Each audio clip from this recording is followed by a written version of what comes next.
Yeah, sec. I need to share on various websites that don't help don't actually lead to further volume in engagement. I'm sure you understand. Give me a fucking.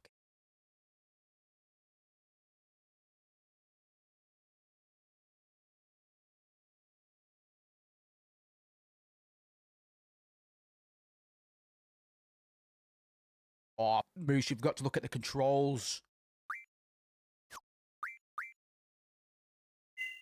Hold on, you're not missing anything. I'm deliberately staying on this screen. Not being a goofus. That's out to Pudgy, you legend. Perfect waiting music. Anyway, fuck yourself.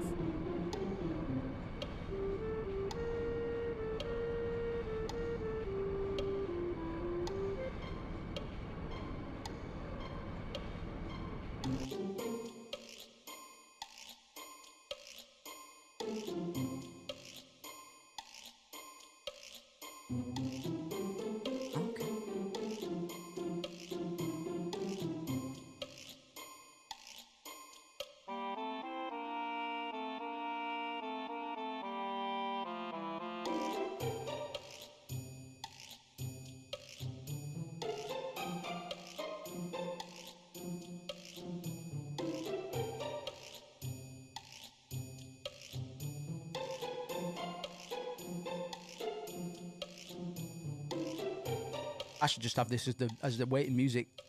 Anyway.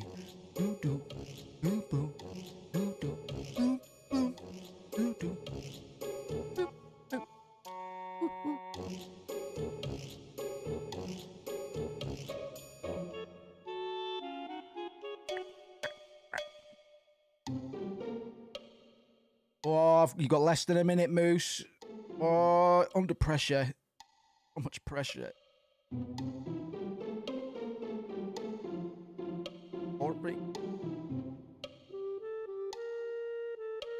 Fucking Instagram's useless anyway. Why do I even bother?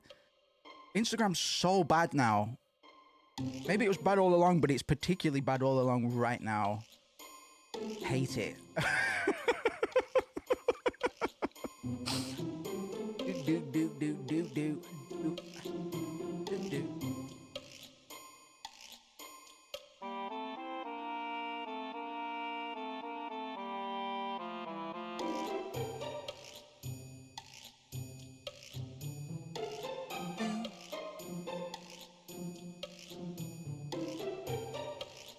Right, Jagged. And we move. Oh, I gotta get my stream. Roll. Fucking way. Yo, good evening, good day now, sirs. Good day now, sirs. Good day now, madams. I hope you're all right. I figure it's Monday. We got through quite a lot last time. We won't jump straight back into things. I'll kind of give people a recap. Just because I'm going to try and get some more heady talking points done today. Just whilst the game's opening up. I held back, but I always feel like I'm limping, like I'm stifling commentary a little bit if I'm biting my lip too much. So, yeah, I'll be a little bit more, I'll be able to be a bit more open today now that more events are being set up. And we actually finished at the perfect time because the game's about to get strange very quickly. Pretty strange. So far, everything's been pretty, quote unquote, ordinary. Fantastic realism all over the shop. A little bit of diesel punk. We follow Squall and his high crew of schoolmates. They go to a military school. The schools are called gardens. So, our boy Squall, our girl Selfie, and our boy Zell, and our girl Quiztis, they all go to Balam Garden, Balam School. And they're being raised as little itty-bitty child soldier types. Itty-bitty traumatized soldiers. Started the game with the trio here Selfie, Squall, and Zell doing their seed exam. Seed is basically there's a bit of a hierarchy, and Seed are your class 1 soldiers. They're not quite as epic as Soldier. They're not made out to be quite as epic, but Seed are important for reasons. The word Seed is important in and of itself. I mean, in terms of nascent potential and kids kind of going through adolescence and stuff, Seed probably already has some connotations, even if you don't have context for what's about to fucking happen next. So we passed our Seed exam, and we got immediately put on our first mission. We were to go to Timber and meet with the Timber Resistance that are currently trying to make moves against Galbadia, another nation and another garden having nation, because they are currently occupying Timber, but there are some people that aren't okay with that. So far, Galbadia have been presented as the bad guys, but we shouldn't take it as black and white. The game is a bit smarter than that. The game knows that there's good and bad people on both sides. It's not too clear what goodness is available in Galbadia just yet, but we will be going to Galbadia Garden later on, maybe later today. I can't really remember where that bit factors in. I know what's right in front of me, but I can't remember how events kind of stitched together after that. The last thing that we did before we finished the stream on Friday, Squall, Zell, and Selfie. Oh, hold on. I'll explain this as well in just a moment. Zell, Squall, Selfie, on the way to Timber, fell asleep, seemingly out of the blue. It was as if they were being forced into this dream state, in which Squall, Selfie, and Zell inhabited, quote unquote, the personas of Laguna, Kiddos, and Ward, 3 Galbadian soldiers, and we got to see a bit of a romance play out between Laguna and a lady called Julia. It was after that dream, that after that romance sequence, that we woke back up, and it turns out that we were sharing the same dream, but we don't really have time to question it yet, because we've got to get on with the mission for now, and they're going to talk about all of that smoke later on. Today, we're going to engage with the Resistance arc in Timber, and shit's going to get weird very, very quickly. But first of all, this little thing in the corner down here is Chocobo World. Chocobo World is, or was, shit, what was it on? Was it on Dreamcast? I can't remember, but it was included with some versions of the game, and it's basically a little Chocobo Tamagotchi that we're just gonna set and forget, leave it in the corner, and poke it whenever it prompts us to. This Chocobo is going to get us epic loot. Gonna get us epic loot. That's gonna get us through the game cleaner than we have been doing. We've not been doing badly. We are quite underleveled. I mean, my girl Selfie is level 9 at the moment. Normally we'd be about 20, easy. But yeah, first of all, I'm just gonna let my brain warm up a bit. I have been missing out on quite a lot of the triple triad cards. So I've got the Jagged Guide up today. If you are going through any of the old school Final Fantasies, I heavily recommend the Jagged Guides. Fucking perfect, man. I used them when I was 100% in Final Fantasy. He does a really good job. There's not loads of chatter. He gives you little strategic points where you can pick up on particular cards and stuff like that. So I'm going to hope that this guy has a particular card, and that I'm not going to lose my Ifrit card on first draw. I think this is Zone. Zone should have a card of a dog that we will be becoming acquainted with before too long. This dog belongs to somebody we're just about to meet. One of my favorite characters, and I think one of the best written characters in Final Fantasy, period. No pun intended. But we'll crack on with that in just a moment. I'm just gonna see if I can smoke this loser and try and get his Angelo card. I'm not gonna grind out triple triad that much. You want to play? Oh, I don't want to play with your rules, man. Okay, okay. As we were saying last time, you can spread different rule sets from different communities and cultures, yada, yada, yada. For our intents and purposes, we don't want to do that yet because it's going to very quickly turn into a game that I cannot play. The first time I played this game, at first I could play triple triad, but the more rules that propagate, it just becomes a fucking nightmare, man. And the AI can play it, but I can't. So for the most part, we're going to try and keep Balam's rules because that's about as simple as it gets. I've noticed that my guy hasn't played the card that I want again. After this, I'll go for one more pull. If he doesn't have it, then we will move on. Yeah, man. Yeah, BB got a taste of that when I just got wrecked. Fuck's sake, man. I should have taken a Cypher card off of Sid. We will have another opportunity. You fucking no, I don't think so. I don't fucking think so, sunshine. I don't fucking think so, sunshine. I don't fucking think so.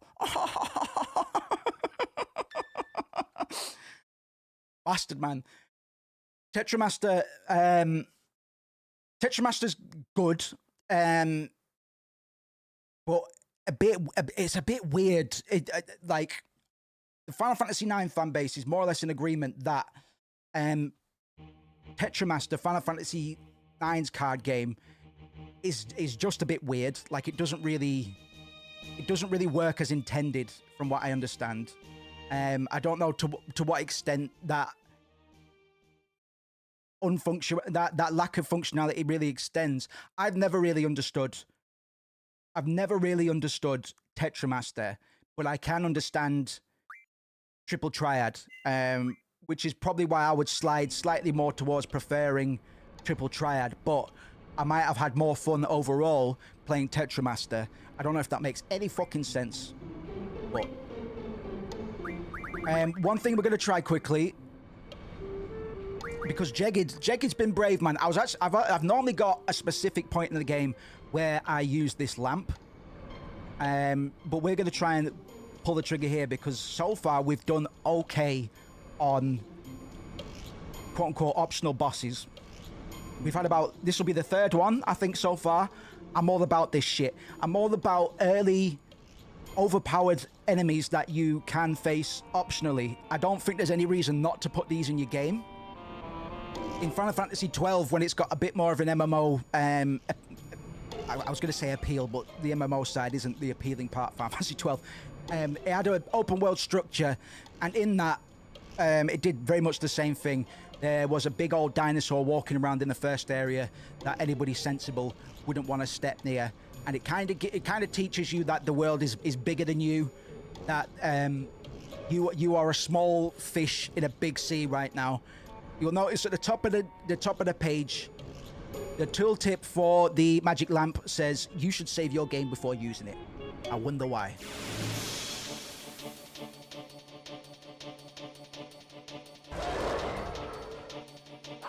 Oh shit, Squall's on his own, bro.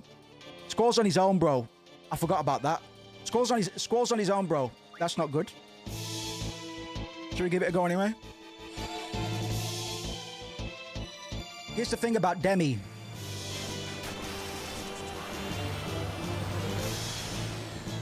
So Demi, the move that was just used against me is gravitational magic.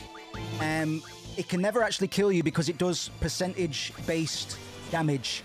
At the moment, it's doing 25%, and further levels, it'll go up higher than that, obviously. So really, we might be able to handle this. If he wants to stick to using gravity-based moves, actually, this might finish me off, but... No, I'm pretty sure we'll be all right. Yeah, we don't want to panic too much. We only want to panic because we sent Squall in here alone. But we'll either die very quickly or we'll prevail. And I can even make Jagged look bad, man. If he keeps on doing this, I'm all right. The biggest threat to my life at the moment is if he just attacks. If he just melee attacks, I'm dead. But for the time being, we're all right.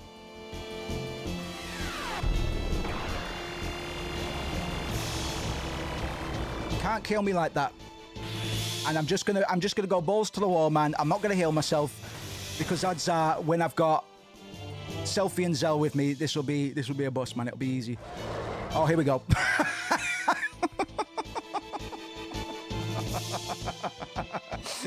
And that's that. That's that, man. Oh, dearie me, my fucking toy. Right, we'll wait until we get Selfie back, man. It's Monday. I hope we're well. Shouts out to PB. Shouts out to Pudgy and anybody else that might have dropped in already. We'll be here for the next 5 hours till 11 Moose time. And yeah, my head feels like a piece of pumice stone today. So I hope commentary will be all right, man. So far, I've managed to blab without stuttering or saying anything too redundant. So we move. We're gonna go meet the princess, the quote-unquote princess. Our princess is in the room further down. What, you're gonna wake the princess? You've got some guts, man. The sound of the train moving is so relaxing. Okay. I'm going to need a new voice. Because I don't want to be too silly with these two characters in particular. Hey, you're, from the party. So, does that mean you're a seed? I'm Squall, the squad leader. There's 2 others. This animation, bro. Take it easy. I'm so happy. I've been sending requests to Garden forever, but nothing. I'm so glad I spoke to Sid directly. So, we're to assume that, well, for one, if you haven't worked out already, this is the girl that we shared a dance with during the Balam Seed ceremony party. And we can posit, based off of this, that she attended that party in order to speak to Sid directly. She's been sending loads of requests, and they're just going unread. Yeah, Renoa's outfit is... sorry, I've spelled the name. Renoa's outfit is fucking iconic. Like I say, this is one of my favorite... This is top 3 female character in all of Final Fantasy, I think. Does suffer from some female tropes. Does suffer the damsel in distress. But they both help each other. It's not one way. It was the 90s, you know what I mean? So, some funny little tropes like that are less prevalent these days. Just take it in your stride, man.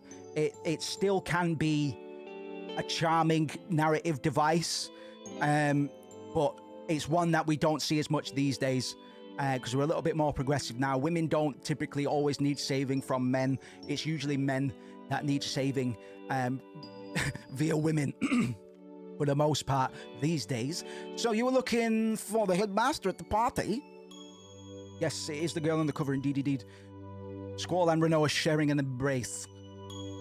You know Cypher? Yeah. Well, he's the one that introduced me to Cloud. I saw him in his shaving. He'd shaving with my money and my flexing and my gym time. But after explaining our situation to him, Sid gave the go-ahead straight away. Now that you guys are here, we'll be able to carry out all kinds of plans.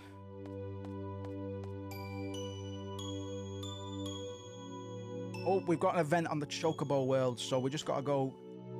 Got Alt-Tab out, and we've got to press roll on the bitch. Betty Disco Toes. All right. I like that. Yes? I'm going back to the others. I'm going back to the others. The disco party, yeah, that's right. Squall is E here. Renoa's asked us if we know Cypher already. We can probably assume that she doesn't mean Headmaster Sid. She probably means Cypher.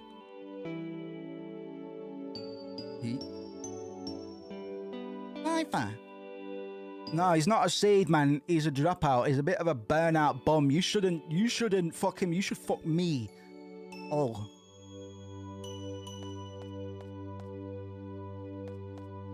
Oh yeah, my name is What? My name is who? My name is Chicka Renoa. Very pleased to meet you, Squall. With a reverse handshake. Some weird rendering going on there. Seed members dance quite well, don't they? Approach your target inconspicuously at a dance party. Sprinkle white powder into her drink when her back is turned.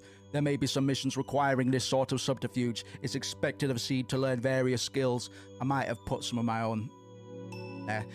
Oh, so it's work-related. Oh, that's too bad.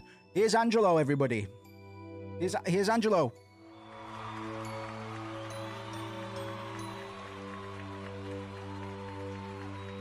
You want me to rename her, don't you? No. I'm going to keep the names because I don't want it to get confusing, bro. If you want to name the dog, we can name the dog. This is my partner. If you want to name the dog, we can name the dog. But I'm just going to keep the character names because when I'm referring to people, I'll be saying Disco Toes or Renoa, and it's 3 extra syllables that I don't have don't have time for in my life. But if you want to name Angelo, you absolutely can do. I'm not against naming Angelo because he's not something we need to refer to as often as Renoa. Renoa kind of gets mentioned a lot. So for the sake of I'm all right, yeah. For the sake of fluency in this playthrough extravaganza, I'll keep it streamlined as much as possible. Bobo. I like Bobo. Shouts out to Auntie, you legend, man.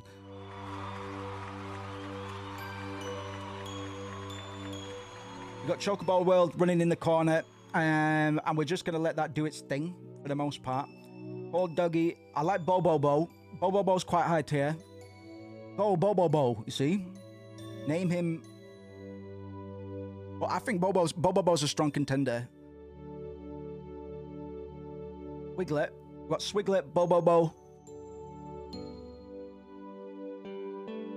Lid on my fucking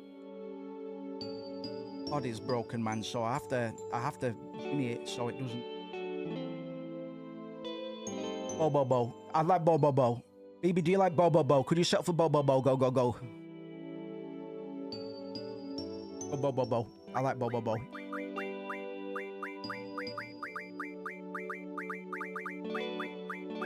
And it's something like, because Renault is quite immature at this point, you'll notice that she has quite an extravagant train cart compared to everybody else. Everybody refers to her as the princess. So we can infer from that she is quite privileged in some way. She probably comes from money. Bobo is really smart. Here, I've not actually seen the anime, no. Joshua Spandrel won't fit, I'm afraid, no. I've not seen the Bobo anime. I need to fucking, speaking of three repeated syllable anime titles, I need to finish watching Dan Dan Dan as well, because that's got the best opening theme and visual intro I think I've seen in anime since Samurai Champloo. Or what other intros do I like? Cowboy Bebop's good. These are all old school ones, man. Evangelion has an iconic intro. I think they do it differently these days, very of the time, but 2003 stupid random anime. Get it on in the background at some point. Renoa's Limit Break uses Bobo. Excuse me. Yeah, what was the last anime I watched? I don't actually know, man. I go through phases where I'm really into anime and then I'm back into my YouTube bullshit. Really good. I didn't even realize, but it's on Netflix. Yeah. You seen it as well? Bobo Rush, Bobo Recover, Bobo Cannon. So, okay, they're actually going to explain this, but given Bobo is a dog, what do you need to take a dog out to do at least once or twice a day? Other than defecate, what might we need to do in order to level this dog up? Because I think it's fucking ingenious. Angel Cup I've not seen. That does remind me. I can't. Battle Angel, battle something. About some fucking... I like anime about the afterlife and stuff like that. So Death Party, I really like. I like stuff that has a lot of... I'm not religious, but I think the Japanese utilize Christian mythology and symbolism really well. That's why I was really into Evangelion, especially. We got to walk Bobobo, I believe. I believe it's like a pedometer. As Renoa walks around, the gauge will fill up and Bobobo will learn the trick. So we don't actually physically see Bobobo out and about, but I think this is a fucking ingenious... You've got to walk the dog, effectively, in order to level it up. I think that's fucking genius, to be honest.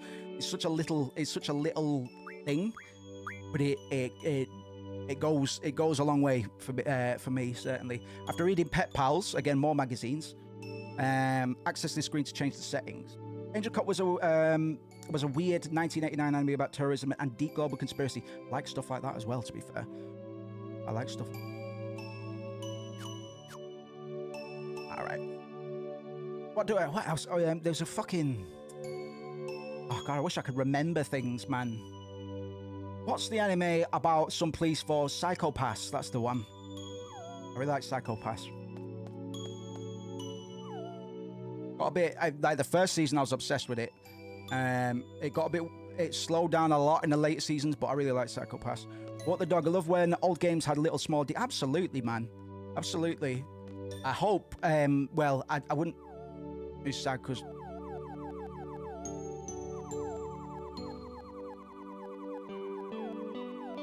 Dog's sad because he's sad because Mum went out. Right, let's crack on. I'm going to feed off my notes a little bit more today. Kind of get into the spirit of the Final Fantasy VII playthrough and start getting into some big nasty details. Just watched Zardos, a 1974 movie with Sean Connery. I've not actually heard of Zardos. Well, I like Sean Connery movies. I don't like Sean Connery as a person. But I appreciated his screen presence before he was outed as a bit of a twat. Well, but massive twat. I think we could safely say.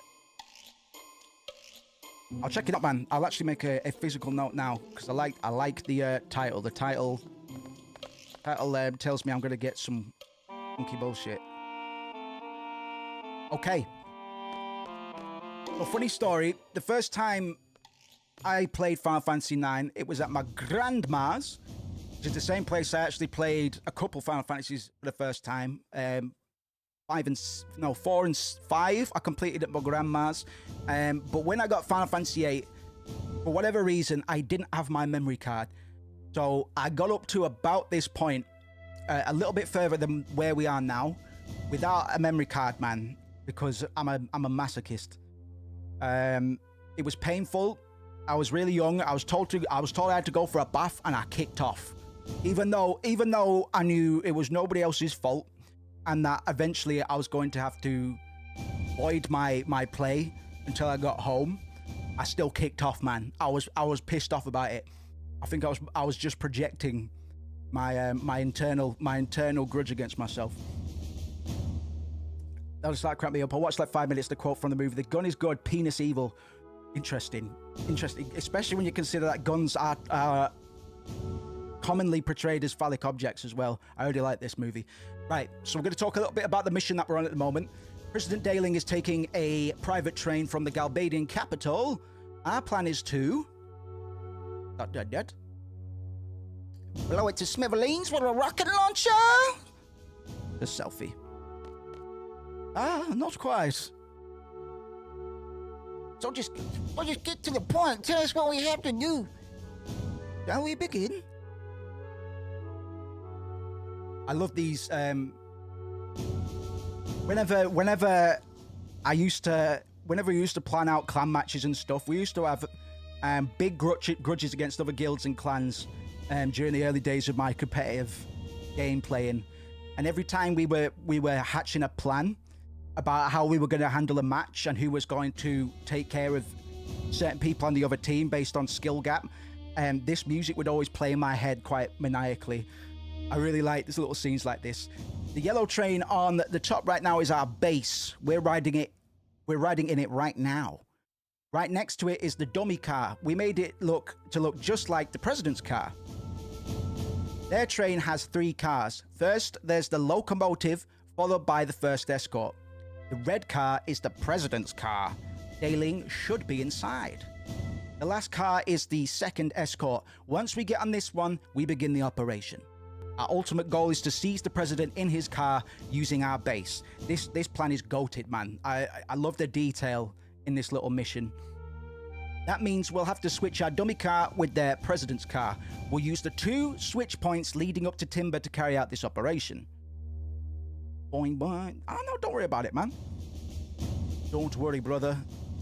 I appreciate you nonetheless. Like I say, I can waffle for Britain and for the world rather. So especially if people have got things to do, I never mind it being quiet in chat. Honestly, just people's viewership both means a lot and helps the channel out a lot right now as we rack up watch hours enough to get us monetized and all that good shit.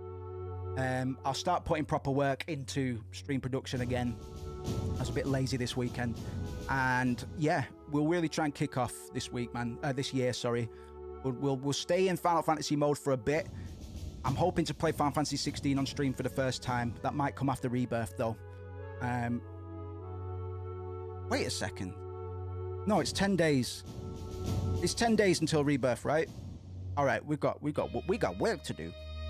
Shouts out, Auntie. I appreciate you, man. We're gonna get into the dirty details soon enough as well. But appreciate all of you, man. Okay. Now I'm going to explain the procedures in 7 steps. Number 1, sneak on board the second escort. We'll get you on the roof of the second escort by jumping from our dummy car. Keep up.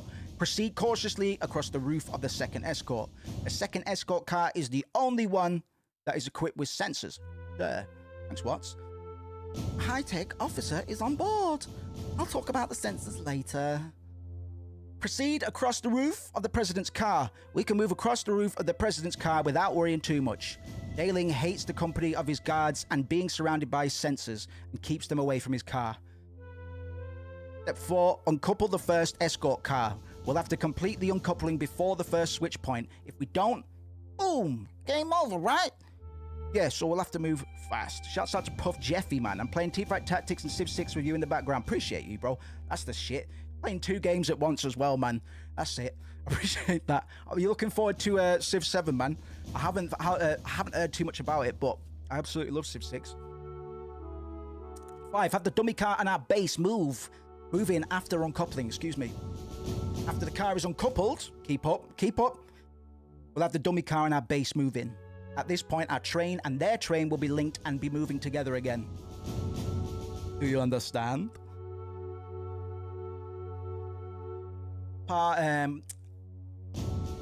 6. Uncouple the second escort car. This is the last uncoupling. The process will probably be similar to the first one.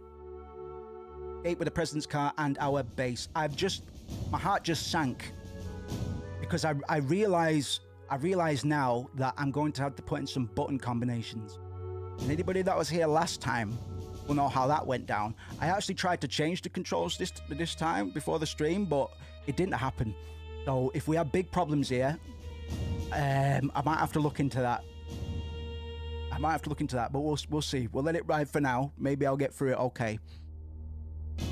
Okay, now let's talk about how to avoid the sensors on the second escort. Go ahead, Watts. The guards have a sound sensor and a temperature sensor, sir. It's wizard's chess. Any sound will trigger the sound sensor, so move across very quietly, sir. Civ is fucking golden. Absolutely. My last job, I used to work as a manager for a little retail store, and it was just the easiest job in the world. The easiest way to crush an entire day in no time at all was by playing Civ 6 at work. It was fucking brilliant, man. Yeah, I need to go back and play 5, you know. A lot of Civ 6, or a lot of Civ fans do say it's the superior one. Right, we'll gust through this, man, because they've gone through most of the details. Basically, we're trying to, quote-unquote, kidnap the Daling, President Daling, by switching out train cars in a very certain way. How can you uncouple the cars from a moving train? Well, we can't uncouple the cars directly. Instead, we'll have to tamper with the control system that manages the... We temporarily disable the circuit for the connection. The car will uncouple automatically. Disable it, we have to enter several codes. And we have the codes. Renault has them, sir. It's B1, B2, B4, B9, B10. Good luck finding out what buttons there are on your pad, idiot. Now I need you to listen carefully. All right. Ah, shit. Okay, that might be okay. B1, B2, B3, B4. B1, B2, B3, B4. I hope I get to practice, man. So, B1, B4, B3, B2. Yeah, I agree on that front. Civ 6 definitely, I prefer it visually as well. Definitely. And I remember the modding scene being okay as well. Lord knows I haven't got the time for a Civ 6 phase at the moment, but I do think about it a lot. Right, 1, 2, 3, 4. 1, 2, 3, 4. 1, 2, 3. 1, 2. Hold on, let me just kick this chocobo up the ass. Get a move on. Get a move on, man. Get to work. For anybody that missed my little description of what's going on down there, we got Chocobo World done, which was included with some versions of the game. My brain wants to say Dreamcast, but I don't know if it got a release on the Dreamcast. I just remember it being on one of those small devices, i.e. the one that you slotted into your Dreamcast, if you remember the Dreamcast. And he's going to be grabbing us items and all that good shit. Mog done. You got oh right. You got zombie mods on. I think I played with those actually. Ah, the memories. Enter the code. Oh no. 4321. Right, so that annotation isn't correct. 3212. It's all right. We can work this out now. Right. I'm just testing what button is triangle. 3122. Because this is what I was worried about. So 4 isn't square either. 1 1 3 4. 1 isn't X. 1 3 1 1. Oh boy. 3 1 3 2. Oh, it's official. Oh, bet. 2 3 1 4. Oh, you have to put it in quick. 2 2 3 1.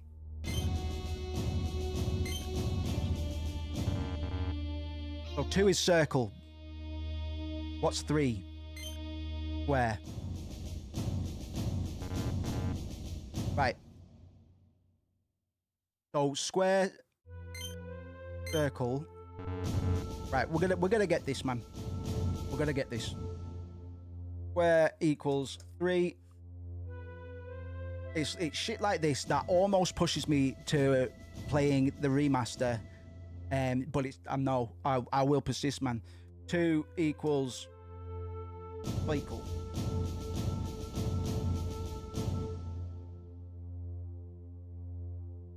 And 4 is X, which means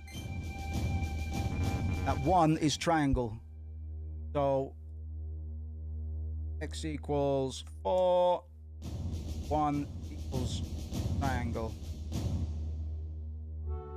I wonder how many people have done this. I missed the code, bro. So let me just try this.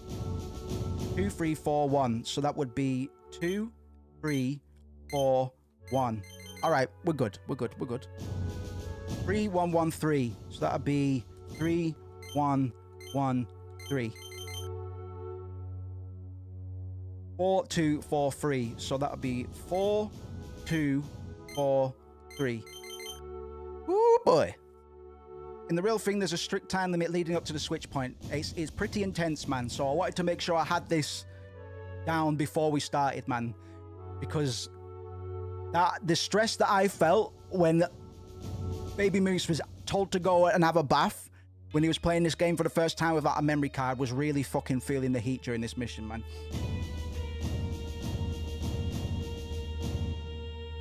Right.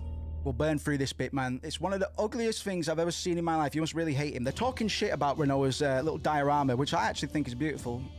You guys finished? Enough about the model. Can we get on with it now?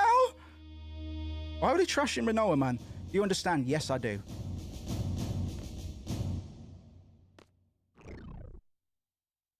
The Zone has a stomach issue. It's goddamn chocobo, man. Can I not automate it somehow? That'd be ace. I might make a bot for it. Where are my notes at? Let me get somewhere interesting in my notes, because we're going to have a bit of time to talk about... yeah, we'll go over some of the stuff we went over last time regarding the gardens and stuff. We're going to have a little bit of time to chat about stuff. Look to watch when you're ready. The sooner the better. Right, before we do that, we're actually going to have another pop at Diabolos. Diabolos is actually going to give... Oh, you haven't got... Oh, it's up here. Diabolos... not only do we get a GF from that fight, but we also get the Diabolos card, which might come in handy either to change it into items and whatnot, or... This is the President's dummy. I'm in a bad mood right now. If there's nothing in particular, I order you to leave immediately. That dummy looks real, huh? No, I'll ever realize it's a fake. I wish I could have played Final Fantasy growing up. Lucky I had my Ocarina of Time. At least you had Ocarina of Time, man. At least you had a bit of childhood wonder by way of Ocarina of Time, because that is just as influential. I think I had a PlayStation before an N64, but Majora's Mask in particularly is a game that I probably put in my top 10 all time. Not necessarily best games of all time, but certainly my particular favorites.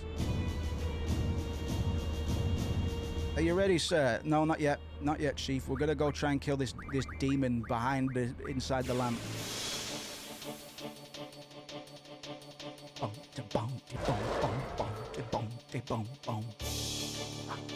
He wants to talk about Hikikomoris, man.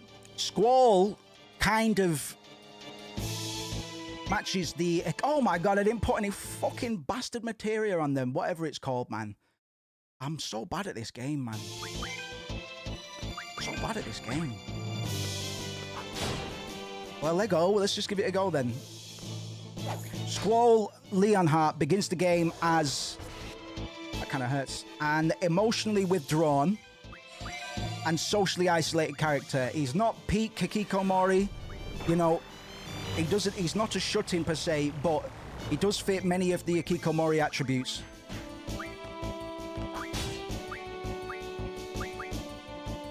His journey towards emotional openness kind of reflects a positive arc, a positive redemption arc for a Hikikomori archetype character. And I'll tell you what I mean by that in a minute. Oh god.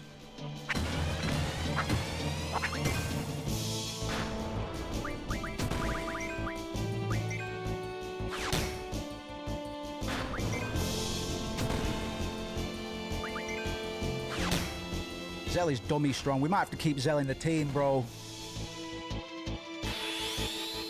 Alright. Let's get it.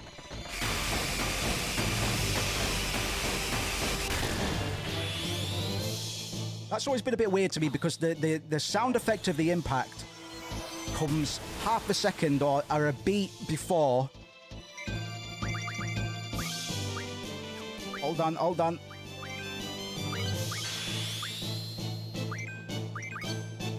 Oh, comes a beat before you actually have to tap R1.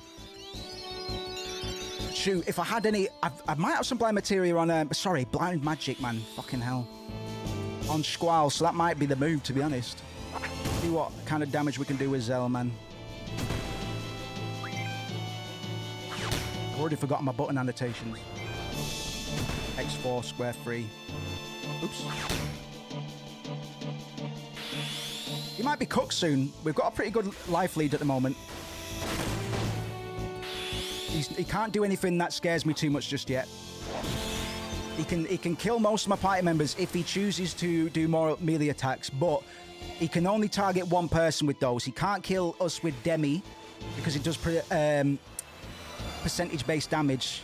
With Demi doing 25% of my HP, whatever that is at the time.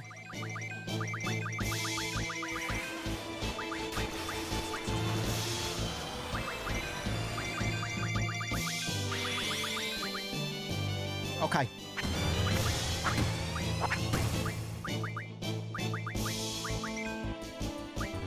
Shit, that was so bad, Moose. Oh, oh my goodness. I think we've nearly got him, man. This is probably the earliest I've ever fought Diabolos. Normally I wait until a little bit later. X4 square 3. Okay, X4 square 3. X4 square 3. X4 square 3. Well, okay, or not. Or not. I don't fucking know. We'll just go for the directionals until I get that fucking patch, man. The community patch. Come on, girl. I believe in you. I believe in you, Selfie.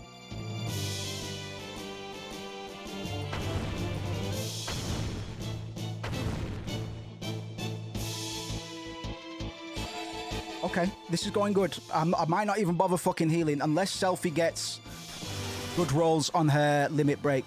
Selfie's limit break allows her to cast random magic multiple times, but you have to re-roll it and hope you get the best result, kind of thing. Selfie this might actually be our starting lineup for the most of the game. We'll see. Oh, Zell, how come you have so much time? This might be a done deal. Oh my god, there's so much time. Headbutt the fucker, man. They were just finna heal drop a fucking demon of sorts.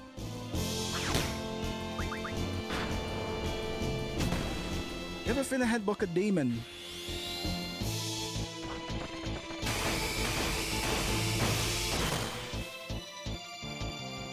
Bitch. That's good news. I'll get a bit of time to roll these. Shit, I had it. Oh, what are 3 times? 3 times, 3 times, 3 times. Oh, shit. All right. Oh, Fundara twice. It's a wrap. It's a wrap. You can't touch me. Devil boy. Oh, Selfie, I love you. Come on, boys. Come on, boys. Come on, boys.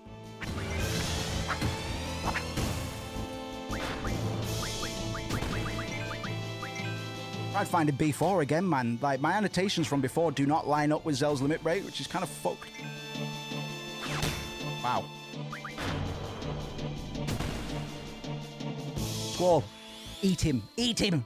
Eat his devil little bumhole, man. Rough divide. Come on, son. Yeah. Yeah. If we do this without 2 of my party members having any fucking junctions, I'll be happy. Come on, man. We must be nearing it now. Let's go, let's go, let's go.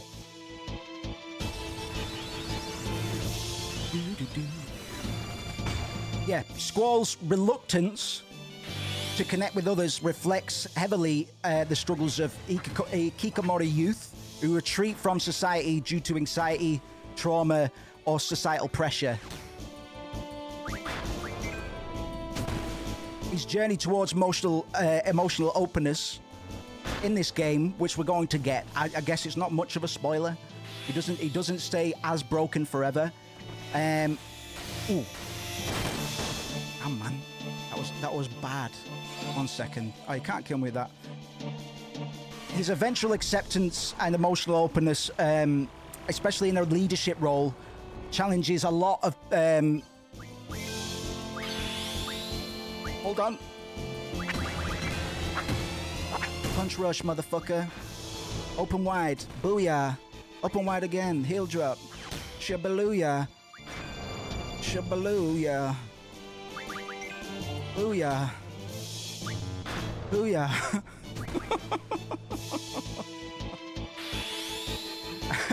Sorry, man. We are reintegrating Squall into society, man. It's the same plight that a lot of people who, a lot of isolated individuals in the real world.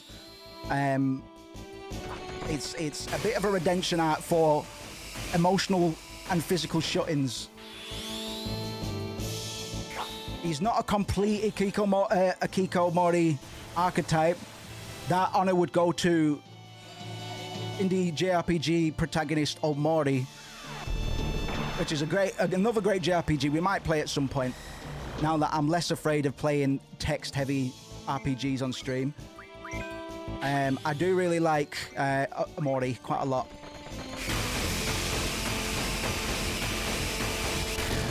Come on, boys. And girl. Oh, blind. No, I just want to kill the bitch. Oh, oh, oh. Monkey nuts, man. Punch him. Booyah! Booyah!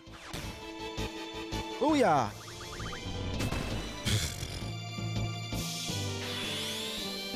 Come on, why not, girl? Is that just for yourself? Or for everyone? Selfie's busted, bro. Selfie is so busted.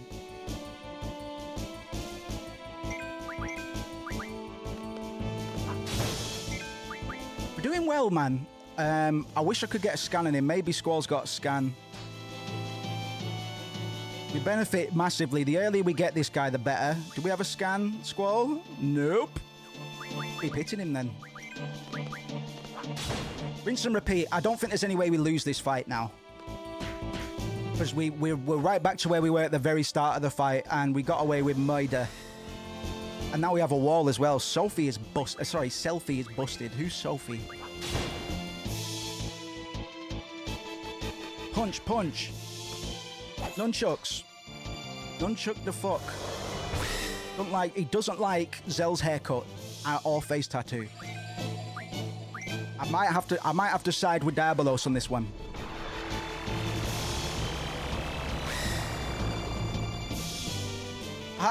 I want to point out Jagged. We were talking about quote-unquote negative female tropes in storytelling and the damsel in distress. Renoir is earmarked as the princess. You might already be getting easy Princess Peach parallels, man. Like a kind of faceless plot device, a sexualized MacGuffin, if you like. I'm a bit more lenient towards Renoir because I like this story as a love story. I think it serves as one very well, and I think the circumstances and the dangers that Squall does eventually have to dive into in order to save Renoir are both compelling and something that the narrative sets up as unavoidable. So I don't mind it too much, but we will critique it as we go. It bears mentioning because we're playing this game in the Lord's year of 2025. We're nearly 30 years since this game was released. So storytelling conventions have changed a lot. But I just want to read this little quote from Jagged, the guy whose guides I heavily recommend for Final Fantasy, Golden Era Final Fantasies. Jagged says, "Can I just say how cheesy this is? Why does the female lead have to be a princess? A trope to make the lead female more interesting than she needs to be. Why can't she be some normal girl? Lame." What's even more annoying is that this princess title is never, ever referenced in the game again. I'm going to push back against Jagged on this a little bit. Jagged's taken the princess label a bit too far. I think the resistance members that refer to Renoir as princess are doing it in a bit of a tongue-in-cheek way. They're kind of taking the piss out of her a little bit. I think Jagged, whilst I understand his point a bit, I think he's got a little bit too far with this. What's my biggest mistake trying to build about the zombies? Oh, God, yeah, you're making me want to play fucking... We got Diabolos. Right, we did it. We did it without junctioning Selfie or Zell. So we're off to the races today, and we're going to give you Diabolos and Shiva. Magic, we will just do auto on attack, and we will do GF draw item, and for Squall, sorry, Selfie, we will go Siren. We'll get you some more GFs soon, girl. I'm sorry. Selfie hasn't got enough GFs, man. I expect everybody to have at least 2 GFs, man. Even you guys at home. We've got Move Find already. That's going to help us find hidden shit. And we've already got Renoa in our party, even on the screen. A bit early, I think, because I don't think she's actually directly inserted into the party just yet. But interesting nonetheless. I guess we always kind of knew as we looked at the box art and saw Renoa on it. I've always loved turn-based RPGs like this. That's why I'm ashamed I've never even played any of these. I love the heck out of Super Mario RPG Legend out of... yeah, well, to be fair, well done for being one of the few people in this day and age that has experienced the Super Mario JRPG, because it's actually fucking genius. To be honest, besides some of the Paper Marios, but if I'm thinking about like the Superstar series and obviously Thousand Year Door, they're actually peak JRPGs, man, with fantastic battle mechanics that I kind of want to pinch my own JRPG at some point, because they add a bit of a skill layer to it that isn't essential.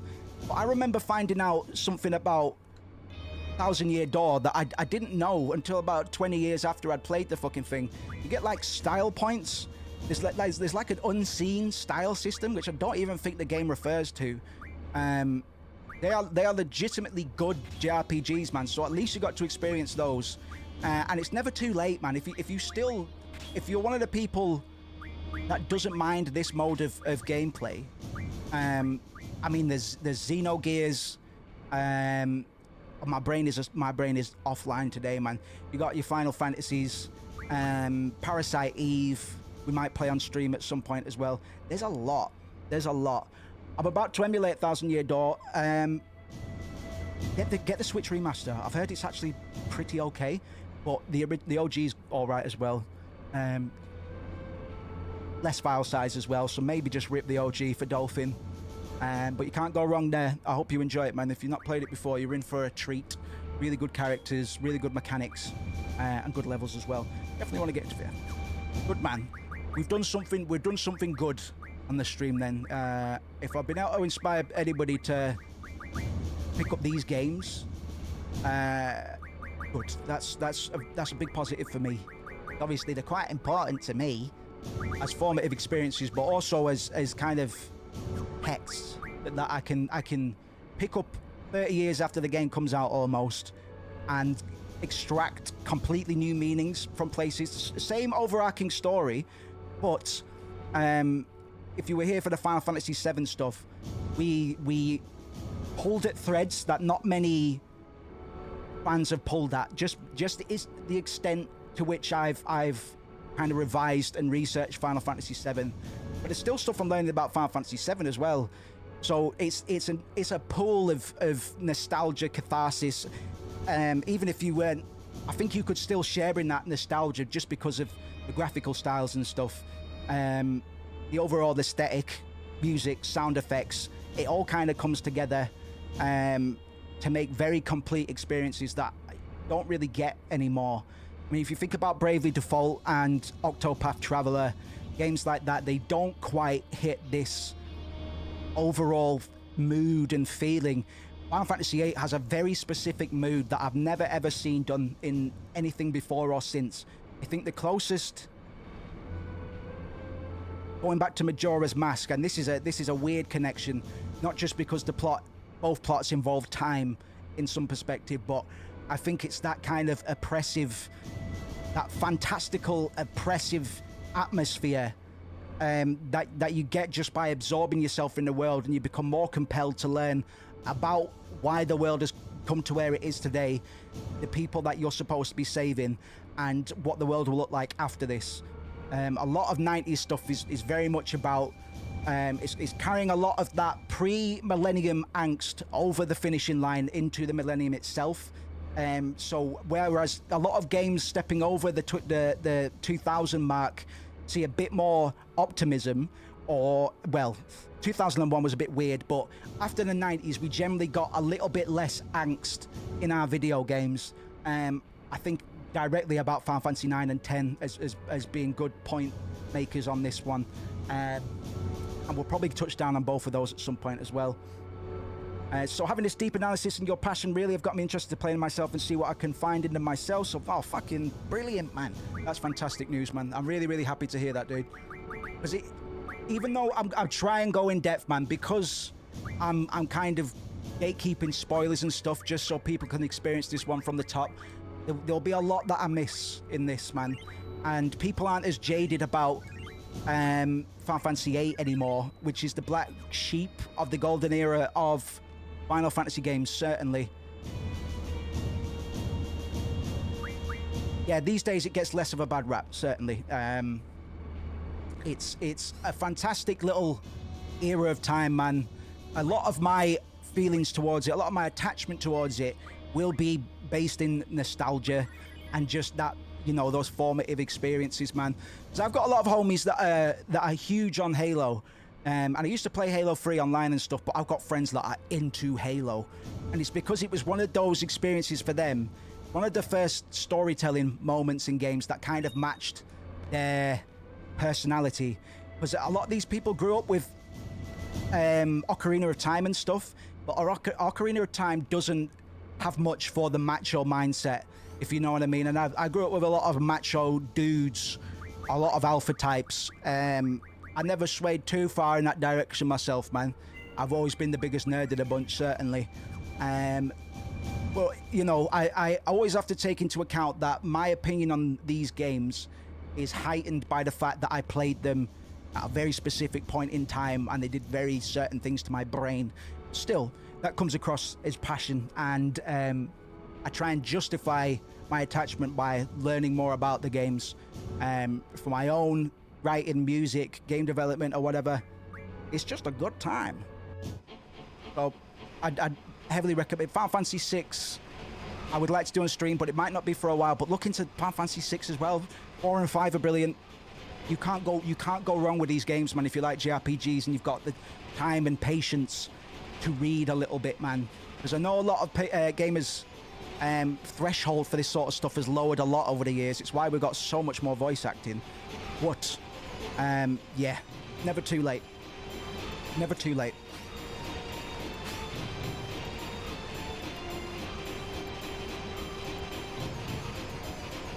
Woo, okay. Square 3, let's go. This is the President's car. After we get across, we'll proceed with the first uncoupling.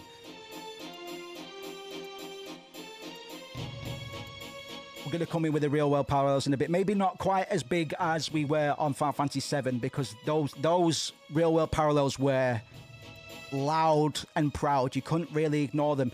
But still, not a lot of people extract and extrapolate and pair it with, or even let me start that again. A lot of people will read, watch, play a piece of media and just consume the base text, then put it down and carry on. I'll normally get to the end of the credits, and I'm sure a lot of you are the same. When you finish a bit of media that you really liked for the first time, you just want more. You've just got that big emptiness inside you, and you scramble to try and find a similar experience that will fill that gap. But it never does. So that's when I start to pull at the thread a little bit and see why things are the way that they are. And that's how you get to start rambling about Mitsubishi effectively being Shinra in the real world, and Genova representing the alien West, victimizing or preying upon, rather, the East, specifically Japan. There's some great content on YouTube that I can point people towards if they are more interested in those subjects, particularly in Final Fantasy VII. But that's where it gets interesting for me. Those are the moments where it made me go, oh, maybe this game's actually telling us something very directly to our face, and we should probably listen to it, rather than just taking it on face value. Because I'll do it a lot as well. I'll consume a bit of media and I'll just take it on face value. If it doesn't do too much for my intrigue or curiosity, that'll often be the case, man. But Final Fantasy is one of those franchises that just keeps on giving. There's still so much about Final Fantasy VII I don't know, and I still really enjoy finding it out, man. It's 30 years later, it lets me justify my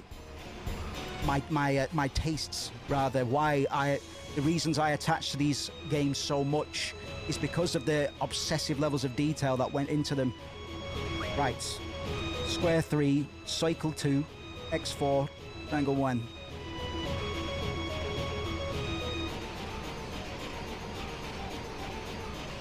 Oh, I'm shitting myself, man. I'm shitting myself.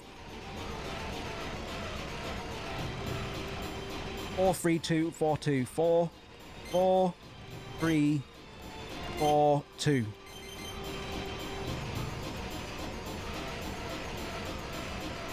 $4.20. I'm having big flashbacks to when I was fucking 8, 9 years old playing this fucking game and doing this bit whilst my dad was reminding me that I needed to have a bath every 5 minutes. Just let me fucking put in the codes, Dad. 4, 3, 2, 3. So that's 4, 3, 2, 3. And now we're good. Next code. 1, 4, 3, 2. So that's 1, 4, 3, 2.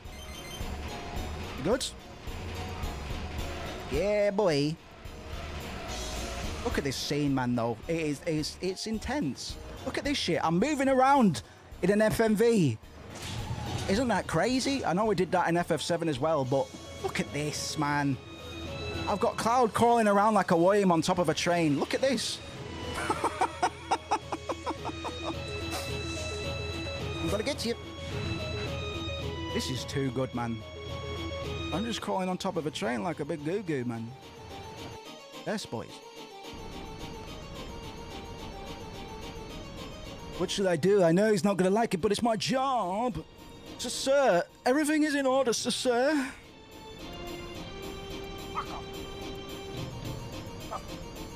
Oh, he's not angry. Phew, that's strange. Oh, he's reading the paper. I wonder where he got it. What? Is there a problem? So we've done the switch. The dummy president is now on the train. And he's just going to spout that line on repeat, I think. I don't really know how the dummy works. But it's a talking dummy.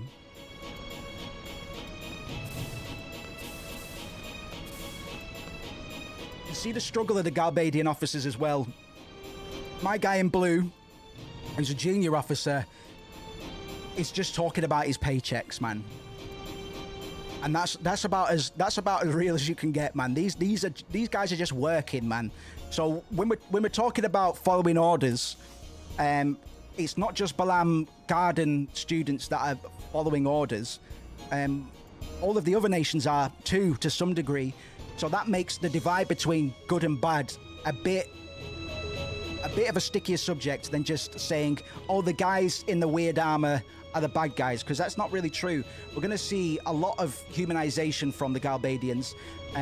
They are currently presented as the bad guys, but it's really not the case. And later on, Galbadia and Balam might need help from each other. You never know, because we all share the same planet at the end of the day. We've got a mutual interest to keep it going, spinning round. What am I going to do? No ring, and now no more candlelight dinner. I'm never going to be able to get married. Oh, I wish I had a big oh button. I'll clap and laugh at him.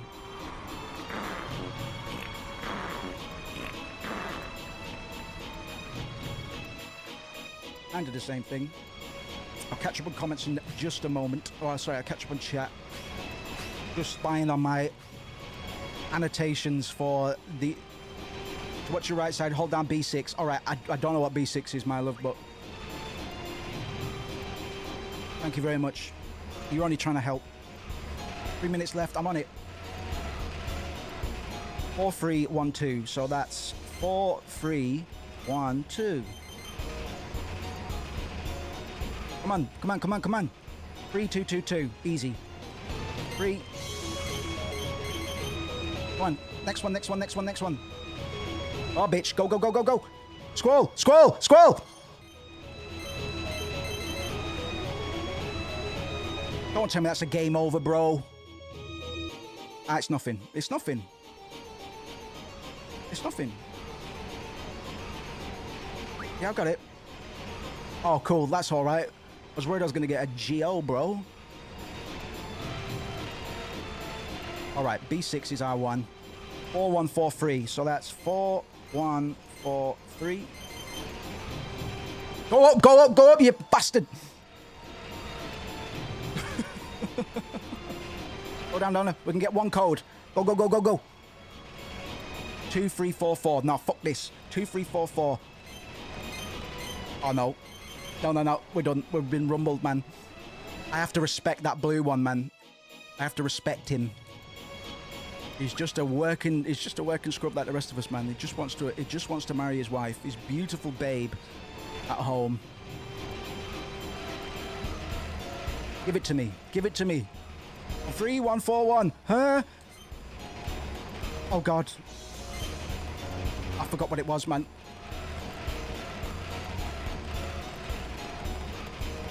Got 6 minutes, bro. Let's chill out.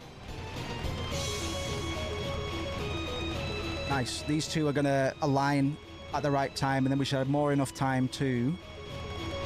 Nice. Nice, nice, nice, nice. Okay. 3, 1, 1, 1. That is squared. No, no, no. Give it to me. Give it to me. 4, 1, 2, 1. So that's 4, 1, 2, 1. You bastard! Go, go, go, go, go, go, go! Oh, you shithouse. Ah, it's nothing, man. Don't worry about it. Ah, don't worry about it, man. Yeah, I got it. I got it. We now have 25 minutes because you're a numbfuck. 7 minutes left. Thanks, babe. I appreciate you believing in me, Renoa. Can we get one code? 1432. Oh, bastard on wheels, man. Bastard on wheels.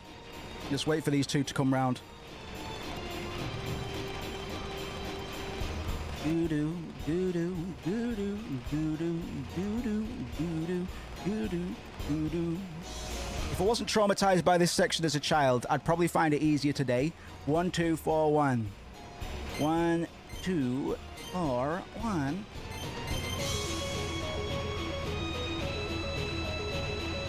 3, 1, 3, 4. 3, 1, 3, 4. Go up, you bastard. Go up, you bastard. Oh, we might have had enough time, man. I'm not risking it now, though. Might as well just wait.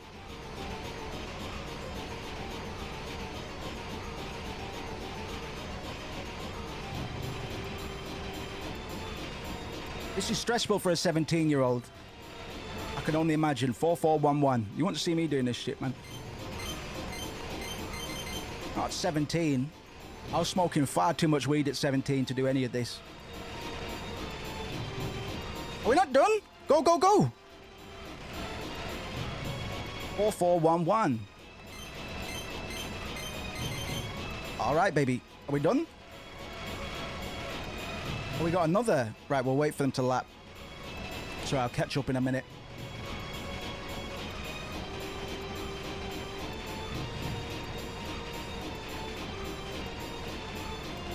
Go, go, go, motherfucker. 4214. So that is 4, 2. Oh shit, I did it wrong. Give me the next.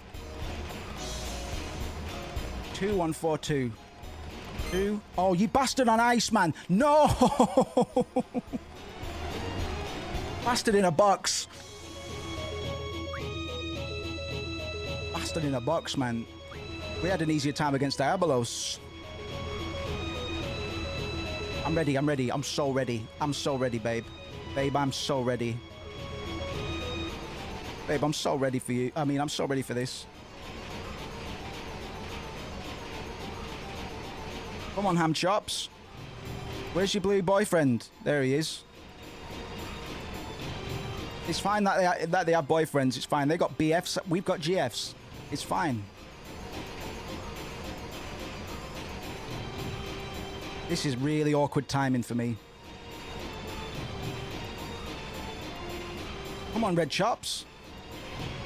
What are you doing? Oh, fuck it. He's going to come now, isn't he? 2, 1, 2, 2. 2. You bastard! You bastard! You bastard! You killed me! You ruined me!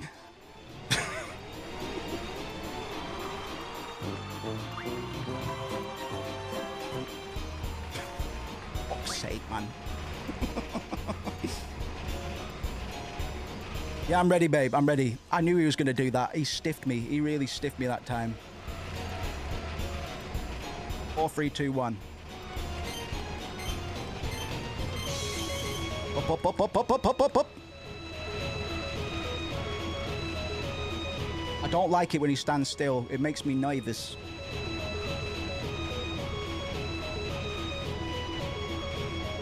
There is not enough nicotine in the world for that guy. Wahoo! Give it to me. 3, 1, 2, 3. 3, 1, 2, 3. We get one more. We get one more. 4, 4, 3, 3. 4, 4, 3, 3. Go up, man.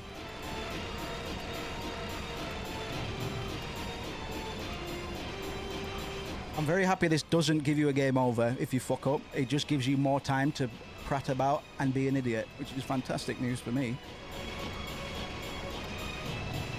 Right, this is the one. This is the one. They are perfectly synced now. 3, 4, 2, 3. 3, 4, 2, 3. Go for one more, girl. Come on. Come on, come on. Come on. 4, 4, 2, 3. That has to be it, right? Go, go, go, go, go! Go, go, go! Woohoo! Doodle, doodle, doodle, doodle.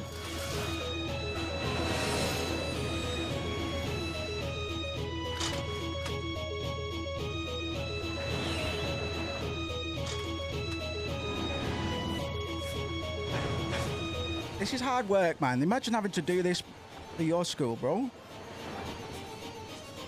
National conflict.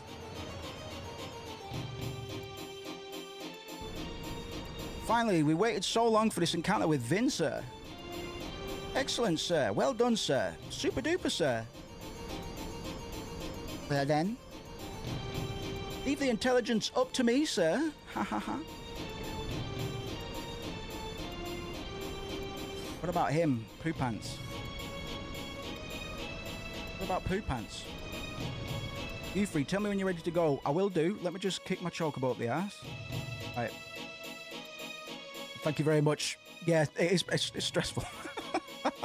Well, you don't know the buttons as well. Like, every time I had to look across and check. Obviously, if I wasn't playing the Steam version, it'd be a bit easier because I'd be able to see what the fuck I was pressing.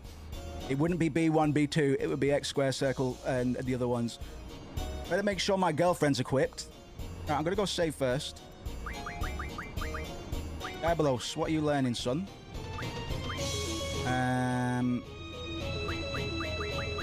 Yeah, get that for now. The escalating notes on this theme reminds me of OG League of Legends music. Yes, bro.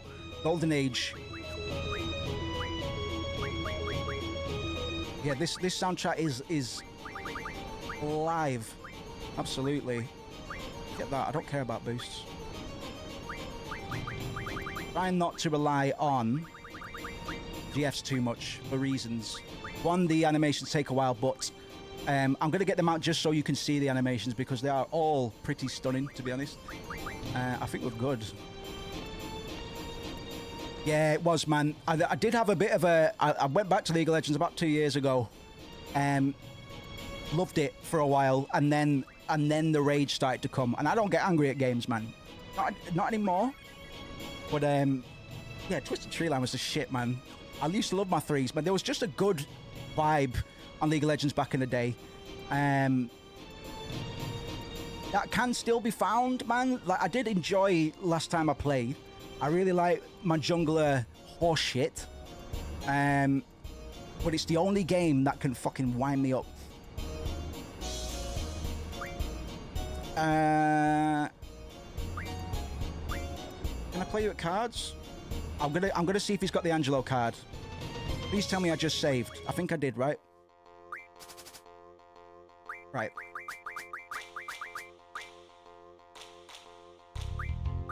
Reminds me of a canvas that was left blank due to an inability to trust one's thoughts in order to find answer. Woo! Beautiful. Thank you very much, man. We got the Angelo. Oh, see? This is what happens when people recite lyrics. No Potion factors into the title of the project pretty heavily. Yeah, I'm not going to spoil it yet, actually. A few people know what it is. It used to have a very basic name, but lore is going to be a big thing for the next big release, which I promise you I am working on. I need to take that Angelo card by force.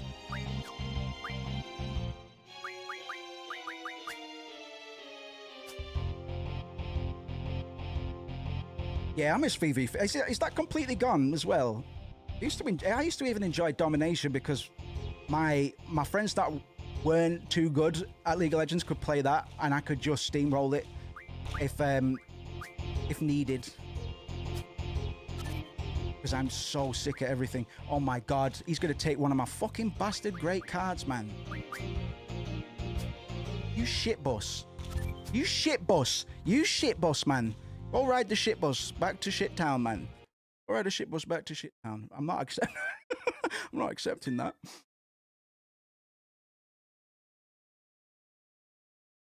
I do really like Riot Games, I will say. Now that Blizzard has kind of fallen from grace, and I do hope Blizzard will recover, but Riot Games is the new Blizzard to me in a few ways, man. Valorant's really good. I never really played too much of it, man. But good game. I've heard they're working on an MMO, and the fighting game that they're working on looks pretty good as well. It's got that Marvel vs. Capcom thing to it, which I miss.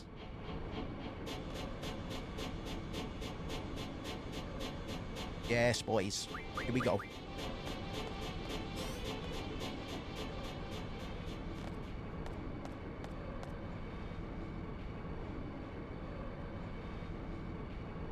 Oh, there's a boss coming up. And he's not going to prove to be too difficult for us. And there's a little trick that you can do in Final Fantasy games, especially these earlier ones, with undead category enemies. I'm going to show you a little trick. There's a couple bosses on Final Fantasy IX where this trick works as well. I love my guild. I'm waiting until I can get a leverless stick to go back to Guilty Gear. Also waiting for Lucy to be dropped as well from Cyberpunk. Especially if she's going to have a high skill ceiling. I hope they make her a charge character or something that scares other people away from playing her. Doosh, doosh.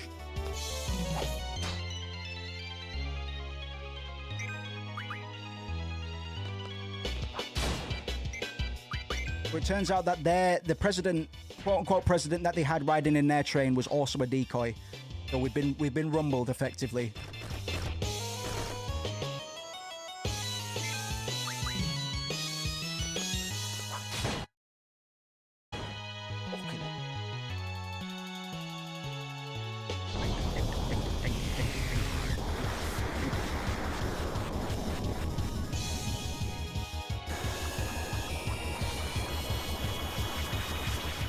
Right, we're gonna keep the boss up. We're gonna kill the boss in one hit, in one move. But first, I'm just gonna get some magic from him. If my party members will allow.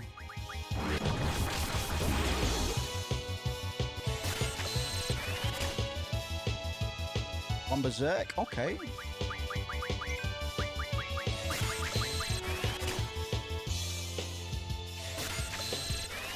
Little Pets Adventure Time Season 4 League of Legends.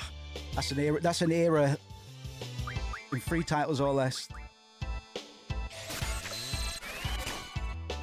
Yeah, a lot of catharsis for PC gaming around that time. It was a bit of a PC gaming renaissance. A lot of people that hadn't played much PC stuff before were starting to come on board with it. I even managed to entrap a lot of my aforementioned alpha type homeboys into World of Warcraft, man, and some of them still play it to this day, man. Oh, you son of a bitch. Do I have an echo screen? Nope. Tell you what, we'll just finish him off. But this is how you kill this boss in one fell swoop. You just throw a Phoenix down on him. Phoenix downs bring you back to life when you are dead. But if you are undead, they make you undead. So you're dead. There we go.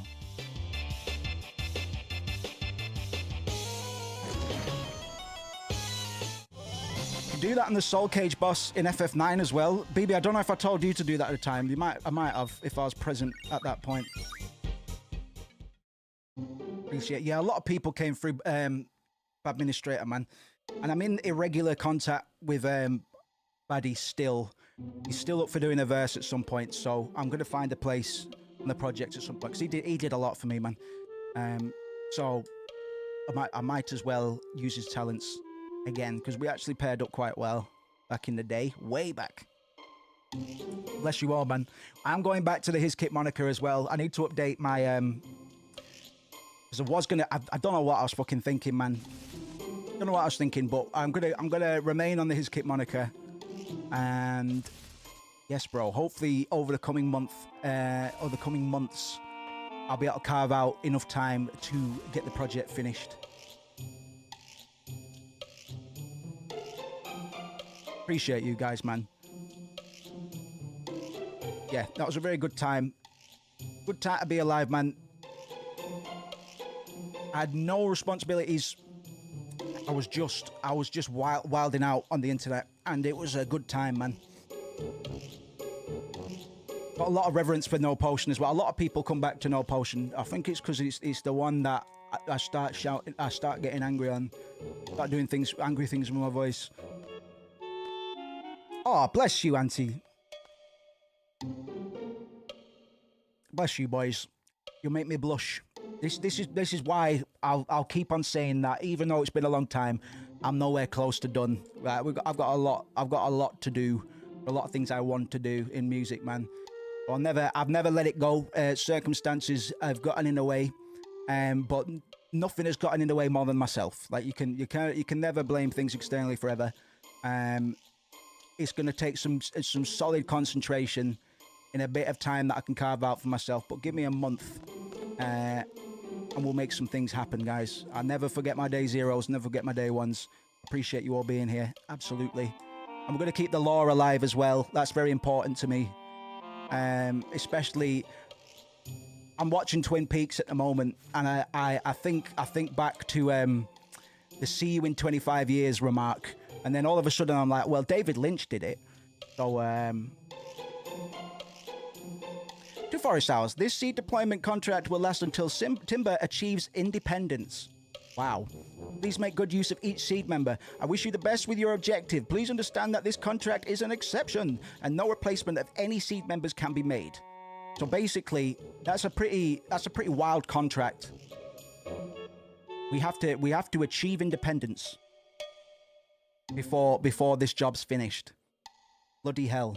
Until Timber's independent? That is so vague. Oh, bless you all, man. Make me blush. Trust me.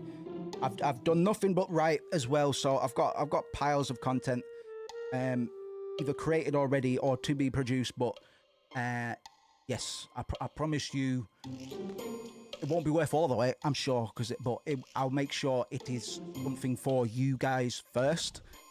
I'm not going to be trying to go quote unquote mainstream. I might release some things that are a bit more agreeable with certain areas of the genre, just to help out. But it's not going to be. I'm producing all the things, man, and suffice to say, I can't make anything that isn't a bit weird. My brain and my heart just won't let me do anything that isn't a little bit weird. I kind of always have to I go out of my way to make sure I'm experimenting. But you guys are in for a treat, I promise you. I appreciate your continued support. I'm glad this is the reason I came over from Twitch. Because I was like, well, hold on, man. I've got a crowd over there that might still be using the same YouTube accounts, bro. I'd rather be available for them than developing a new crowd on Twitch. You know what I mean? So far, I'm getting away with. Yeah, you guys are making the vision seem feasible, which yeah, nothing but respect. I'm ready. Let's go. Weird is human, weird has soul. Apt. Appreciate that, brother. Couldn't agree more.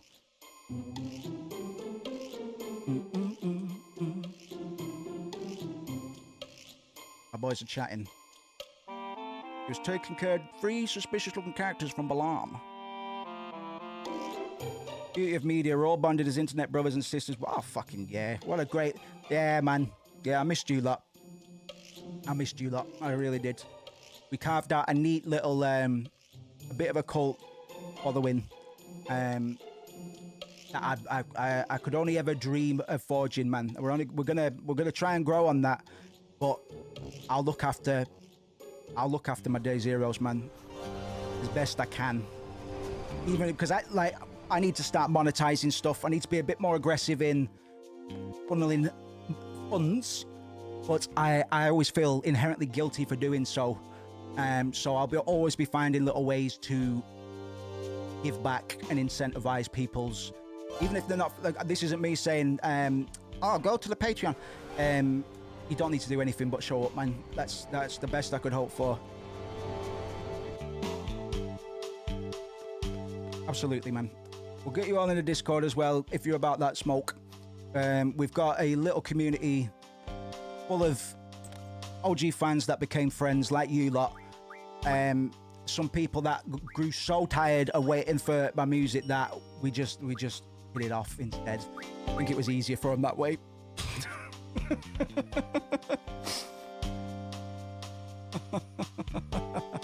It's a great little community, man. I gutted it recently because we had a lot of people join that went inactive pretty quickly. So recently I went through and I sorted all of it out a bit. Maybe if you're there, drop a link if you could, my love. I'd appreciate you. Dog lovers. Obo recover. Very nice trick indeed. That's a fact. I need to where's Renoa? Sorry, Zell. Until I've worked out exactly what all of my thingies are. You're on the bench for now, man. I appreciate you though, Doug.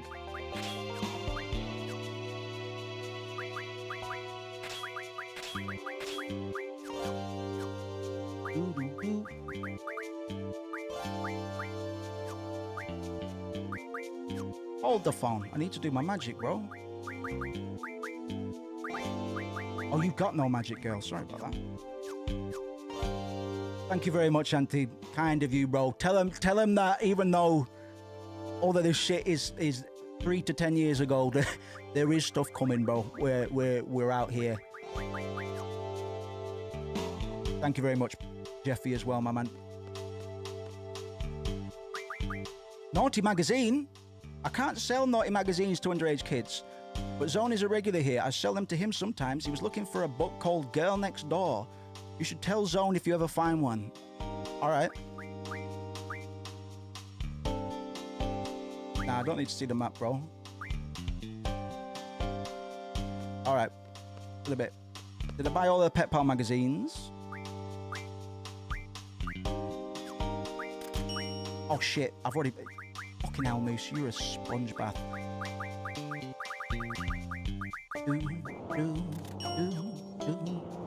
Thank you very much, baby.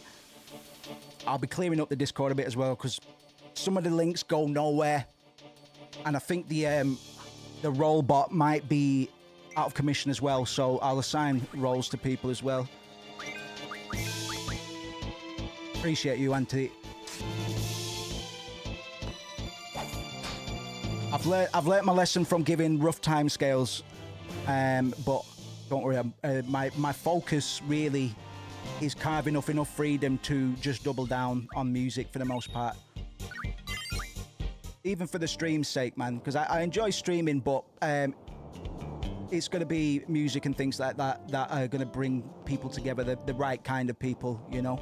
We can make very loud aesthetic and sensibility-based sentiments via music, and ultimately kind of ensure that we're getting people that appreciate certain kinds of media through the music. So music's going to serve as a big old marketing trick as well.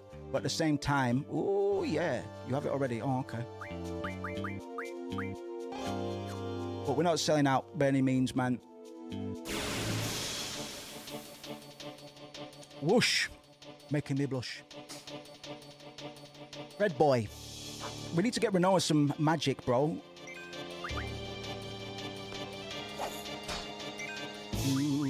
Do, ha ha ha ha ha ha.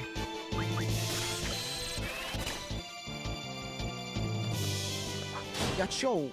So this game's emphasis on young characters trained in militarized systems, aka SEED,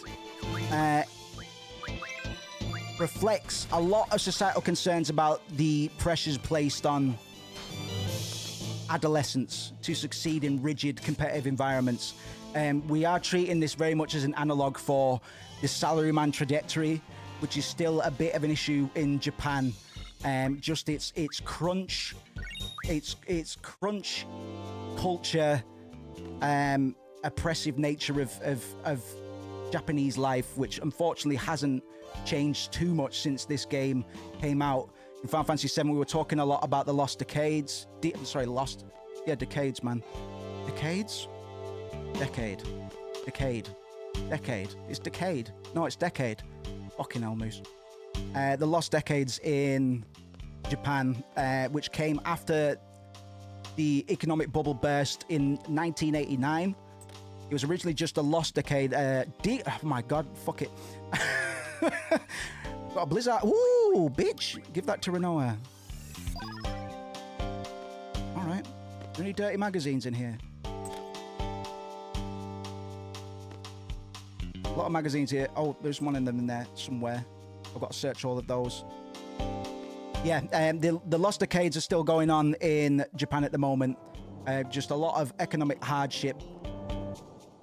And I can only imagine, because of the experiences of the developers in school, were cited to have been a heavy inspiration for the setting of Final Fantasy VIII, and their experiences during school, which will have been within these systems that kind of...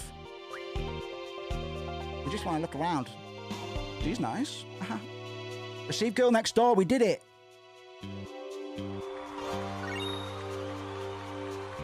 I've cursed myself, man, because somebody was taking the piss out of somebody else that was pronouncing it as decade. And now my brain's just been chewed up by it, to the point where I'm post-ironically saying it like that. Come again. Okay.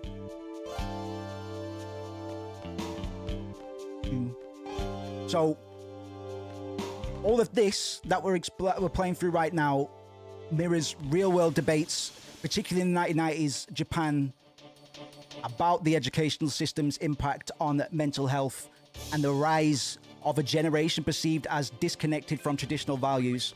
It's the young rebellion. It's everybody's waiting on the young to change stuff, but unfortunately they're all brought into and tied to these rigid structures that only serves to drill down their individuality, given that Japan is a very collectivist culture and society. So the SEED organization trains young soldiers, or young individuals, to be soldiers, further emphasizing discipline, and detachment as well, by way of just following orders.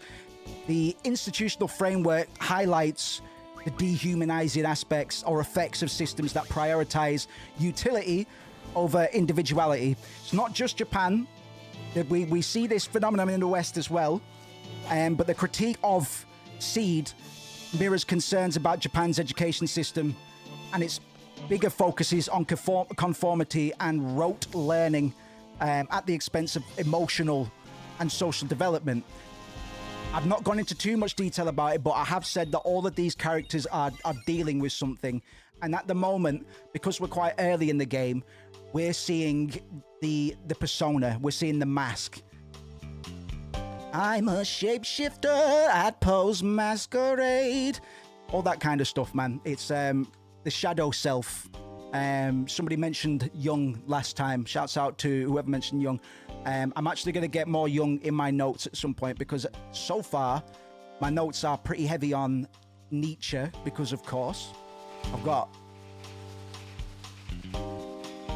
still got Thus Spoke Zarathustra just sat on my desk. I'm a big Nietzsche fan, but a big Jung fan as well, and I'm gonna get some Carl Jung notes sorted for the continuation of Final Fantasy VII as well. Yeah, shouts out to Andy, man. I thought it was. Yeah, great shout. I haven't altered my notes between streams this time, but that was a really good shout, because I particularly like Carl Jung for the archetypes.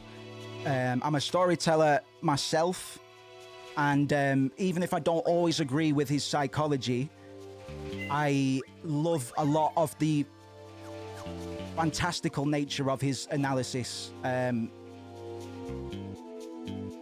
Renault, really counting on you to kick some Galbadian butt. Hello, hot cheeks. Absolutely. So I'm a bit. It's silly of me to have missed that in the first place, man. But especially later in the game, we're gonna be able to tee off on a lot of the philosophical stuff. And I definitely slept on Young during my note taking for this, man. Yeah, you're pretty. Yeah, without spoiling anything, you're quite right. All of these characters at the moment, we don't know them too well, but it's not too much of a spoiler in my eyes to let you know that all of these characters are going through something that in turn has resulted in them putting up a front. They are playing a role that isn't necessarily in touch with their true nature as individuals. They are trying to put forward this particular personas that fit the mold, so they're not ostracized.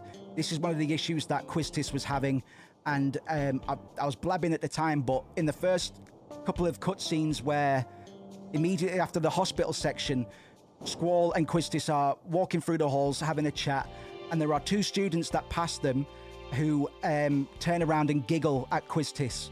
They're taking the piss out of her because she doesn't fit any kind of mold. Like, she is the first character that we know is a bit conflicted in terms of the view of who they are, their actual true self, to the point where Quistis kind of reluctantly, but at the same time I think she's quite glad, gives up her instructor title just so she can allow herself to actually have feelings for Squall, which as an instructor is completely not allowed, you know. It's just not cool. So the reason that Quistis was removed from her instructor status is a bit like, we can take it from the fact she's not a great leader. Like, she puts herself forward as being a great leader, a bit of a big sister kind of role, but I think it's because of her proximity and age to her students who should be her peers. She's neither respected fully by the faculty or by who should be her peers. So instead of being in the middle, she decides to, or is told to rather, albeit she's relieved to be told to do it, step down from her role as a teacher, allowing her to be a little bit more in tune with her feelings and a little bit more authentic. We're not going to see Quistis for a bit. but she's probably the first example of this somebody's guard being dropped just for a minute. Which just has a brief moment of vulnerability with Squall, who doesn't eat it up whatsoever, because Squall is still very much tied up in this idea of a persona, this idea of a literal character being performed rather than anything that is actually in touch with himself, because he's been hoit, and probably has some mummy and daddy issues as well. Who could blame him? What did you say? Be careful. Things will cut. Yep, that's fine. Right, where do you want me to go? Been blabbing. I'm gonna go give this dirty magazine to what's his name? What's his name? His name is Watts.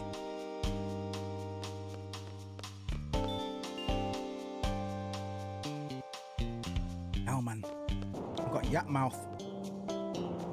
Bottom mouth to the max. I'm looking for a... Oh, I know where I'm going. It just shot into my brain. I know where I'm going. And the plot's about to get weird. It's about to get good. Not that it hasn't been already, but so far, it's been pretty surface level. There hasn't been too many fantastical elements yet, besides all the magic and summoning of Guardian Forces. Tell you what, why don't we summon one? Let's do a good old diamond dust on this poor fella here, just so we can see the animations, because they are stunning, to be fair.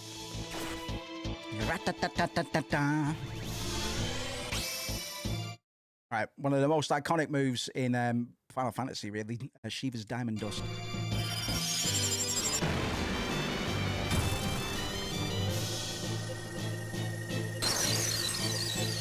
Oh, mama.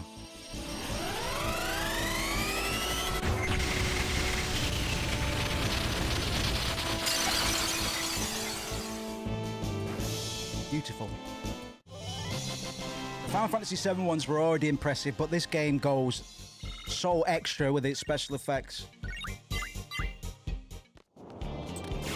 Hey. Gonna be fighting the dog. Gonna be fighting the dog of the house.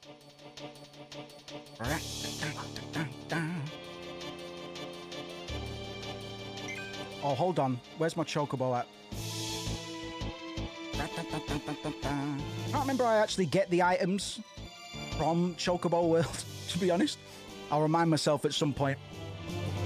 Just as a reminder, this little Chocobo in the corner is gathering me goodies to make our journey through Final Fantasy VIII a little bit easier. But it does need some intervention every now and then, which is a bit annoying, but we move.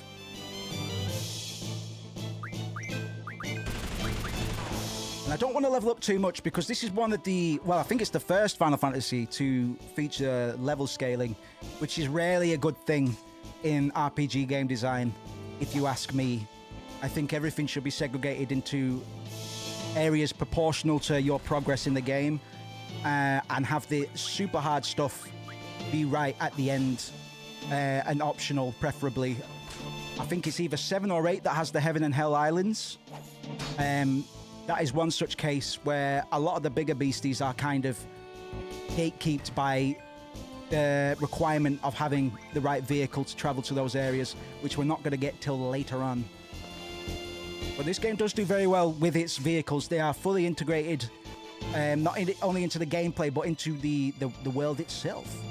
I appreciate you, Jeffrey, bro.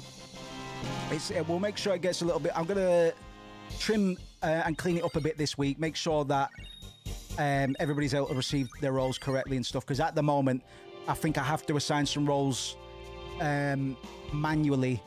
We had a bit of an issue where we had to we had a storm of angry Minecraft players try and antagonize the community at one point, because we sniped a URL from them and they didn't like it.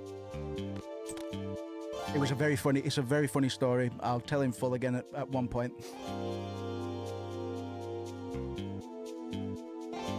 Woo! And we'll get the games nights back at some point as well. We used to do a games night every Friday, Saturday.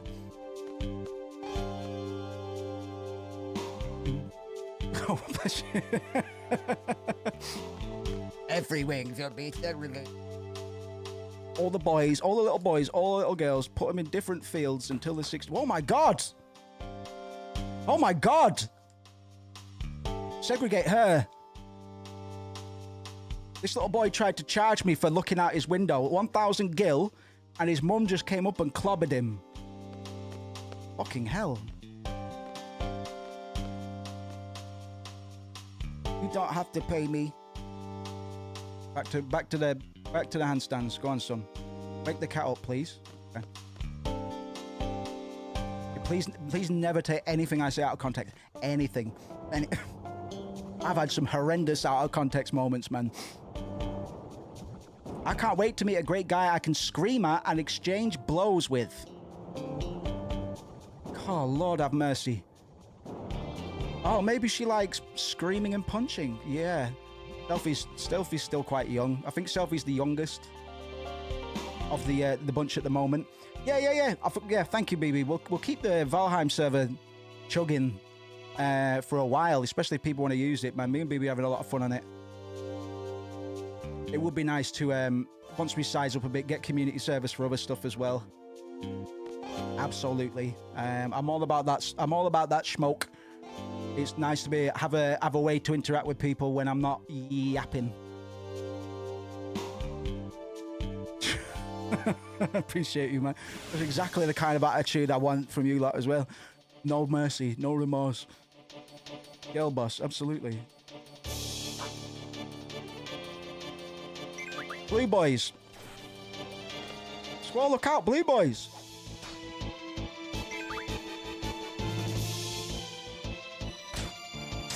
I want to show you Renoa's limit breaks, Doug. Oh yeah, that reminds me. I need to make sure that Bobo is actually learning stuff.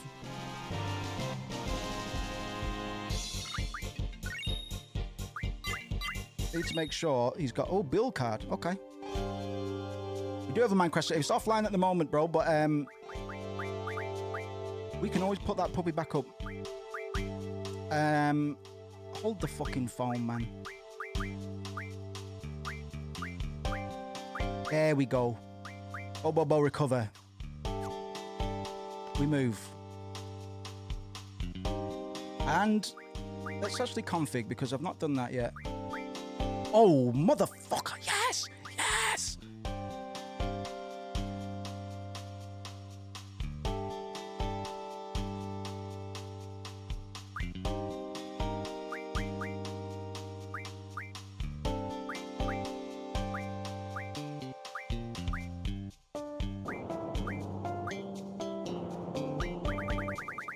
B8 to end. Ah, you bastard, man. You little bastard. B8 to end.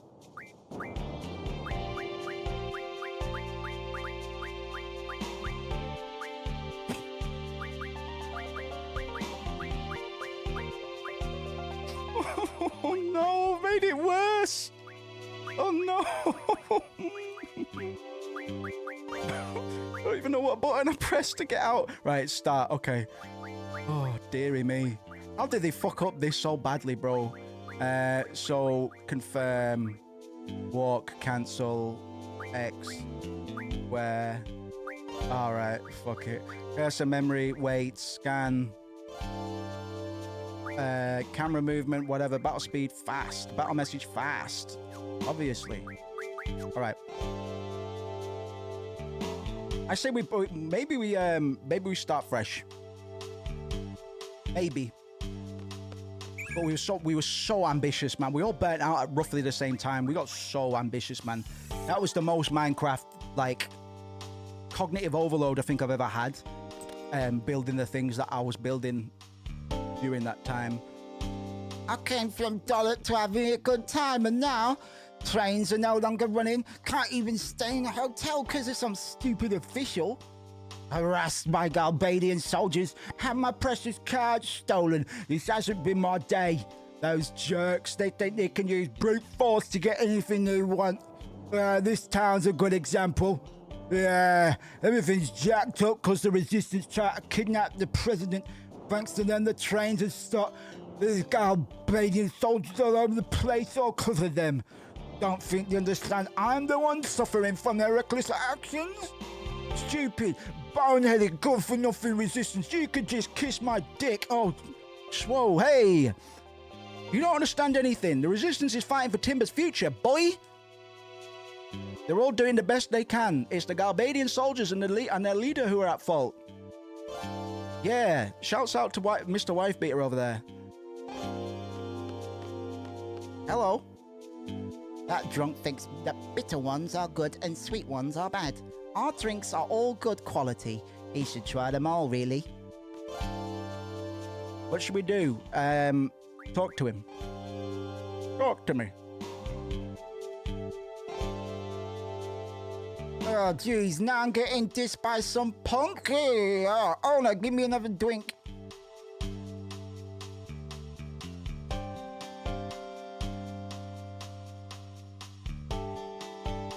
One second.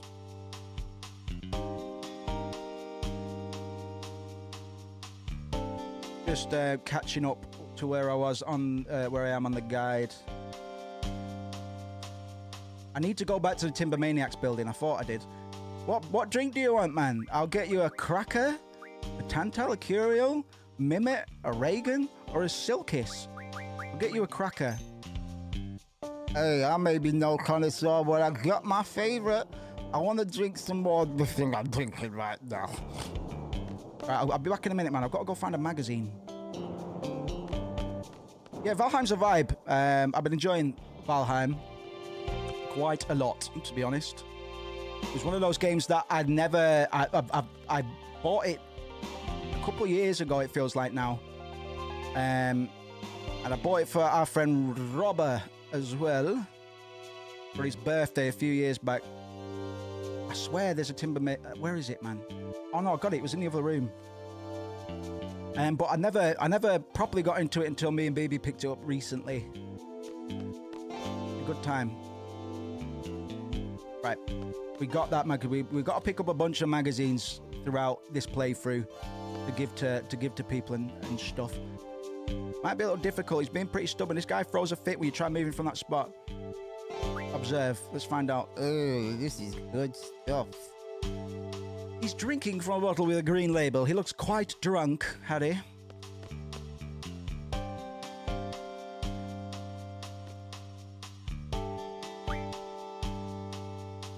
With a green label. How am I supposed to discern what that is? Talk to him. Tell him about the card. No, I'd rather keep the card and buy him a drink, man. I could just go through all of these. Oops. And once we get through this alleyway, things are going to start happening very quickly. First, I've got to buy this guy one of every drink, so I don't have to give him the card that was stolen from him. It wasn't stolen by me, but I'm keeping it. Oops. Oh, hold on. It's Gishal. It's Mimit. I should have taken the buy him a drink. Oh no! Didn't I just try Mimit? Maybe it's Silkiss. There's Mimic greens, like Gishal greens. Gishal greens being Chocobo's favorite in terms of meals. And I know that there are Mimic greens as well. Hey, punk, you got good manners. I ain't the rude type either. Here, take some of this. Oh, I got Forbidden card. Thanks, man. Got 2 cards for the price of 6 drinks. Okay. Thought that spiral staircase full of water in the swamp was a crypt, but it's empty. Oh. Oh. I'll have a look. I did find a few other swamps last time I was on. Oh. This fucking chocobo, man. Let's find out, actually, whilst I'm here, how I get my Chocobo World stuff. And in fact, before we progress through to the next story chunk. I'm going to go back because there's a couple houses I need to check. My mind's all over the place today, man. Happy Monday, man. My Monday brain. Trying to dial in. We're not doing too badly, but to be honest, I don't know what I'm saying half the time.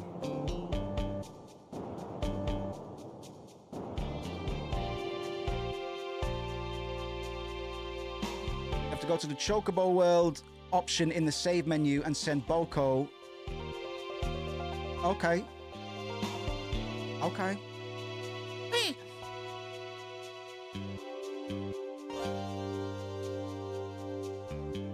Oh my, that's a lot of reading.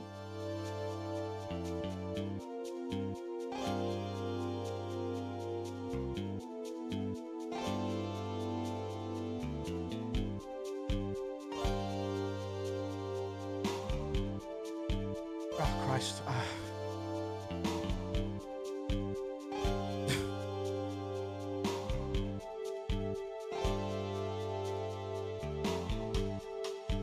Oh yeah, well, perfect. Right, I think it's just automated now. Oil. I don't see the Chocobo World slot there, though. I'll work that out later. We are going to use a few little tricks to help us progress through the game a bit smoother, but we're not going to cheat necessarily. We will use the game against itself. Because for the sake of our analysis, it's less about the combat mechanics. I don't want to play a card game with you right now, sir. It's less about the mechanics and more about an overview of the story and a analysis or quote-unquote academic reading of the game. I get to say that because I've studied game development on an academic capacity. But do know that every time I say it, I'm taking a piss out of myself as well. Gaming academic is a funny title for anybody to bestow on themselves. Yippee, yippee, yay! Oi, oi! Dink on, dink, bang, bong, bang. Dink, dink, bong, bang.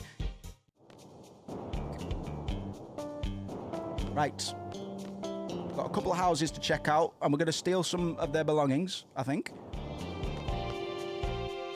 Check the cupboard. Won't open. Hey, young lad, what on earth are you doing? I want to see what's in your cupboard. You like beverages? Yeah. Good to hear. Drink whatever you want from the faucet. You don't have to hold back, it's just water. Oh, I love beverage water. This house is too small for a family of 5. Mum's working at the pub, Grandma's at the gift shop. They don't seem to mind. Grandpa's so stubborn he refuses to move to a bigger house. That's real. Tells us a lot about the state of living in Timber, particularly. Hey, I want to know what's in your cupboard.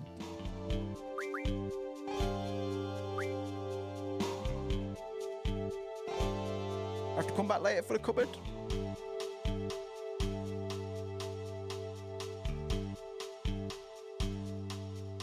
I'll do it a few more times, I thought so. You can open it by banging it a little. Why are you helping me rob you? That's the state of affairs, man. People are being beaten up to the point where a strange man enters their home and starts trying to bang on your cupboards to steal your pocket money. Bang on it. Nothing here. Quite a strange one, young lad. Is it that fun, opening an empty cupboard?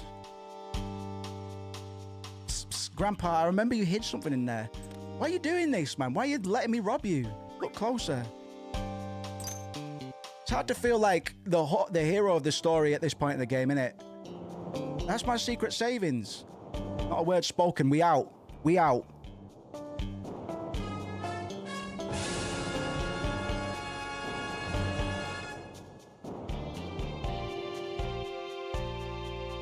These guys are playing a silly game on the train tracks. Don't play silly games on train tracks.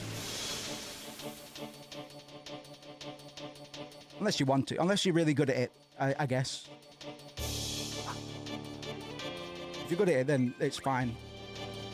So just get lots of practice in, and then I won't have an issue with it. This is Moose recommending you practice really hard so you don't injure yourself playing on the train tracks. Don't Chloe Price yourself. Or do. It's up to you, really. I'd rather you didn't. But you make my viewer count go up, which I never look at. But YouTube does tell me, it gives me a report afterwards, man. And I was very happy with the last stream. We had 9 concurrents peak, which for me is good fucking news. That's bullish information. I know it may be a pittance compared to some other streaming types, but yeah, I was really, really happy with that. So thank you very much. There are 4 different trains running through this town. Gets kind of packed at times. Want me to tell you what these trains are? No, thank you. I'm going to go continue the plot, actually, so I don't want to... I'll learn about the trains another time, but thanks for the train, Alpha. Appreciate you. Right, let's get a fucking move on, man. Been yapping and doing filler for too long. And I've got my chocobo configured, so he just does what he wants now. I don't have to intervene, I believe. He's snoozing at the moment. I don't know if I agree with that. I think he should be working all the time. But I guess I'll let him have his sleep for now.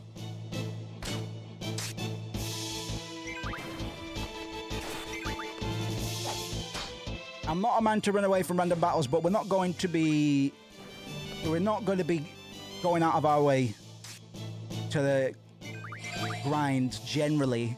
If there's a certain ability or something that I'm looking for, or there's a reason to fight non-boss fights, then by all means, man. But for the most part, because of level scaling, it doesn't matter if we keep at a low level as long as we are kind of progressing via AP. There's XP and AP, so experience points and ability points.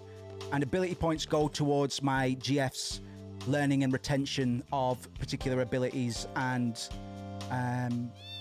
modifiers. I feel sick. I drank too much. Scan found. Put it on Reno Air. My girl. Okay. Okay.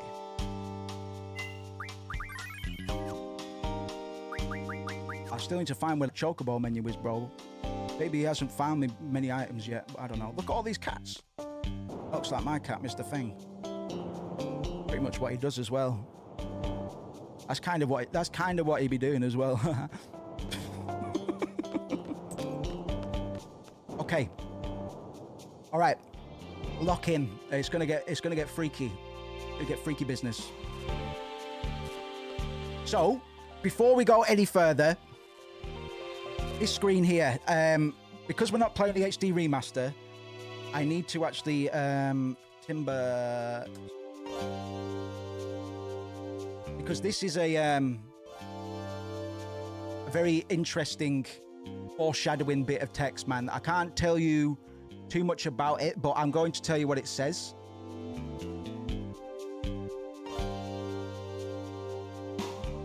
So this text here on the screens that flashing by is basically somebody transmitting and saying things like, "I'll never let you forget about me. Bring me back there. I am alive here." And a couple of other things. I think those are the main ones.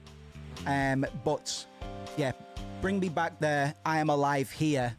I'll never let you forget about me. Somebody is transmitting to this screen. We don't have enough context to really understand how and why and who. But it's something that a lot of people miss because on the OG, you just can't make out what this text says. But with the power of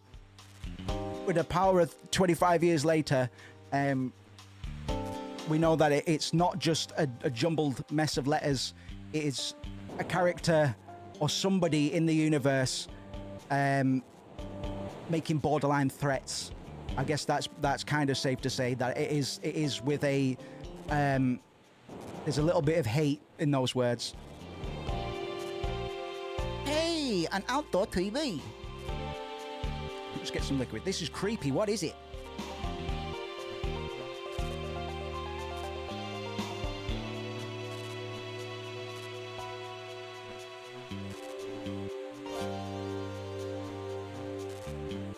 What civilizations are we playing in Civ 6?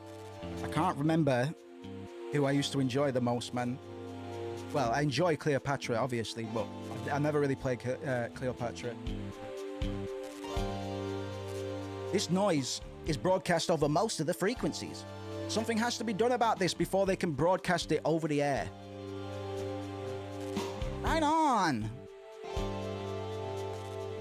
The president's in the studio now, sir. Too many guards now, so we won't be able to storm the place, sir. Thanks, Alfred. But we can't just rush in. We've got to come up with a new plan now. If the president leaves, maybe the guards will be gone too. That's when we do our broadcast. It might not be as influential, but it's better than nothing, right? Gotta start your Instagram somewhere. We don't stand a chance if we take them head on, right? Don't worry about us. We'll fight your enemies based on your decision. I am Squall, and that is our duty. He says, looking at the horizon. Hey, I'm a C2. Just want you to know I'm ready for anything. Thank you, Selfie. How sad. Act on my decision. That's your duty. Oh, what an easy life it must be just to follow orders. Call it what you want. All we want is for you to achieve your goal using our help. I find it hard to believe that you can do it, though. What did you say? If you have something to say, just say it. Yeah, no, forget it. Forget it.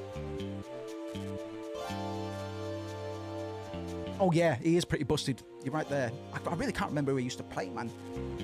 Because I don't like going for domination victories. I'm one of those players, man.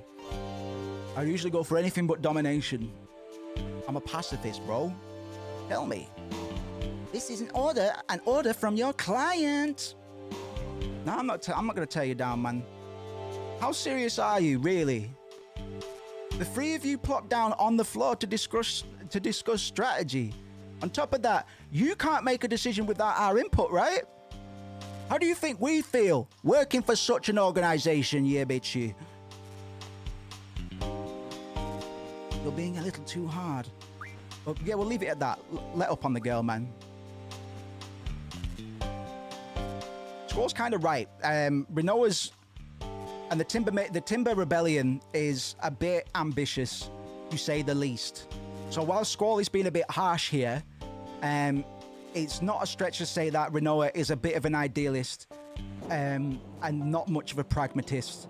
It's going to be very hard for 6 people, the 3 of us and the 3 of them, to usurp or regain independence for Timber from the Galbadian control, the Galbadian occupation, rather.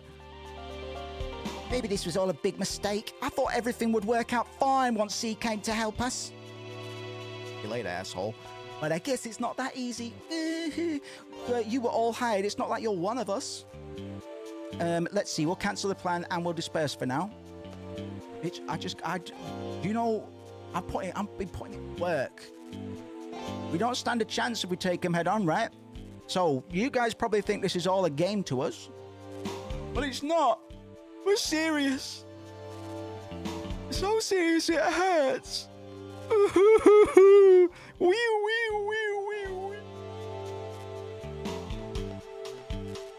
Goals and one. Right, here we go. Here we go. Here we go. Here we go. Here we go. Here we go.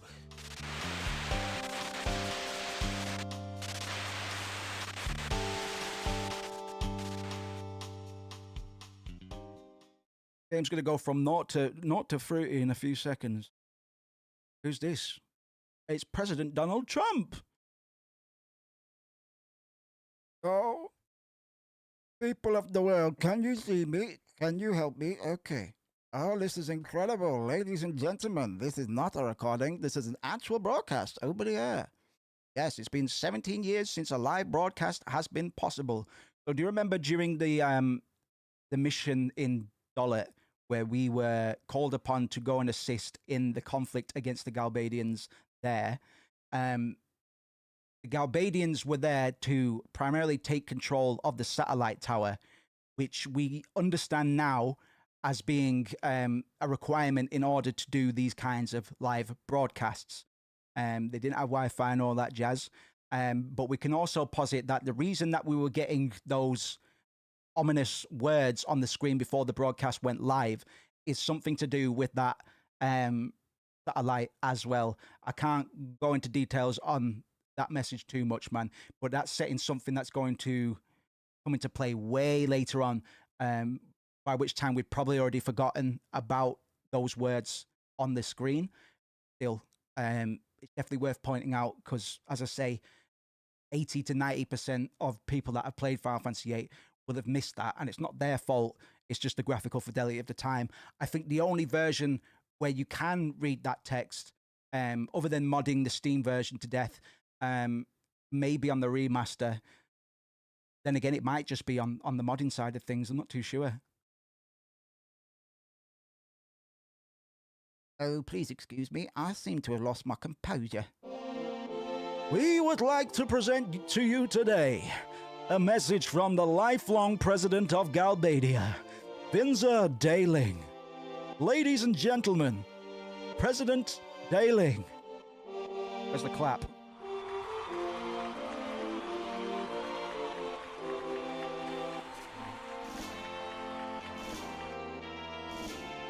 My fellow Galbadians.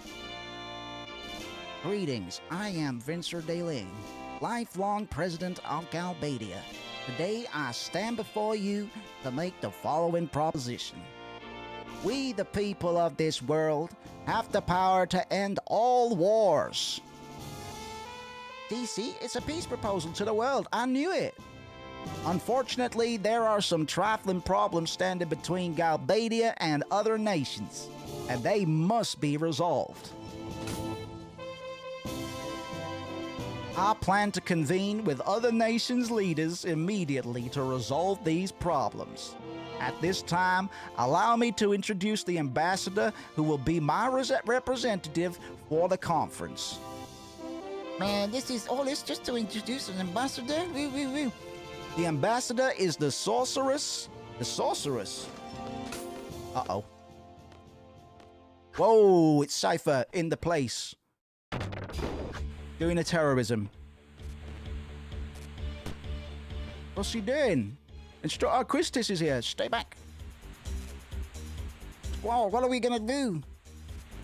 For the last time, stay back. You're only going to provoke him. Nothing. Our job is to assist the owls. It's none of our business.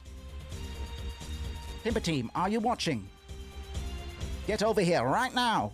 You have permission. I need your help. So Cypher has taken the president hostage. That's not good.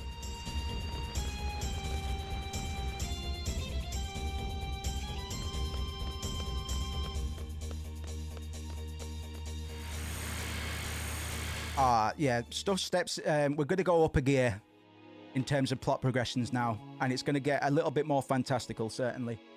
We need to restrain him. What do you think you're doing? It's obvious, ain't it? What are you planning to do with this guy? Planning to do? That's right. He knows Renoa. Is that why he is here? I get it. You're Renoa's... Shut your damn mouth, pussy! He broke out of the disciplinary room, injuring many in the process. Oh, for fuck's sake. Paul's literally face-palming.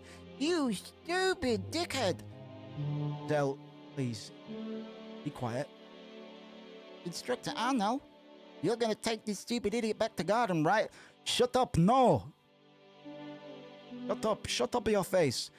I see, so you're all from Garden. My fellow Galbadians. Should anything happen to me, the entire Galbadian military will undoubtedly crush Garden.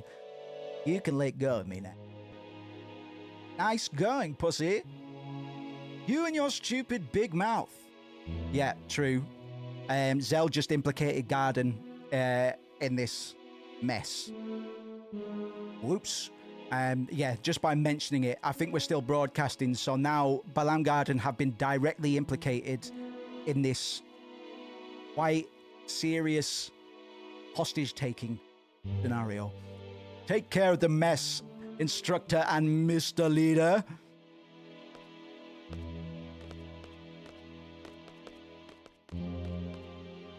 Oh boy, now. Any items or anything? Woo! Ow, ow. Here we go. Are you ready, my queen?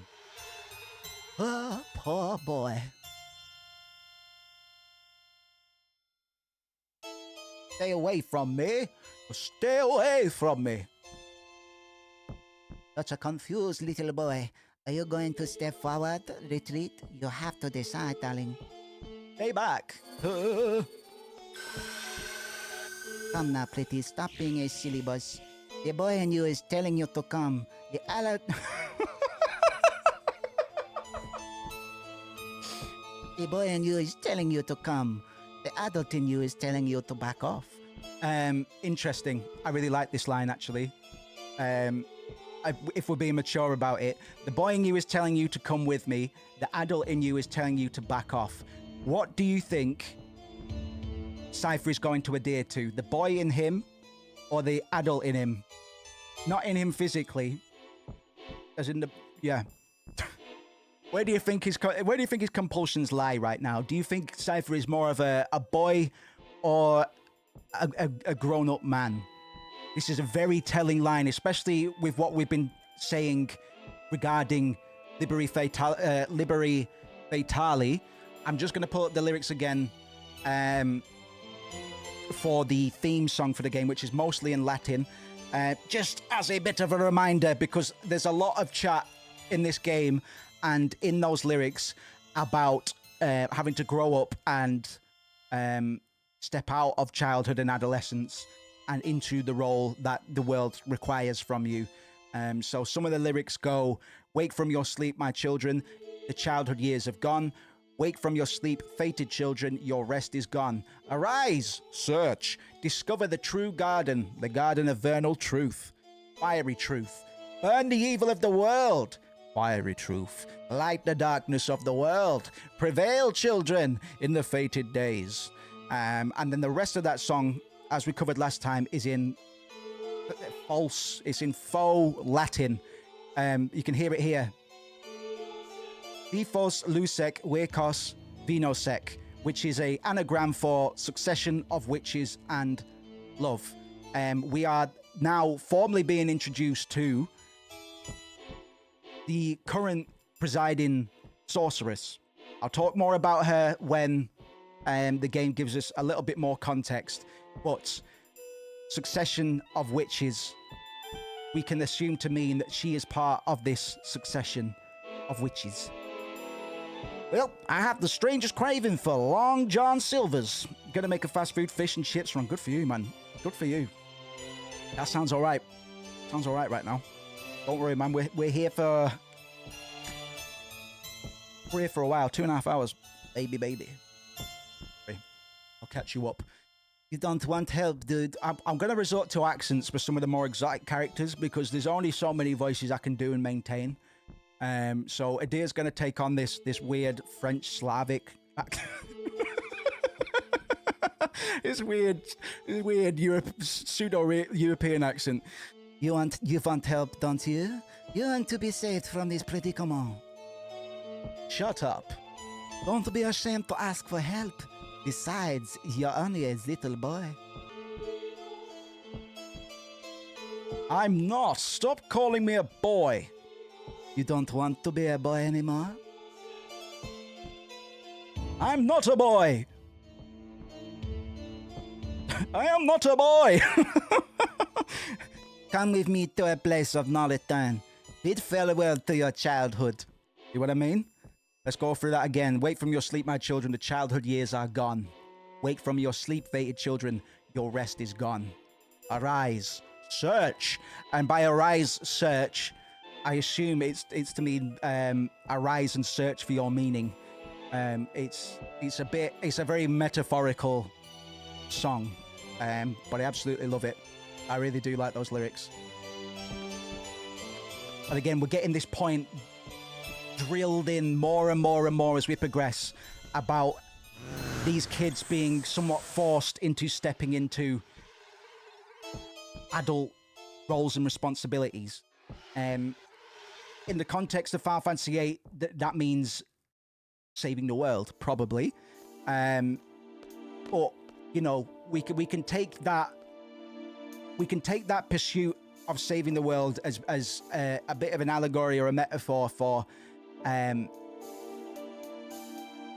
not being afraid of your individuality, embracing that, and challenging the world with your own personal strengths, without any of these falsities or visages or personas that have been laid on top of oneself in order to protect them from that world, the world that requires them, the fated children.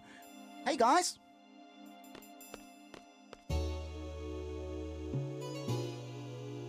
Where's Cypher? Don't know. It disappeared into a curtain. We don't know.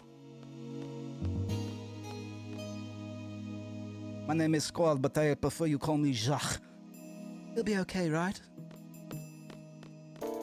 So Renault's got a bit of a boner for Cypher. The way I understand that attraction is that they are both quite emotional and forthcoming with their feelings. They're both extroverts, I would say, and ultimately they're both kind of immature. So whilst we're going to see a lot of development between Squall and Renoa, as you might have guessed by the box art, we should point out that Renoa and Cypher at the moment do have some kind of relationship. I think Renoa will go on to state that she actually loves Cypher, or at least she thinks she does. She's a young girl, obviously very confused, man. She's led an entitled life. She's trying to be the leader in this rebellion. She simply doesn't have the resources. She simply doesn't have the strategy needed to do it. But she's been looked after her whole life and treated with in a certain way to the point where she's kind of convinced herself that it's worth doing. Renoa is a bit separate to all of the other characters that we've met so far because she did have a quote-unquote good upbringing. And we will learn before too long that Renoa's mother died in a car crash. So she is missing a maternal figure. And maternal figures, much like Final Fantasy VII, are going to be a critical component of Final Fantasy VIII. There is generally a big theme of motherhood across all of the Golden Era Final Fantasies, but particularly 7, 8, and 9, with it being less the case in Final Fantasy 9, but there are still some points to be made about parenthood and maternal sort of a need for that maternal input that is sorely lacking in our characters' lives. We see that through Garnet in Final Fantasy 9, whose true mother bit the bullet during a big storm and was adopted by the Alexandrian royal family via Queen Bran. But a lot of Garnet's revelations and a lot of her character development involve or regard directly her heritage and her true family tree or heritage. We have to stay away from Timber for a while. Is there a safe place you can take me? This is an order from your client, remember? She's a bit salty with Squall, I think. Throwing her weight around. All right, I'll do it, goddammit. I like this flag as well. It's a bit... What flag's that similar to? Is it the Swedish flag?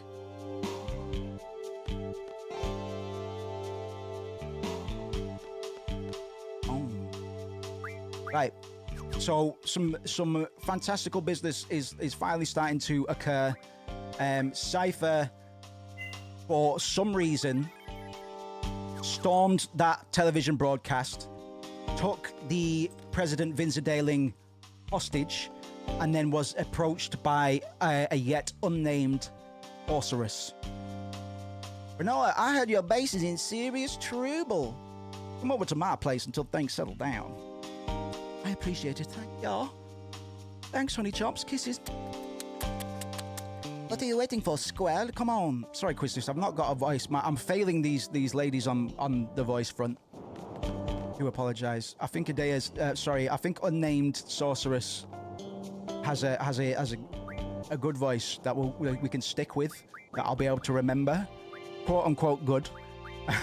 But the others are lacking at the moment. It's going to be tricky, man. It was one of my bigger worries about streaming this game, but even if I plow through some of the dialogue without reading it out loud, I'll make sure everybody's caught up on narrative and particular character moments. I like to read the dialogue for, because it's important we understand how these characters function, what level of maturity they're at, what level their executive functioning and strategy is at. Because for the most part, aside from Squall and probably Quiztis, Selphie, Zell, and Renoa are children. They are children. They are very, very immature. They wouldn't be able to be in this sort of leadership capacity that Squall's been put into. And I will say that Squall's leadership position is a reluctant one. Squall doesn't want to be responsible for anybody, Doug. He just wants to be left alone to play with his Pokemon cards. He hasn't got time for this shit. But alas, wake from your sleep, my children. The childhood years are gone. Wake from your sleep, fated children. Your rest is gone. There's no more time to rest. You've got to get up and do your business, man. You got to get up and save the goddamn planet because the JRPG needs it. It demands it from you. I've been playing Nonary games recently. The Nonary games visual novel series. Let me know if anybody else has played 999, 9 doors, 9 persons, 9 hours, and what you thought of it, and if you know any games that are quite similar to it, because I'm up on my Danganronpa Nonary games shit at the moment in my downtime. What's this? I have 2 small children in here. Don't do anything to frighten them. Upstairs, hurry. Hurry. Will she be okay? She will be fine. The legend goes that my mother took down many soldiers with her strength, cooking, and beauty. That beauty part sure makes it sound like a legend. What? You just talk crap. Selphie! You can't. Selphie! These people are. These people are looking after you, man. They put you up. You're despots, man. They're looking for you. They want your head, and you're saying that her mum's ugly? Can't do that, man. Oh, 0 time dilemma. Thank you very much. I'll check it out. I'll check it out for sure. Hello, kitty. Oh my god. Look at the cat. He's going. Oh, he's dead.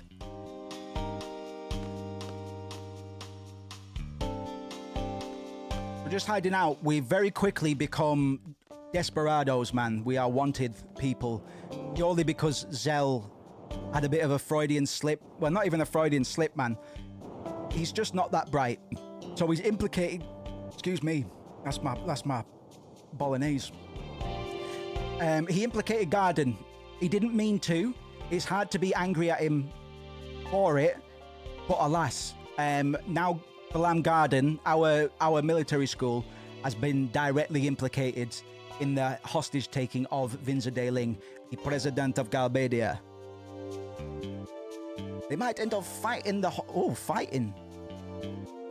Quistis, I don't know how Quistis would sound. Because I would imagine her to be quite middle upper class sounding in terms of because of her role and her seniority. She is the oldest of the current party members at 18, and was until very recently an instructor to at least Zell and Squall. Selphie is a transfer, so possibly not Selfie, and Renoa doesn't belong to any of the gardens. But it's the fact that we've got the apostrophe on fighting instead of spelling it out completely for Quiztis. Either this is her being frustrated, or I haven't got this character sussed yet in terms of her demeanor. I've always taken it to be a bit uptight and somebody that would probably pride themselves on their etiquette and their vernacular.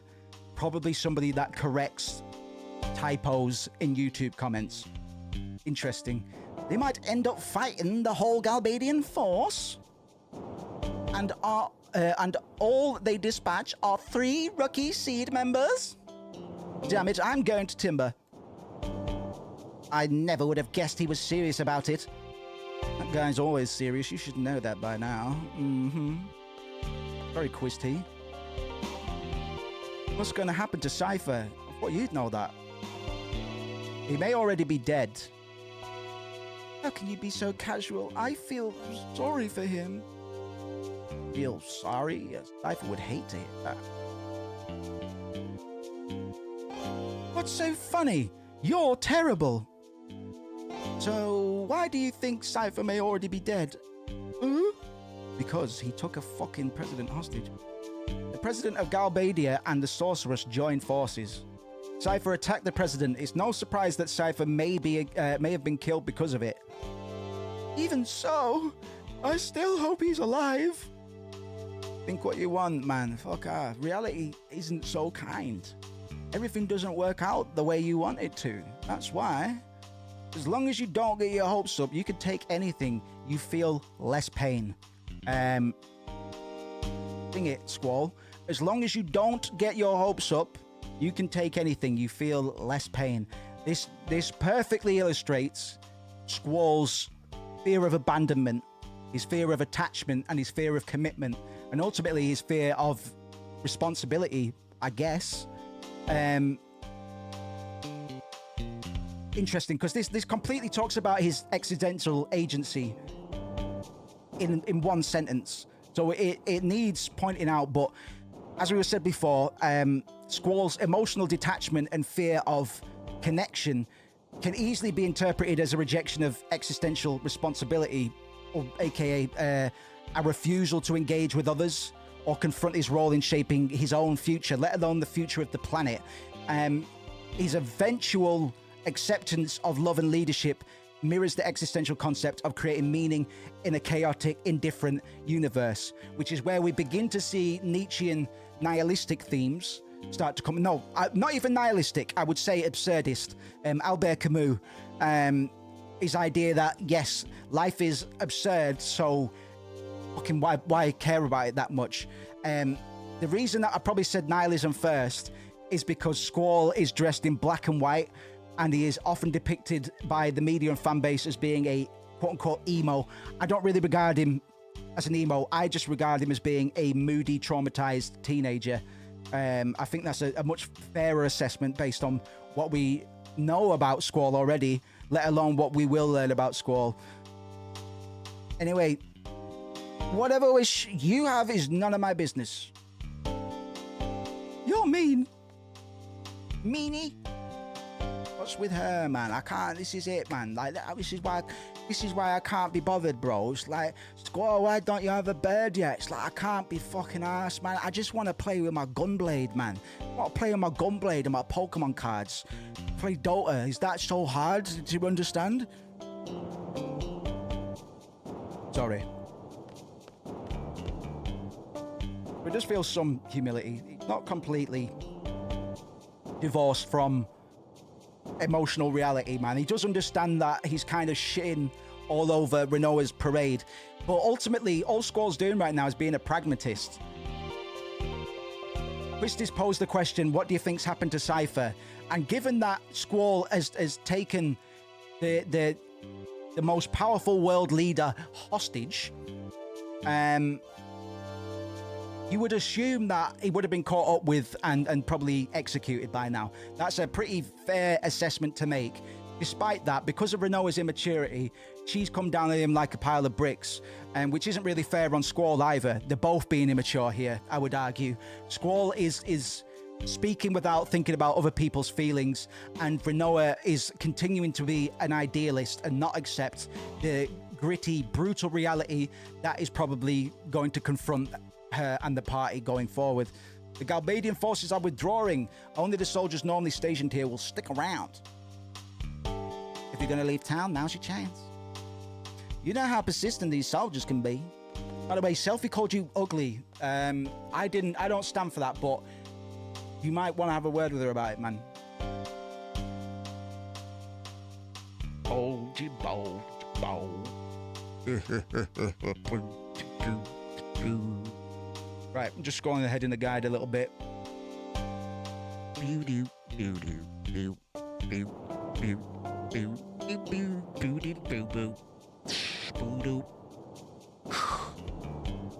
Okay. Right, so I'll grab a little bit of water because I'm going to be yapping a bit more directly about target talking points as this game starts to open up its mythos and world building a little bit more. So I'll tell you what, I think I've got to hop on the train in a minute. I'll do that and then I'll go get myself some water.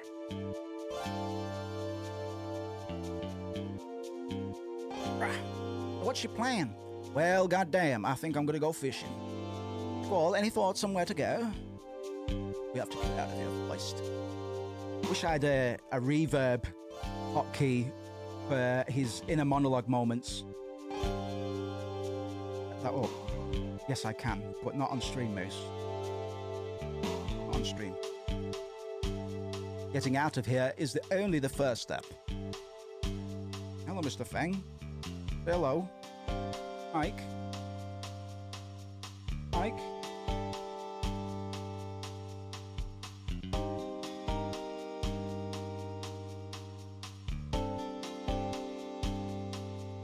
Oh. In a moody sod. Hello.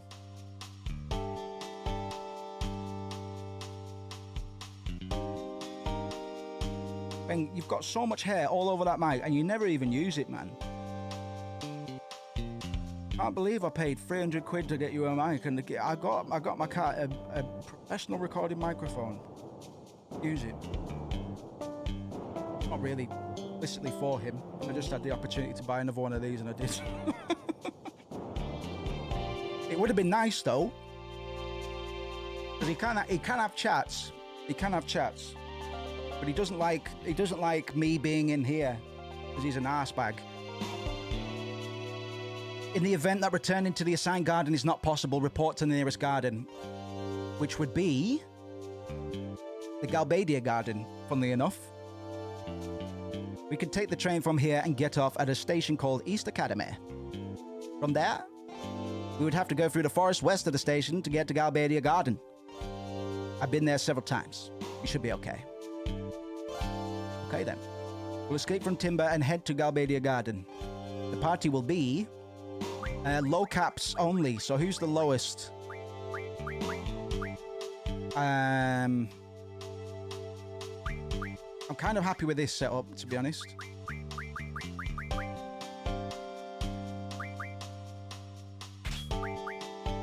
I think he does. Yeah, he speaks in tongues. He's speaks in aggression and threats.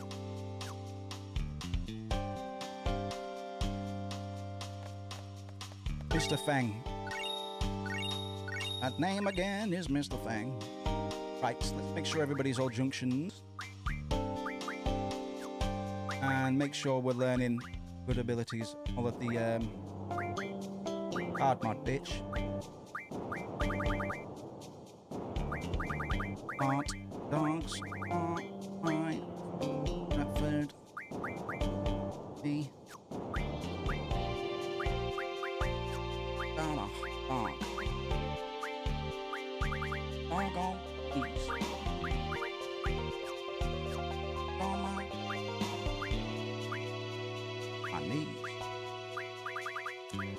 let's get Mug. Change attack to Mug. Yes, please.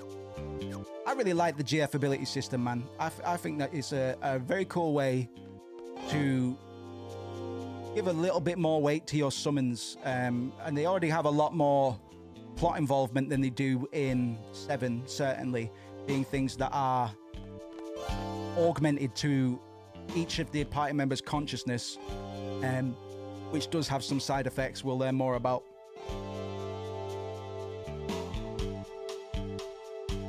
Super duper mega bummer, huh? We'll do whatever it takes to get on that train. We won't have to do that. Looky here, I have a ticket. Everyone's ticket right here.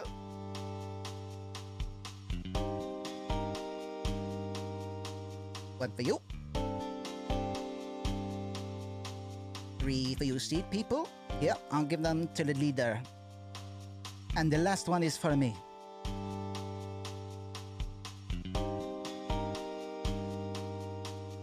Right, you gave us 3, but there's 4 of us, but okay. Go and take it.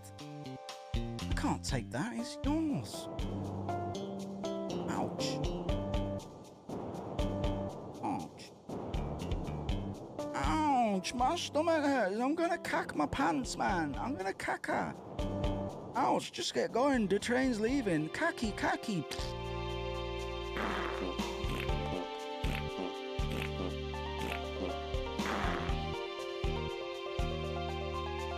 I know, I'll go hide in a bathroom or something. Yeah, that's probably a good idea. Rat alert! Rat alert! We have a new snitch. Rant alert. How are we feeling? What's everybody playing at the moment? We've got a few Civ players in the chat today. What games are people excited to play this year? Because we might have an alright year for games releases. But I'm at the moment, I'm in flux in my own time. I'm playing Valheim, but I'm looking for something nice and substantial to try and bite into soon. Because I'm getting weird game cravings, man. I'm getting cravings for Call of Duty recently. And for the first time since 2007 or 2008. Get off at East Academy and go through the forest west of the station. Galbadia Garden is located up ahead, is that correct? Indeed. Glad we have a leader with a good memory. Interesting. I'm gonna put a little tinkle here. Glad we have a leader with a good memory.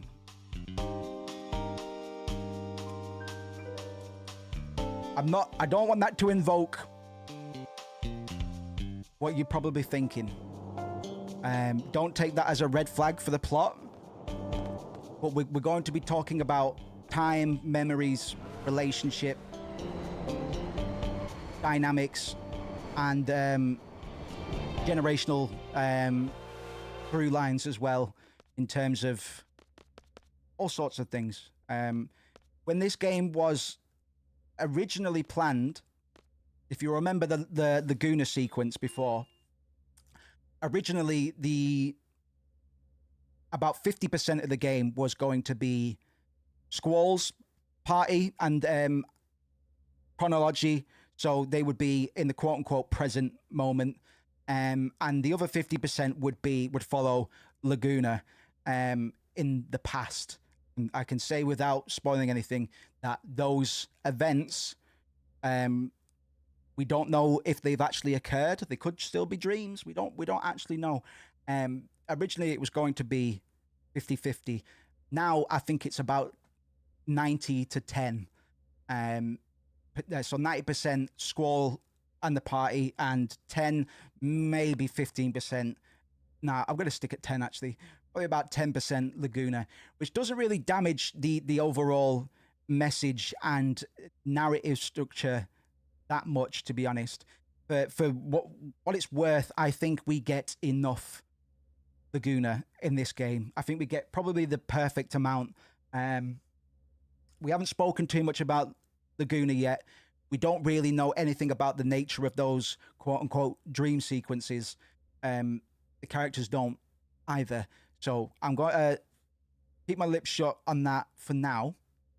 But yes, it's setting up this idea of generations, or kind of how moments feed into, how little things feed into big things.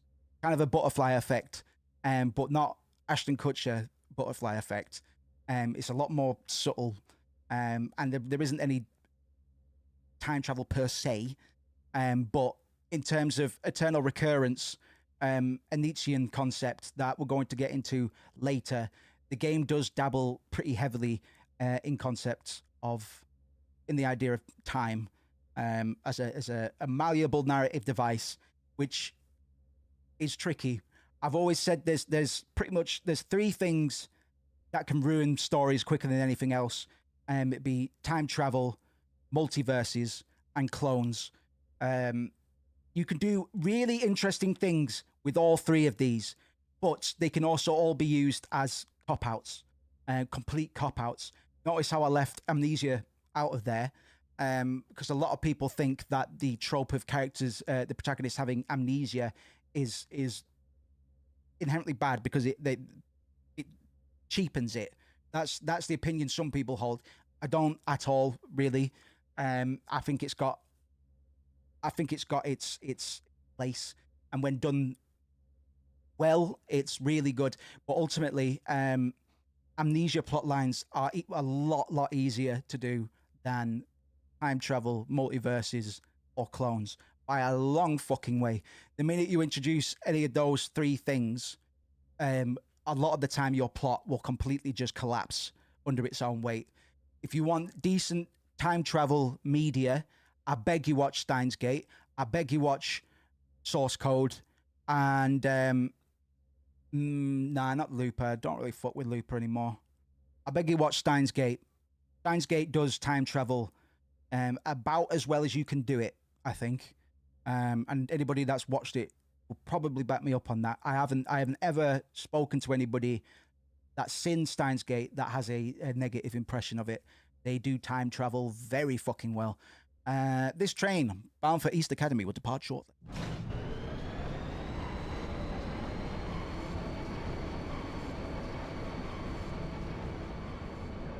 Please. Delphi talking to the train. Open up. Better let her have her way. So, Selfie showing very clearly that she is the youngest and most immature member of the group so far. But we love her all the same. Thank you. I fuck with Selfie quite a lot as a character. I'm only mentioning her specifically because a lot of people don't like Selfie. They deem her to be immature and annoying.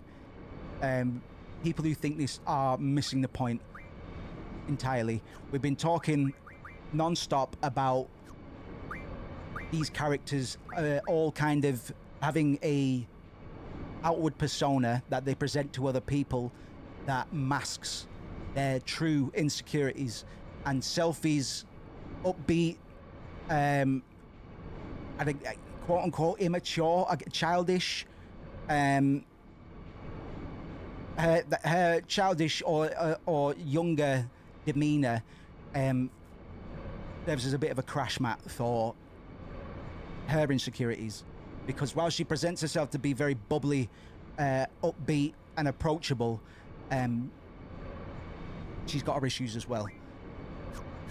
And how do I do my seed exams, man? So I've just received my seed salary, which is given to me based on what seed rank I have at the moment. I should be able to take my seed exams or complete seed tests to get my rank up, but I can't remember how I do that. I swear it was from a menu somewhere. Test. Take the written test to raise seed rank. Let's go. We will begin the seed written test. Are you ready, guys? You ready? Video Game Academia. Where's my water bottle? I'm gonna go get that first, man. Always take big water bottle into exams. And Pro Plus as well. Caffeine pills. That's what we used to do. Not to help us concentrate, but we just did it. To be honest, I was stoned for most of my GCSEs. Think of that what you will.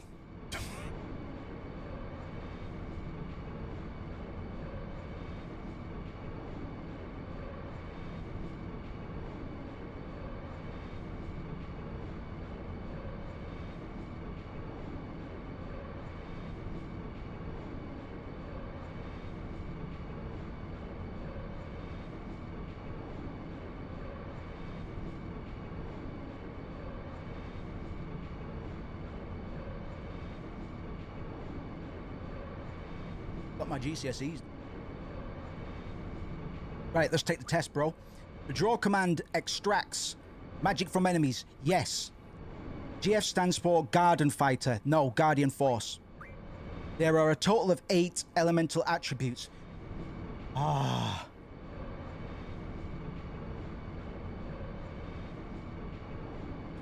This one's gonna get me. This one's gonna get me, bro.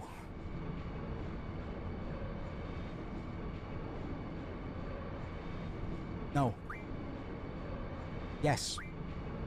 Yes for now. If I get it wrong, I'm gonna guess that's the one that I got wrong.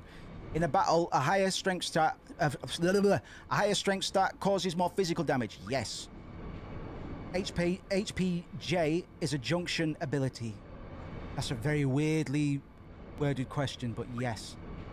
You can't assign specific abilities for your GF to learn. No. Magic uses MP. No. You can name your GF. Yes. You can wear protective gear. No. GF level up with AP. They level up their abilities with AP.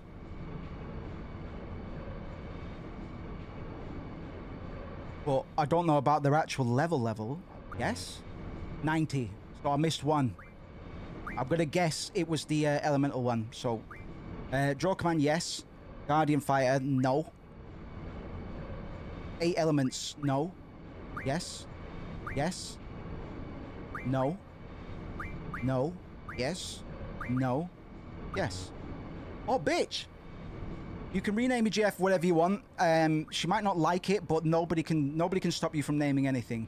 You can actually call anything you want.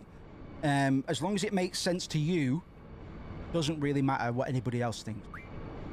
And never use protection. Oh, never. Right, let's draw command, yes. Guardian Fighter, no. 8 elemental attributes, no. Yes. Yes. No. No. Yes. No. No? Bitch. That last one. I gaslit myself. Yes. No. No. Yes. Yes. No. No. Yes. No. Yes. What did... Oh, I fucking spazzed out on one of the questions, man. Yes. No. No. Yes. Yes. No. No. Yes. No. What the fuck? Am I going mad? The draw command, yes. No. No. Yes. Yes. No. No. Yes. No.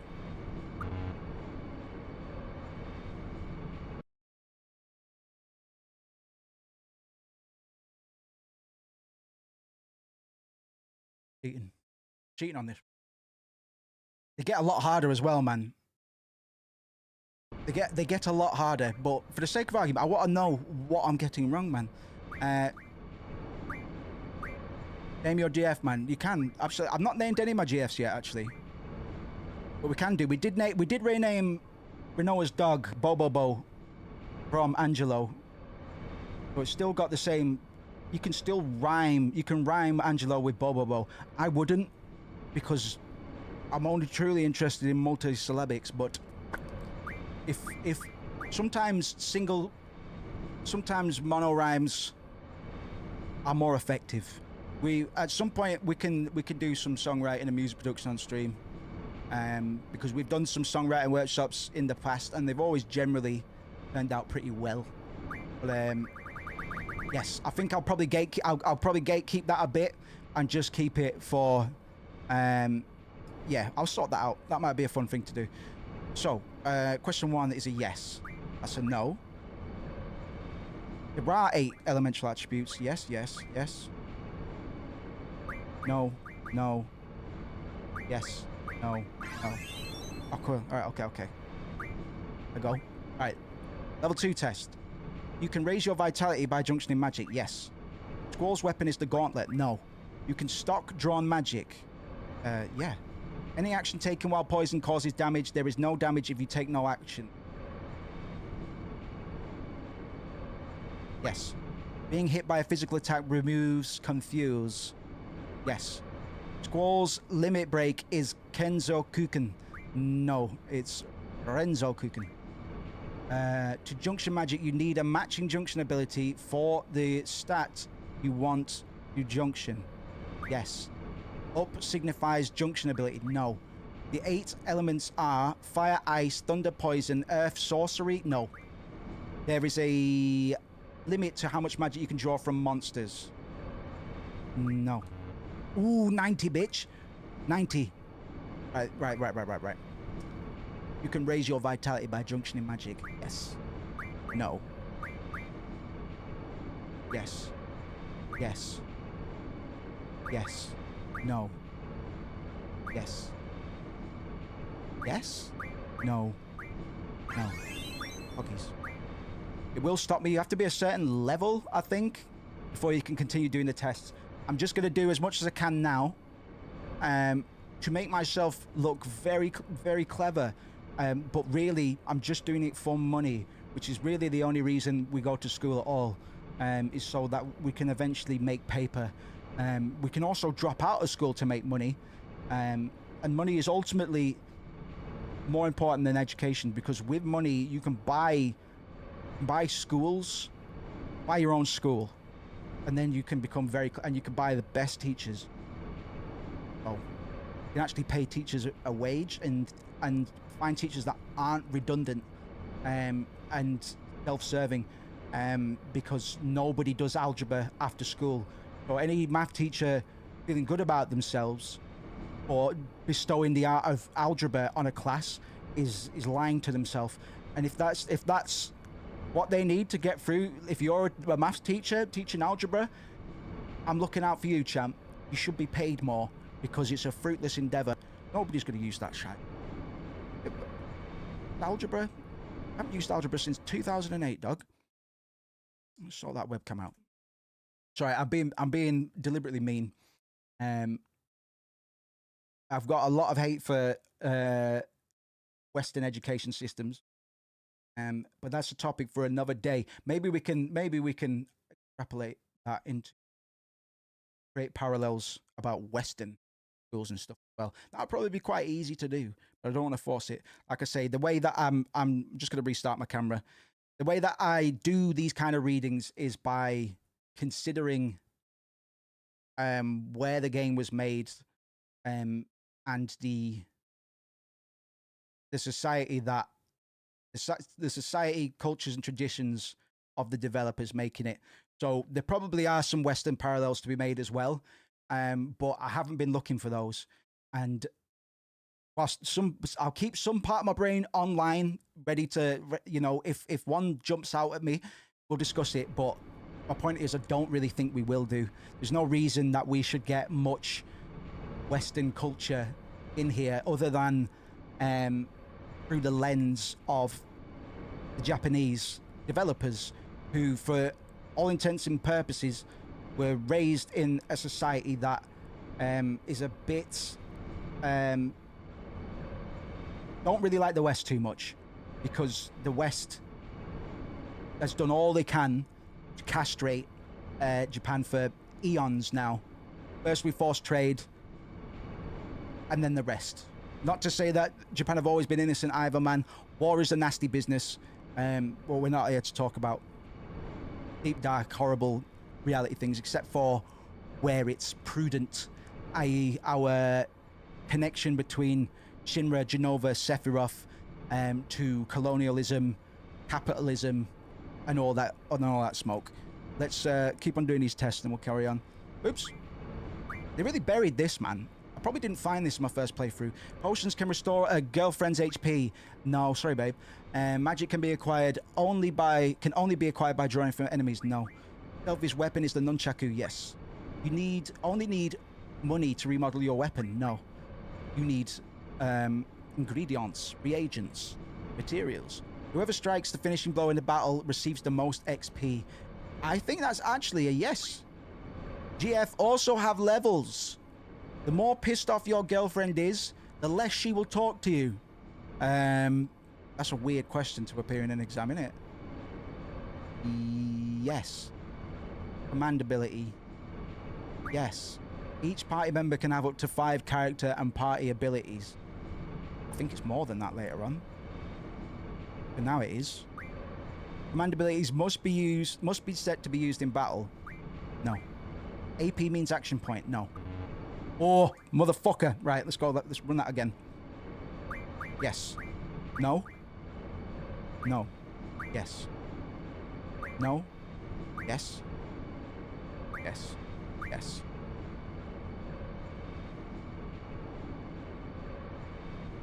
No. Yes. Okay. This also applies to real life. Absolutely, man. This game's crazy, man. Didn't change that question at all, man. They have to ask you these things, and you have to make sure that your GF isn't in the room. Like, you can't be summoning your GF when you answer these tests, because they've got to sit the test too, and they might, if they cheated, then we just don't tolerate GFs cheating, really. I think that goes without saying. Only Squall can use a gunblade. Nope. Cypher's got one. Attack magic can be used against party members. Yep, it sure can. There is an ability that allows you to make magic from items. Yes. Trying to get it now. Higher vitality reduces physical damage. Yes. Blue Master is learned by being attacked by a monster. Not in 8. No. I believe Quistis, our blue magic, or our blue mage, gains them through magic. Items. Consumption of various snacks and beverages. The magic dispel cures poison. No.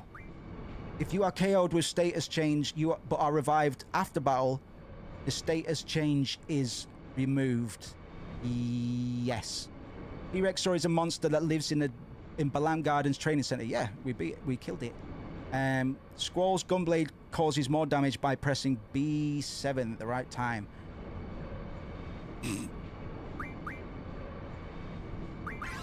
All right, bet. We're doing well. We're gonna max out on these because we just want to have money. No reason not to, right? Up party ability. Nope. You can draw from party members. Nope. You can save the game anywhere. Nope. When a GF learns an ability, some new abilities may appear, and you may benefit from this in the bedroom. Yes, I'd agree. A character ability must be set, otherwise it is useless. Character ability. Yes. Yes. The higher the speed stat, the better your chances of using a limit break. No, that doesn't sound right. No. An ability is something you learn by gaining XP. No. Under zombie, you succumb more easily to holy attacks. Yes. Physical attack means harm caused by use of weapons like swords and guns. Yes. You can steal steel pipe from a Wendigo. Great. I don't fucking know. Yeah? Alright. Alright then. Alright then. Zell's weapons and gloves. That's a fact. You can still summon GF when silenced. No. Ifrit can learn the F magic refine ability.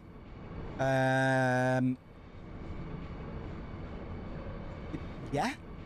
If more than one GF with the same junction ability is junction to a character, the effect of those abilities remain the same. What? If more than one GF with the same junction ability is junction to a character, the effect of those abilities remains the same. Fuck. No. Because they've got different stats, right? Junction. It would be the same junction ability. Oh, right. Yes, that's a yes. Sorry. All status changes return to normal after battle. No. You can use the attack and draw commands without junctioning a GF. Yes.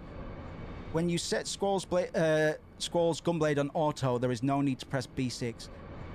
I don't know about that one. No, I'm going to say no, because what fucking sense would that make? Actually, I don't know. Maybe, yes. I might have said something along the lines of correct. Taught a GF a few new ones recently, but I got too much respect. Right, we're all understanding here, bro. I appreciate you.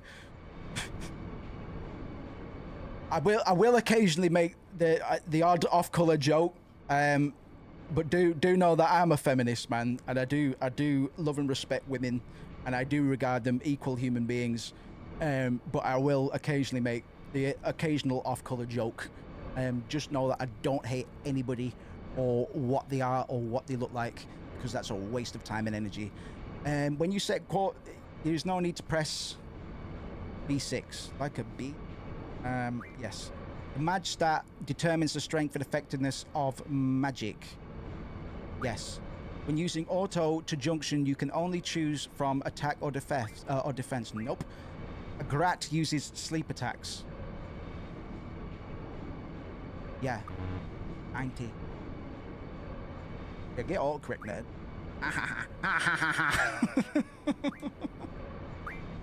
Dell's weapons are gloves. Right. Yes. No. Yes. Yes. No. No. Oh, I think that's the one I got wrong.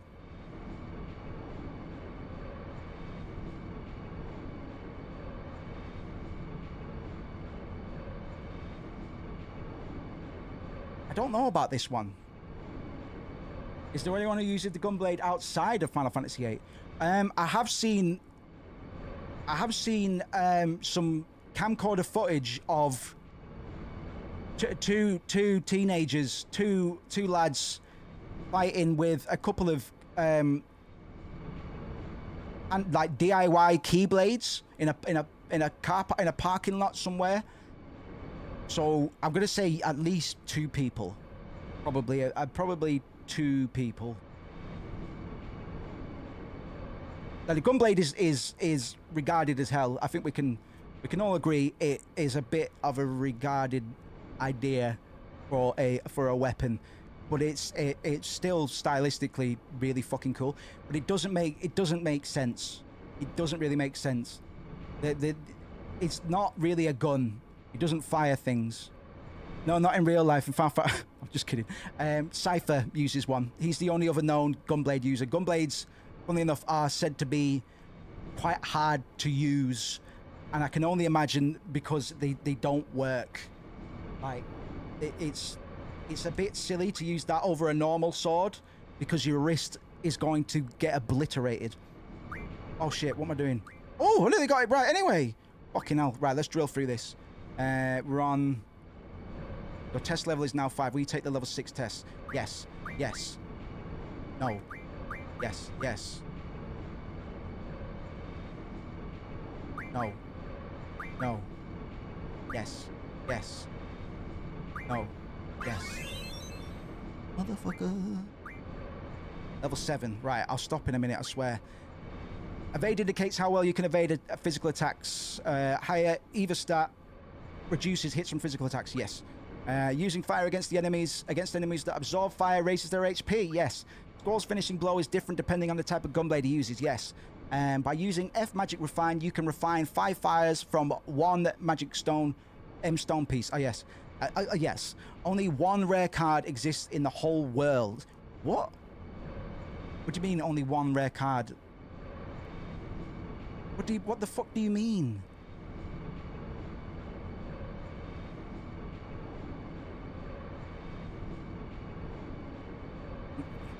No? I don't know. A Buell sometimes uses fire. These questions, man. Yeah. Spirit only relates to using Confuse. Higher spirit stat increases the likelihood of success when using Confuse. No. A Gizzard drops many screws. Yeah, sure. That one seems so specific that I can't imagine it's no. Enemies level up as you do. Yes, unfortunately. You encounter fewer enemies on the world map if you walk instead of run. No. Oh, you boy. I think I know which one it was. I think it was the card one. Yes, yes, yes, yes, yes, Yes. No. Yes. Yes. No. We're on fire, man. We're on fire.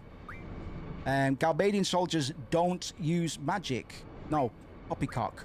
Weapons can be remodeled into more powerful models at the junk shop. Yes. That icon signifies character ability. No, we've already had that in a former question, I think. Casting slow over haste will cancel haste and return the target's status to normal. No, I think it just overrides it. You can encounter more enemies in the forest than in the plains on the world map. Yeah, I think that is a thing since older Final Fantasy. Certainly is in 7, I think. When elemental defense goes over 100, that element's damage will be absorbed. Yes, and this is where the combat system starts to get really fucking interesting. The junction system, because we can augment our individual stats with individual pieces of magic. So, say we have stocked up. This is why I'm not really casting magic that much. And it's where the junction system does fall apart a little bit, because the way that you get super overpowered is by not casting magic, but by stockpiling it.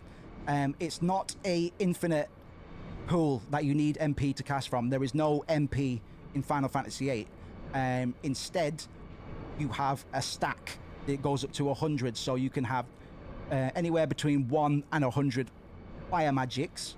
And if you equip those fire magics to your defense stats, say, if it is at 100, you then begin getting healed by that kind of magic, by fire magic. It's really fucking cool. You can do some pretty busted things with the junction system. So I believe that is a red hot yes. Garden only exists in Balam. No. There are no bombs in the fire canyon. No. Each GF can learn different abilities. Yeah? Junk shops sell weapons. Nope. Oh baby, a triple. Sorry, I thought this was going to gatekeep me, because we're not that leveled up at the moment. But to be honest, because the max rank that we could have got on the Dollet mission, remember we went to the fire cavern and then we did the Dollet mission. I was talking about the higher we got graded for the seed exams, the higher our initial seed rank would be. And I believe level 10 is the highest you can get initially. So we're playing catch up. We're resitting classes, man, because we didn't kill the robot. It was actually pretty embarrassing how that turned out. Good evening, Lewis Aspinall. I hope you're very well, sir. Welcome to the stream. You can cast the GF you drew instead of stock. Hell no. Menu ability, yes. Magic listed in Selfie's limit break is magic she owns. Nope.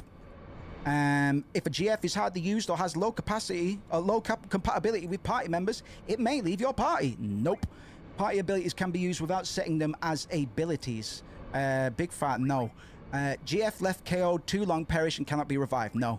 One sharp spike refines into 5 AP ammo. This is another one of those really specific questions, but it doesn't make sense. It doesn't make sense because I know sharp spikes don't refine into AP ammo. Defeating the enemy who caused a status change returns status to normal. That's a big fat no. Enemies change attack patterns as you level up. Yes. When poisoned, every action you take damages you. Yeah. Oh, come on now. We're ripping and tearing, man. I've never felt so alive, man. Who would have thought it would be academia to shock my cold brown heart back to life? Use the magic confused to inflict confused status on your enemy. Yeah. A potion restores 100. Yep. Which this weapon is a magical sword. No. A TB stands for ability tone black. No. ATB stands for active time battle, and it's been patented by Square, because I've been keeping an eye on the patent. Real, if you know, you know. They're never going to give it up. But ATB, active time battle. You are more susceptible to fire under zombie. No, you're more susceptible to holy. You can refine 110 from 1 healing water by using the menu ability tool RF. No, I don't think so. Again, that one seems really specific. But healing water and tents don't have any... No. XP are divided equally among all characters participating in battle. No. Because we answered a question before. The character that gets the final blow gets the most XP to go. Blind sucks out an enemy's brain to prevent him from attacking. I wish, but no. Asuna or soft removes petrify. Yes. Nothing removes sleep. No. Baby, baby, how was I supposed to know? Because I went revising. Tell me all the answers to tests. Actually don't, cause I'm so fucking smart. GF can regain HP while walking. Yeah. The draw command must be set in order to use a draw point. No, it just goes on the pile. Limit breaks always kill enemies. Actually, no, that last one was... Sorry, I got it wrong. No, you do, because I remember not being able to do it when we came back from Balam. It was completely grayed out for all the characters, so I know that's wrong. I know that's wrong, actually. Yes. Yes. Limit breaks always kill enemies. No. Siren can... Well, actually, some of them do. Disintegrator and the end. Those are two moves that can absolutely... Oh, no, not any. The end can kill any. But that's why we're going to level up Selfie, man.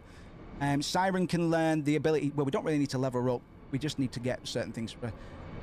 The ability Treatment. What? Yes. Yeah, that's something we're learning now. You can junction more than one GF. Yes. Adamantine is a item dropped by a level 10 Adamantoise. That's strangely... Yes? Can't see anything... That seems like a trap. That seems like a trap. No. You can rearrange the magic and items displayed during battle. I've not tried it. Yes? Eva can learn Doom right after becoming an ally. No, I've only just unlocked that. Or unlocking. Drain absorbs HP from enemies but can't be absorbed to absorb from party members. Nope. Recovery magic damages undead monsters. Yes, we saw that in the fake President Daeling fight that we killed in one hit with a Phoenix Down. Phoenix Down would typically bring our party members back from the dead, from 0 HP, but when using restorative magics and medicines on undead enemies, or if one of the party members has the zombie affliction, yeah, they can be one-shotted by moves that would typically restore life. Yes. Sorry, right. I'll do a couple more, man. I thought it was going to gate-kept me by now. But, Armadodo absorbs enemy attacks. I mean, earth attacks. Fuck me. Maybe, yeah. It's probably a good type of stop moves. No. You can refine 20 curas from one healing water by using L. Yeah, see, that's more like it. Before it tried telling me a tent could be refined from healing water. And I said no, so I'm saying yes to this. You receive XP after the battle is won even when KO'd. No. You can only draw a GF from an enemy or defeat a GF to make them yours. I believe that is a yes. Oh no, you can only draw... No, you can be given them as well. You can just outright receive them. We didn't do anything for Quetzalcoatl and Shiva, did we? We just had those by default. Oh, suck a dick! I'm going to say no. The maximum number of magic that can be drawn from an enemy in one turn is 9. Ah, shit. I think it is higher than that. But I can't prove it. No, I don't know if... I'll say yeah. If I get this one wrong, it'll probably be that one. You can't steal Sharp Spike from a Grand Mantis. Second time we've had the Sharp Spike mentioned. First time it was Sharp Spike turns into AP ammo. That was a no. Grand Mantis. What do they look like? No. Use B9 to hide battle commands temporarily in battle. Yeah, sure. Magic and GF commands are the only commands disabled by silence.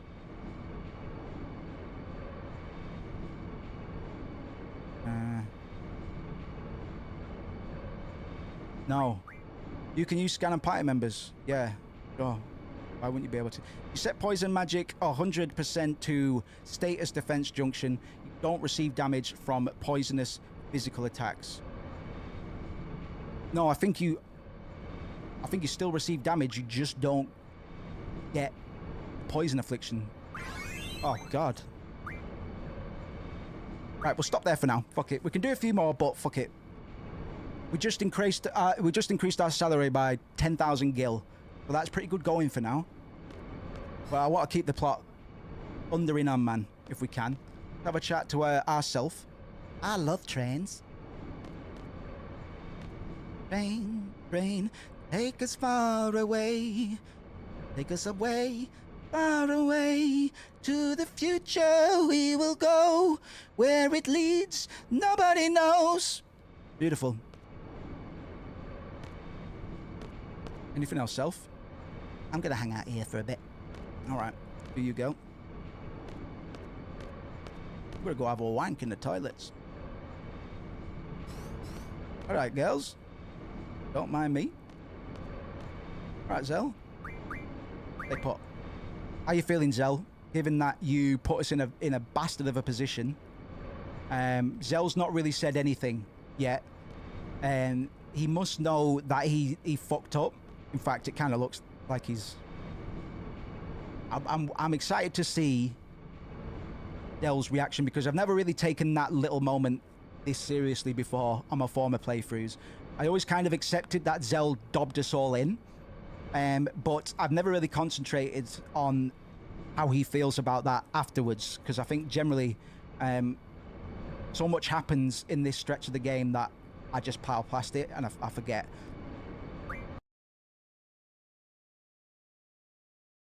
That's the end of the game. Thank you for coming.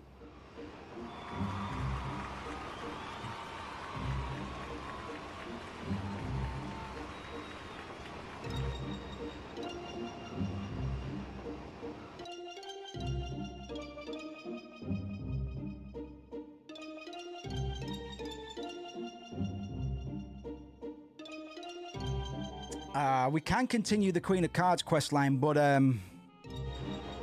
whoa. Excuse me?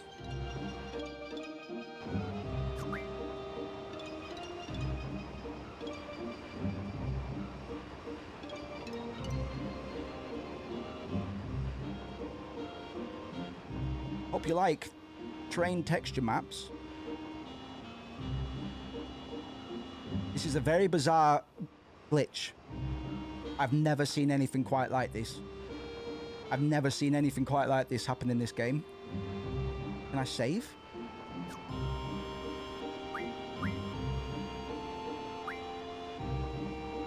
Oh, I can save.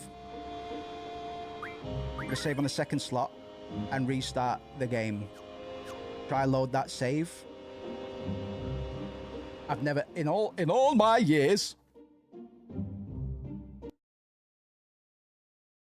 Let's run that back. Get to work, Chocobo boy. Bad oddning. Yeah, we got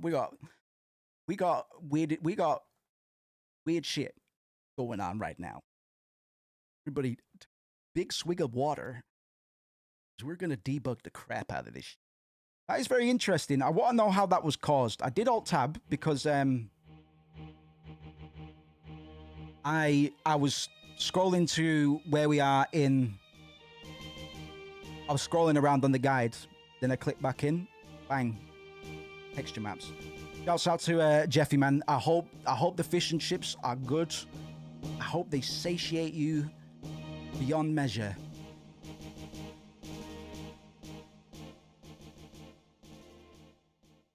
Yeah, I don't know why we got that vibes, but I'm gonna load that save and I'm gonna trust. Because I did still have functionality in the background, I'm just going to assume just fine. Okay.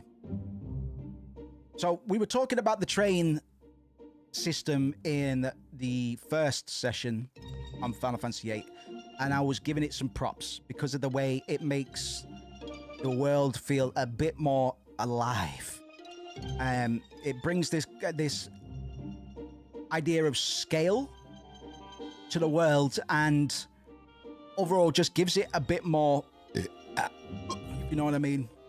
Sorry, it gives it a bit more cohesiveness in terms of when super autismos like myself start thinking about, Well, how does the world work? Where does magic come from? What's the cost of magic? Who can use magic and who can't? If they can use magic to this ability, what do sorceresses do? to people like that, sorry, Auntie, gonna go play Elden Ring. We got to go play Elden Ring. No, I respect that hustle, bro. Thank you very much, Auntie. Anytime, brother. I'll probably be back here tomorrow. More than welcome. Thank you for your viewership up until this point. And if you check out the VOD, even better, baby. But yeah, I need to get back to Elden Ring, bro. We'll talk about that soon. Yeah, peace out, Auntie. Good to have you, man. So, we are in Dollet. And if you were with us last time, you'll remember Dollet as being the town, the city that was under siege from the Galbadians during our seed test. It looks like conflict has died down a little bit, at least for the time being. I do think that deploying the satellite was very much the core intention of the Galbadians hitting up Dollet. Check out my car, it's brand spanking new. Da da da ha hey hey hey I know what do dee do ha ha ha. Yeah, we can buy fuel for our cars, man. You can rent a car and have that car run out of fuel in the middle of nowhere, and it's great. Wow, I don't think I can afford it. I'll get my boyfriend to buy it for me. Very progressive. Very progressive. Well done, video game. He's late. I told him to meet me in front of the pub. What's taking so long? So, I was saying that all of these towns generally have a bit of a European aesthetic, generally very specific architecture. So, we compared Balam to Greece because of its seafront, fresh air aesthetic, and its blue roofing motifs as well. This one, Dollet, I would most compare possibly to jolly old England. But it does have some splashes of. It does have some splashes of. What's this kid doing? I want to see what that kid's doing. He's being suspicious. Being suspicious, and I want to have a word with him pronto. Hey, kiddie. Go away, I'm playing hide and go seek. Just hide and seek, man. It's alright, man. Everyone in the world's my boyfriend. I'm also straight. I'm just possessive, that's all. I'm just jealous and possessive. This is the robot that we ran away from. And Quistis shot it with many bullets coming out of the big gun that went... Because we were unable to kill it. Moose got a bit too ambitious. And he ate shit. That's, to be fair, that's the only quote-unquote optional boss that we've not been able to do so far. We've actually done Diablos way earlier than I would normally do it, with an unequipped party as well. I guess you don't go into the beast to let off some steam. All right, Grandad. Next time you pull a prank like this, I'm gonna coochie coo the back of your neck. Understand? I think that was a euphemism. I'm gonna get the belt. Regular paintings are boring. The white bone is my way of expressing myself. My grandpa always tells me that artists have to be novel and original. Oh, I actually like you. It's a white bone, all right. Hey, I know this place. It's right here. A ripe bone. It's a ripe white bone. Have you got any goodies for me, kid? Anything I can steal from you? I mean, what does the bow tell us, though? The bone, sorry. What does the bone represent in your mind, child? I respect the hustle, but you have to be able to conceptualize these things. There used to be a dog here. Where did it go? Whoa! Follow the cat. And I go this way, then I go that way. It's a funny day, and I'm fat. Fatty bum, fatty bum, fatty bum, fatty bum. Where is the cat gone? I want to stroke its back. I want to key the back of its neck. Hello, old man. My grandson, he always doodles all over my painting just when I'm about to finish, and I can't be arsed painting over it. Does he really hate me that much? I don't think so. You want to play cards, old man? No. Hey, old man. Right. We can progress the Queen of Cards questline at this point in the game. She is in the city right now, I think, but we're not going to. But there are still some items I need from that venue, so we will be going there. But just look how nice this place looks, man. And we've got the we got the rumpa pumper music as well. Wonder how Mum's doing, and Dad too. I haven't been home for 5 years. I haven't been a good son. Who did we get the Scouse accent last time? Was it Squall? I completely forgot about that. Who was it, man? Squall or Zell? Zell kind of suits the Scouser accent. But that's one we can rely on. This is what I mean. It's hard to differentiate voices between this many characters. I'm fucking trying. Sometimes I'm not trying at all, but sometimes I am. I'm fucking trying, bro. But I can't remember who I gave the. So that's really going to throw people off. I understand that people have a certain expectation, and I have a responsibility. The only reason I came to this city is because I heard there were lots of rich men here. But you know, all the rich young men are married with families. Trust me, that's not a problem. That's not really a problem. Marriage has never stopped much. Doing good, I like the voices. Thank you, my man. That's very kind. That's very kind. Found an old issue of Timbermaniacs. You finished reading it, dog? You don't know? Of course I know. I've known him for many years, but I've never seen him lose a card game. You don't know? I don't know. I'll tell you then. That guy over there, he's the owner of this pub. When he asks you, wanna start? He means playing a card game. We're sure to think before you answer. All right, Chief. Transjulia is my favourite, thank you. God bless. Yes, Sultry Julia. Hello. Nice change of scenery, way different from the ones in my head. So I've never... It's funny, actually. Because I don't know if I've ever... It's weird, isn't it? Like imagining voices, but you're not really, because it's all in your head. But I still would lend a voice to Squall and Zell and Selfie, probably. But they haven't really taken on a form. But I think that's an interesting point, actually. Because I think our inner voices for these characters would probably be quite similar. I find ideas like that quite interesting. I find the idea of changing party dynamics. So you play the same game 20 years later and you have new party dynamics because of the way you've matured. I find shit like that interesting as well. It was certainly the case in my respects. I used to have way more dudes in my party back in the day. And then, yeah, post-puberty, that changed. That all changed, obviously. Now I just play female fighting game characters, man. Cha. What that magazine, bro? Thank you very much. See you later. Gotcha. Dog and a bone.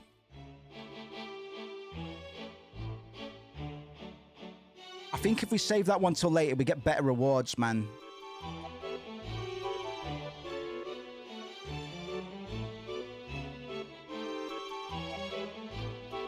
Okay.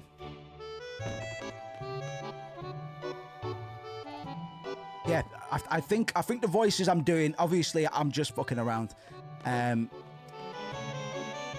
But yeah, I would say that each of the characters do have, without having conceptualized it before, they do in fact have voices, man. This is my autism kicking in and be like, oh yeah. Oh yeah, you do imagine things. Oh yeah, that's how imagination works. I'd imagine we all have pretty similar ideas on the characters. Post PBA, I had Peach, Zelda, Zero Suit on my team in Subspace Emissary for strategic purposes. Of course. Of course. I was a Peach player as well. To be fair, I might have been a Peach player on Melee. That might have been my turning point. But I only really played Peach on Melee because she's a fucking savage. But that might have been the start of that, I guess. I guess that would kind of... no. I was too young. I wasn't at that age when Melee came out necessarily, but it is interesting to think about, certainly. Shouts out to Zero Suit Samus. Big clap.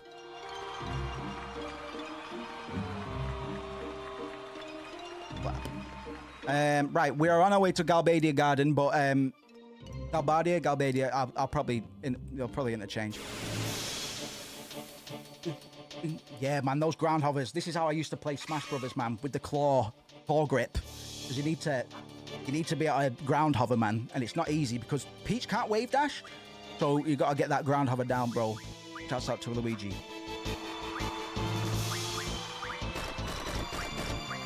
It's good to have another Smash aficionado as well, man. Lord knows I haven't played in a long time. I still can't believe they put fucking Sora in Ultimate. If Ultimate had rollback netcode, I would have gone hard on Smash Ultimate. That's the only reason I didn't play enough of it, I think. Because the community, I used to have 10 people around my house every weekend playing Brawl, man. And Brawl's the one with tripping in it. But it was a big presence in my teen years, certainly.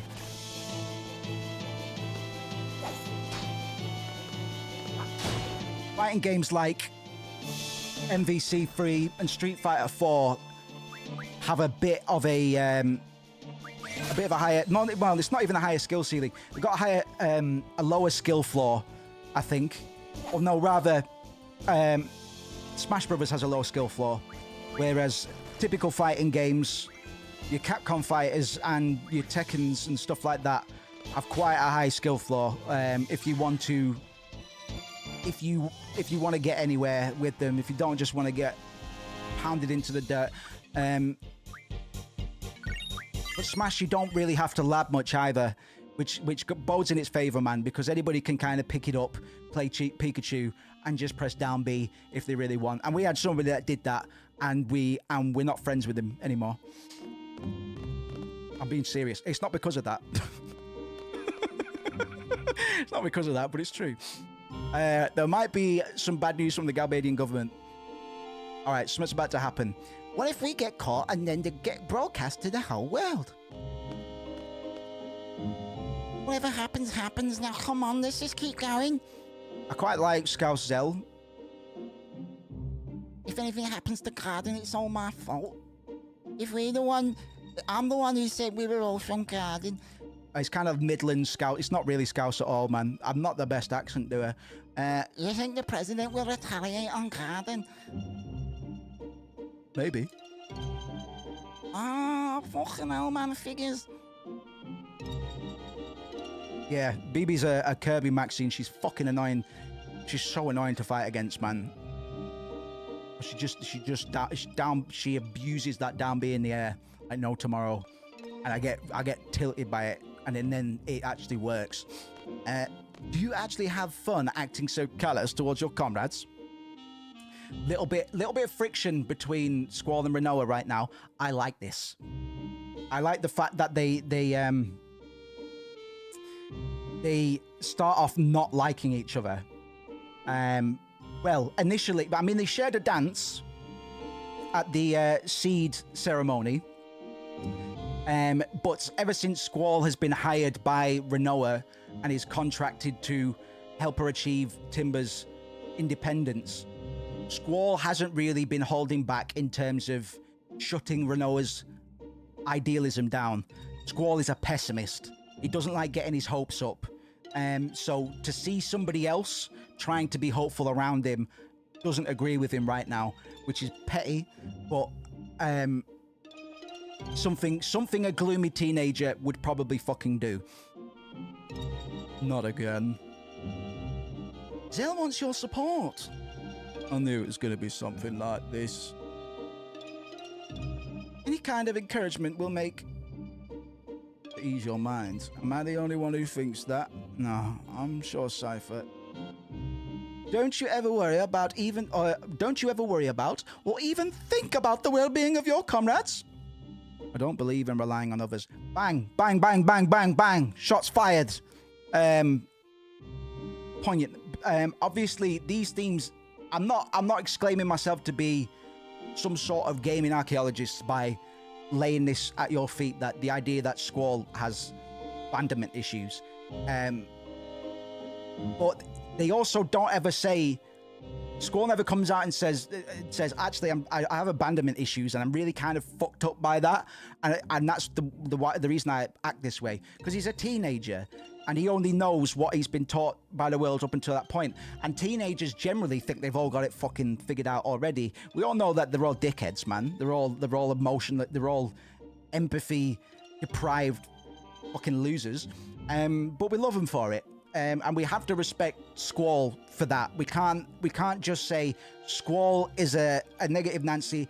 He just wants everybody to be as depressed as him, because that's not really the case. He just doesn't want to be around people because he's probably aware that he has this effect on people, that he can't help but shut people down because they are showing optimism, and it's something that he can't allow himself to feel himself.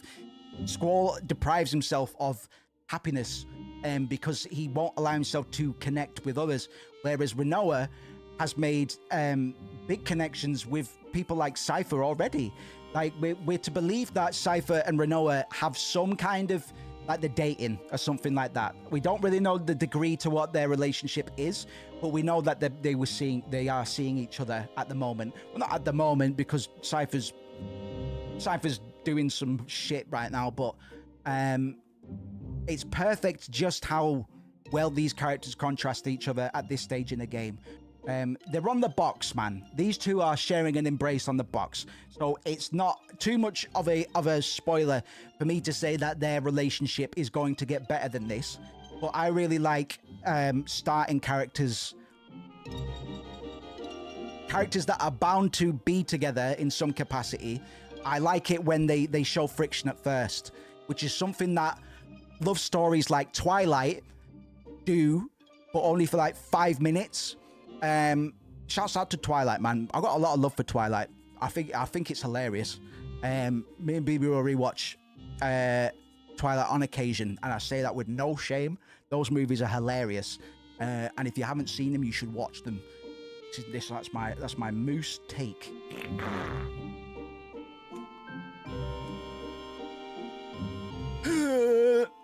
Don't you understand? Whatever. Are you listening, Squall? Oh, my pooping brain. What the fuck? It's sensation.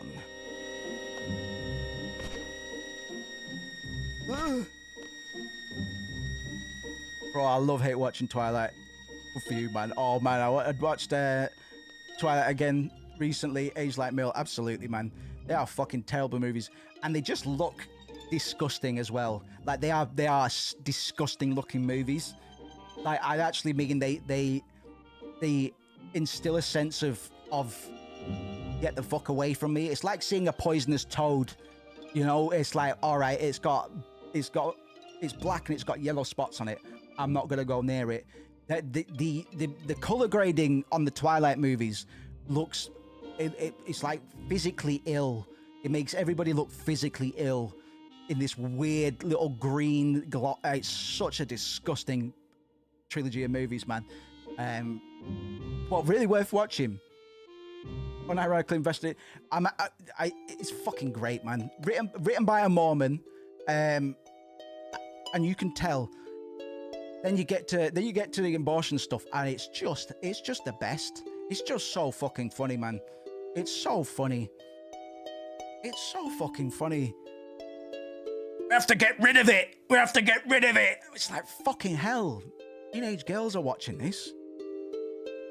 I'll be thinking about fucking... Suck it out, man. Get it out of her. It's a monster. Fucking... I think I love your fetus. All right, fuck. Where did that come from? It's not my fault. It's not my fault. Well, it's still fucked up. You fell in love with my fetus? What's wrong with you?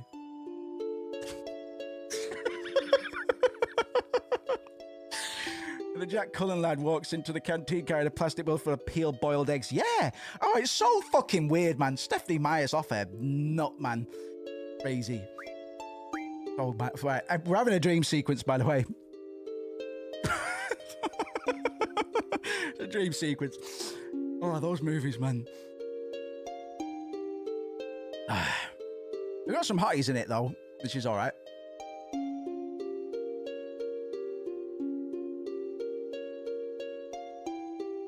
Eddie. Right, Laguna, why are you running like that, bro? We're going to find out soon, but we have transitioned. We were in the woods on our way to Galbadia Garden, and whoops, we slipped into another quote-unquote dream sequence. You can tell because of this dreamy arpeggio that's playing on the harp right now. If you don't have a harp soundtrack during your dreams, there is something fundamentally wrong with your brain. And I'm sorry. All of my... No. I wish. I've been having vivid dreams recently, man, and none of them... Yesterday... listen, it's so boring hearing about people's dreams, but... yesterday I was dreaming... I was out with all my mates, and we were, like, hopping from town to town. And I lost my fucking sword. I had a big fucking sword at some point, and I remembered that I lost it. I had to break off, and my sword was in like this. It was in a clothing store somewhere, just lying on the floor. And I said, "Is that my sword?" And this woman goes, "Yeah," because it was in the ladies section for some reason, which is when you Jungian Freudian psychiatrist is gonna go, "Oh, a phallic object in the women's section in your dream? What is this? What is this?" Don't worry about it. I was just looking for my sword, man. I'm sure it has no bearing on anything. Probably. Right, who's not equipped with the things, man? You. And then my cat screamed at me because it was time for breakfast. Go figure. Oh. Okay. Love that meme format. For example, you should feed your dogs every hour. Apparently it promotes good fortune. Then the camera flips. There's a dog in front of the camera. Yeah, absolutely. Yeah. I'm a big fan of the animal selfie genre. A big fucking schnitz. I saw the same format where it was like, Edward is so lame. Bella should have ended up with Jacob. Shake out of the camera. Yeah, Taylor Lautner is he's a funny looking guy, man. There's something just a bit off-putting about the guy. Great abs though. I'd be worried. Probably not. Because I was like eating pancakes and stuff in the dream as well. Oh, if that's not a bull signal, I don't know what is.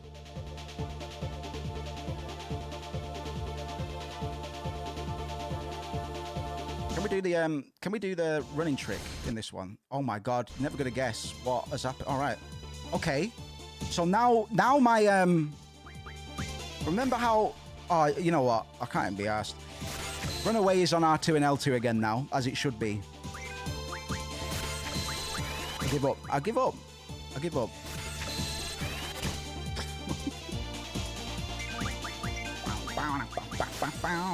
What time are we on? Yeah, we got an hour and 10 minutes left. I'm just trying to predict whereabouts we're going to land. I always look for nice little checkpoints or cliffhangers to try and keep you lot on the hook. I'll probably be back tomorrow I don't see why not. At the moment, I'm having fun streaming quite regularly. And whether or not you guys are available, obviously you're always welcome. Don't feel like you need to be. The VODs will always be there, but I'll always appreciate each and all of you coming in and having a bit of a chin wag. And I'll make some revisions to the channel at some point as well. Just make sure all my links are up to date. And yeah, sort the branding out a little bit. Just give it a little bit of a winter cleaning. Hey, motherfuckers. Do you want to die? You want to die today, hey? I love Ward's massive fucking harpoon, bro. I'm all here for it, man. He just throws the shit. He just throws a big spike at people. Bang.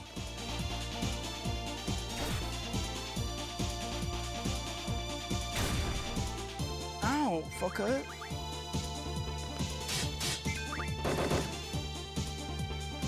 So again, these three are Galbadian troops, and these events are taking place in the quote-unquote past. Galbadians have been primarily represented as being antagonistic, the bad guys, the ones that have skulls on their uniforms. But these sequences show us that they are quite human, not too much unlike our core party. So the idea of black and white, good and bad, is being muddled with deliberately here. Because although Galbadia presents the biggest threat in terms of persecution, My leg cramped up. they are also very much just quote unquote following orders. They live very ordinary, similar lives. So it's never as easy as, well, they're just the bad army and we're the good army. That last battle we had doesn't really count as exercise. Oh no, I did Laguna was Scouse. That's who it was. Just remembered. I just realized Shark Boy from Shark Boy and Lava Girl. Is it? That's an iconic movie. What did you say? Something? Sorry, we can. Listen, there's more than one Scouser. There's more than one Midland Scouser. So both Laguna and Zell, because they're rarely going to be on screen at the same time, if ever. So maybe they're both from Liverpool. I don't know. Maybe they're both from Birmingham, Liverpool. Birmingham, Liverham. I'll fucking shoot you with my semi-automatic machine gun, you cunt. Fucking peppercorn you. I'll fucking peppercorn you.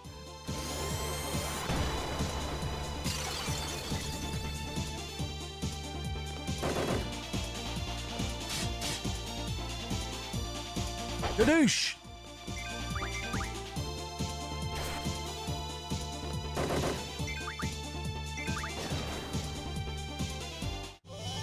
Yeah, we did, man. Spy Kids are great movies. Unironically, they're still actually really fun movies. I'm not even being ironic.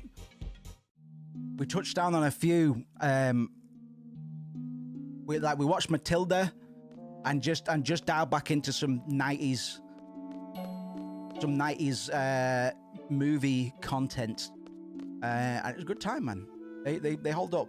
A lot of these movies still hold up, man. If I can roll this boulder. There's something to do with rolling boulders in this place. It's spooky. Ooh, hold on to your shit belts. The heck is this? A blue and a red switch and 2 fuses? A detonator, you know? Oh, I get it. Short blue fuses for that boulder. And the long red fuses for the boulder further down. Hey, man, are you crazy? You don't even know how powerful that thing will be.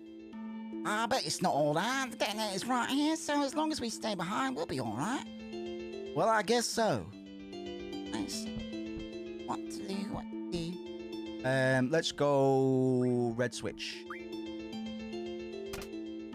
I watched Spy Kids 3 recently. It looks so much more... yeah, the vision with like the thumb people, it's a bit fucked.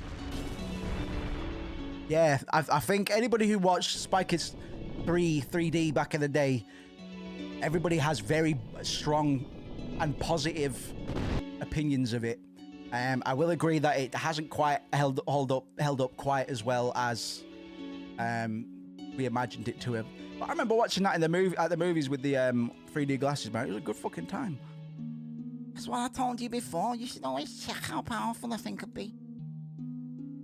Wasn't that me who said that? Probably what Ward sounds like. Anyway, we're still alive, right?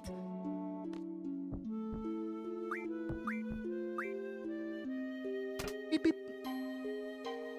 Gotta blow. Fucking run for it, lads. Fucking run for it, man. Fucking hell.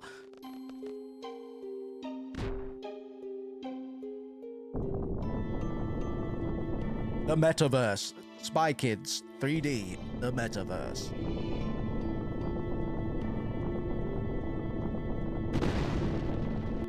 Oh, fucking brilliant, man. That was awfully quiet. I was expecting a blast of some sort. See, I told you. I told you it wasn't all that powerful, you dickheads.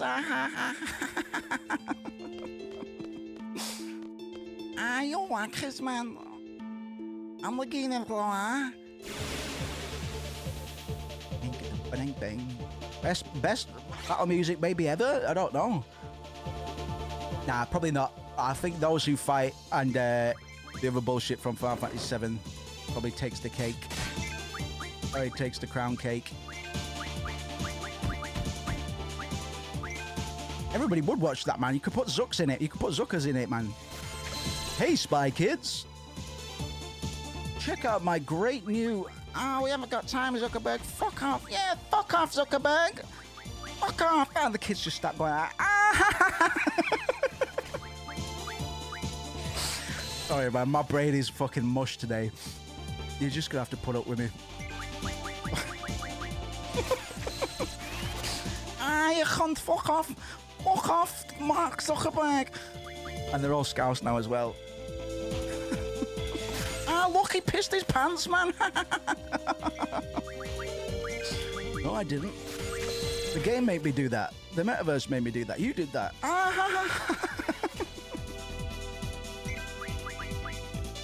I'm sorry. Zuckerberg pissed himself. Come on, get more dispels, boys. This is where that fast forward feature would have come in handy, but we're not playing the remaster. We have remastered it a little bit. Like, some textures have been upscaled for the purposes of this playthrough, but we don't have access to any of the newer functionality we expect into... Well, I don't expect it. That we're given in more modern turn-based JRPGs. They all have to feature some kind of fast-forward function these days because Zoomers just don't have the threshold for waiting for any size of time. Any size of time. That's right. I'll stick with that. Time has size. Why not?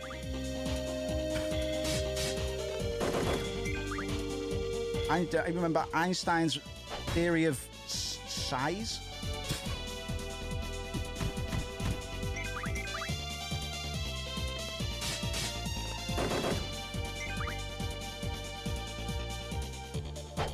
Sometimes time is quite big.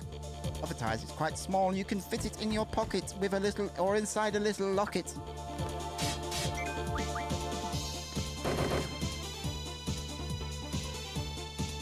Whoa! Jazz hands. Hey! Whoa! Fuck! It's alright, we haven't actually seen Laguna's limit break yet. I can't actually remember what his limit breaks are. Kisses a grenade, he throws the grenade, And he shoots him right in the dick. Yes, man. Fucking brilliant. Fucking old jumble legs, man. Whoa, whoa, look out. Look out. Fucking legs everywhere, man. He flipped out, man. That was quite scary. I'd probably run the other way.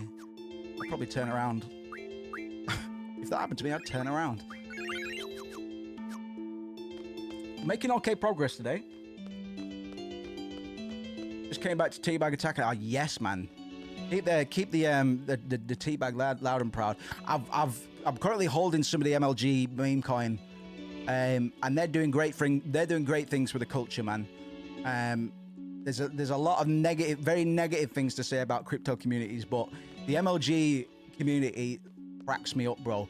They're running all over the place on all sorts of Call of Duties, man.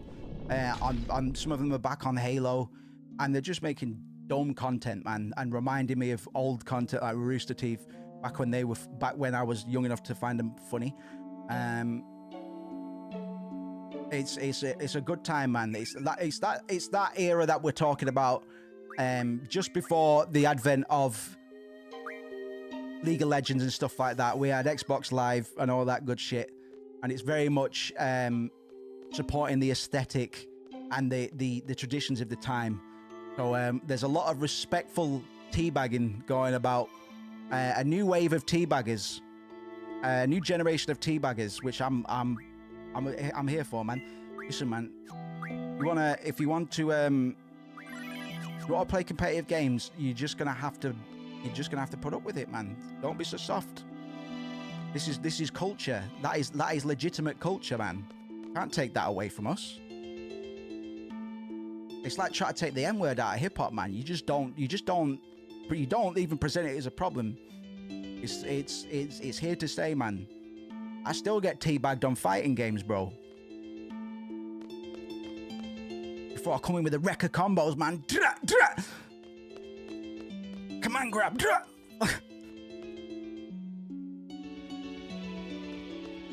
Man, I will definitely bring some ranked Guilty Gear or something onto the stream. I tend to get very, very animated. I tend to get quite animated playing Guilty Gear. Dark Enigma, shouts out to you, man. Enjoying your live stream, boss. Not a lot of live FF8 playthroughs. I'm glad that I'm fulfilling a particular niche at the moment, and I'm happy to just keep on going with that, man. To be honest, even though our numbers are quite low at the moment, this is since we put on FF8 last stream. We've had some of the best numbers we've had since I moved to YouTube for the sake of streaming. So thank you very much, man. I hope we haven't done too much analysis today, I will say. We like to dig deep on these games, man. Very good to have you, and it's very good to have people who are versed in Final Fantasy, particularly Final Fantasy VIII at this time, so we can bounce ideas off of each other, man. Because I've been corrected on some stuff, some assumptions, by some FF8's veterans in the chat already. Some people have really turned my head around on some stuff when I thought I had this game figured out. So the streams, this series is everything explained, but I'm still having some stuff taught to me, which is fantastic. Information exchange, man. I'm very happy to have you. And if anybody has subscribed today, I do apologize because I've still not got my alert set back up. There's no excuse for that. It's just me being lazy. Thank you very much. You'll be helping so much. I can't even tell you right now. All right, okay. Oh, we got to fight a few waves of them, man. And then I'll catch up on what's going on here, because this is one of those cutscenes that it's a bit confusing. Kind of comes out of nowhere. I say cutscenes. This dream scenario kind of comes out of nowhere, puts us in an alien location that we've never seen or heard of. We might have heard of it in passing, but we are in the Esthar region at the moment, and these are Esthar troops that we're contending with. These three boys are Galbadian troops. I cannot remember how we got here, man, but I can only imagine it's because Laguna got the team lost. These three are at the behest of Laguna. Laguna does call the shots, but he's not the sharpest tool in the shed by any means. He's not quite as daft as Zell, but he's no master strategist by any means. What he lacks in strategy, he more than makes up for in charisma. I think there's not many people, or even probably anybody, that doesn't like Laguna. He's just a very likable character. He is bumbling, but he's got a heart of gold, and we've already seen that he doesn't really put. Whoa! Oh, you need to be doing this, right? Okay, you need to be scratching me. You need to be scratching me like that. I see. How these three characters fit into the wider narrative is yet to be seen. These are supposed to be somewhat Lynchian non sequiturs in a way. We are being pulled out of whatever we're doing. We have very clear motivations and very clear direction for our party members. So we are beelining towards Galbadia Garden at the moment. Galbadia Garden at the moment, and we have been rather unceremoniously plucked out of that tension and release cycle. It's quite a tense time for the core party, given that they are now despots. They are now technically fugitives because they've been implicated in the hostage-taking situation over there. We've been taken all the way out of that and then thrown back in at a random point in time, in a random place, a weird alien place that we've not seen or really heard about before, with three characters that have no real direct involvement in the core events of the plot. We're not really supposed to know or have enough information to really glean how much these guys tie into the story. But they are very important moments. All of these moments that were being shown are very, very important for one reason or another. Without spoiling anything, there are reasons that it's these scenarios that we are seeing in these dream sequences, quote unquote dream sequences. It's very hard for me to talk about these sequences without dropping the ball and ruining some of the later plot twists and epiphanies and revelations that were given. Unlike the Final Fantasy VII playthrough that we've just done, where a lot of the twists and turns are pop culture knowledge, and we were a little less sacred and not gatekeeping those plot points quite as much. Final Fantasy VIII is still very much a middle-of-the-road ranked Final Fantasy. It's one of my favorite games of all time, but generally in your lists of best Final Fantasy games, Final Fantasy VIII will usually come somewhere in the middle. It's just not that well understood, particularly by games journalists even today. But to be honest, what do games journalists understand? They're not... Anyway, don't say that. It might come through. Didn't your grandmother tell you that? Your grandma?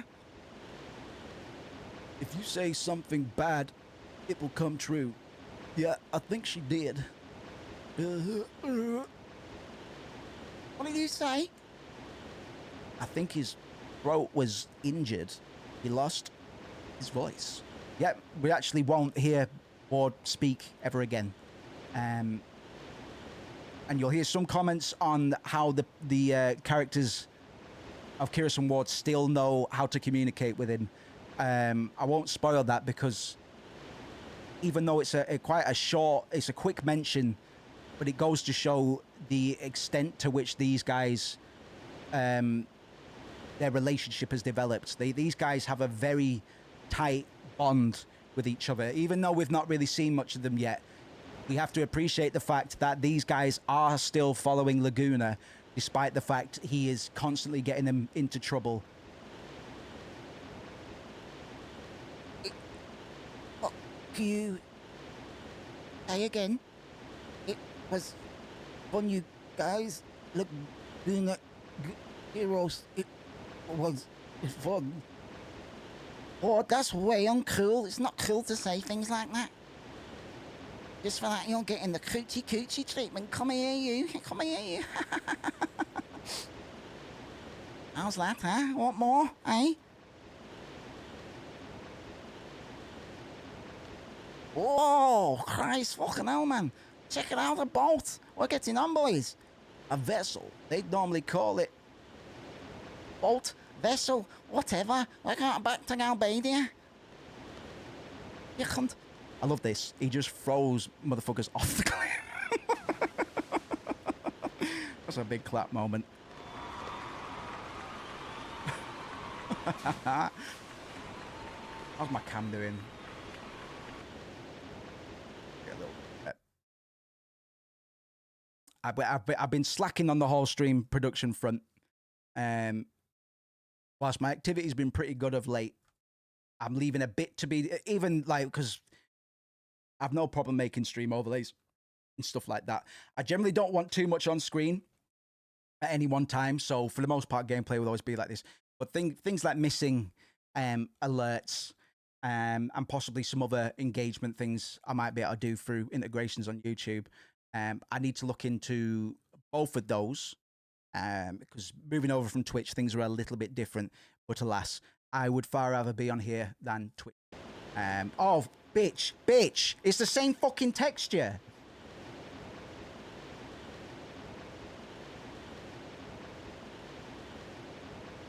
Right.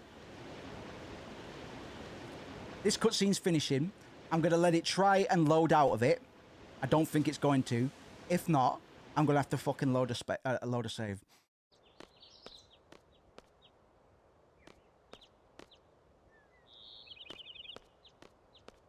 Right, that's the sound of the party coming too.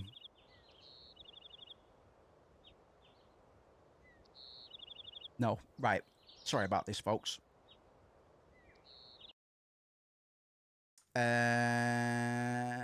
Kill that process, man. Back up. I do apologize. Please import your Twitch emotes to YouTube. Yes.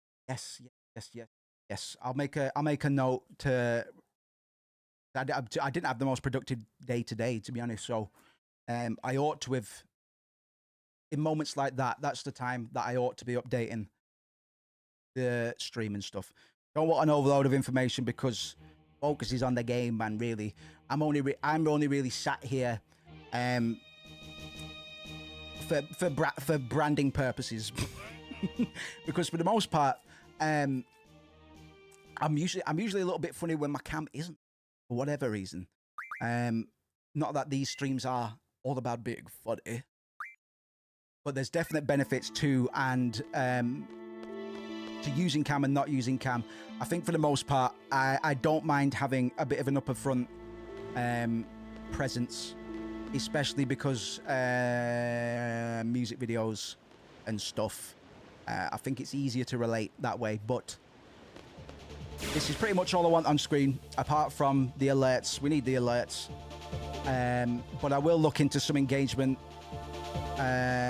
integrations. Sorry, that was a whole lot of What do you want, cat? You want to use your microphone? A nice microphone.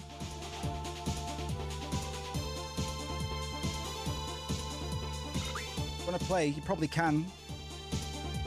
As long as you don't over level, because yeah, you can fuck if you want. Hey?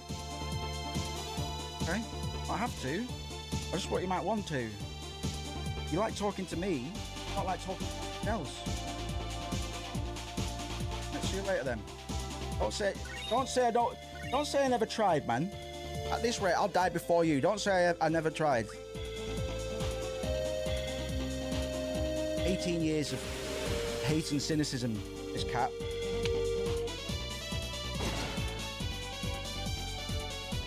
Yeah, I'll get the emotes back. I'll sort out some overlay stuff. Some of these buttons don't work anymore. That works. Those are to punctuate funny moments. We used to, yeah. I was quite happy with where stream production got to. Not the last time I was on Twitch, but before that. We had it down to a T, man. So I want to make sure that. Sorry, this monitor's just turned off. I want to make sure that I'm respecting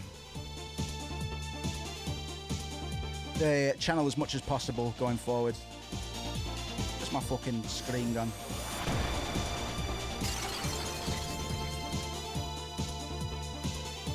Oh, that's weird. Since I said engagement and stuff, YouTube has given me the option to start a Q&A, start a poll and stuff. They're listening. They're listening to this stream, man. Google are watching. So please be on your best behavior. Please don't say fuck, shit, crap, even. Don't say that. They're watching. Hope they found our Twilight analysis entertaining. Oh, I'm nervous now.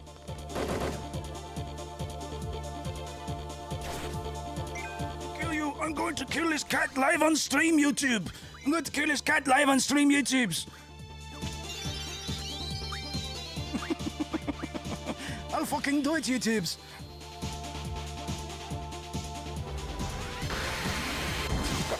I'm gonna get fucking flagged. I'll probably get flagged this week, man, for something. Don't worry, we have some brilliant rat emotes. Rat alert! Rat alert!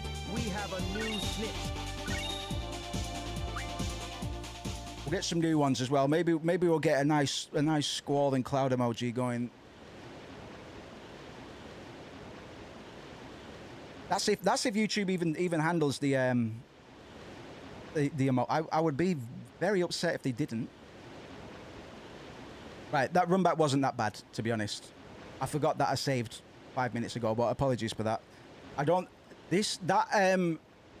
UV map, that texture map glitch, I don't know really what triggers it, because I do be alt tabbing just to catch up on where I am in the guide and stuff. And to be honest, I've not even been fucking looking at it, but yeah, I guess I'm gonna have to be more careful. Whoa! Check it out, a boat. We're getting on.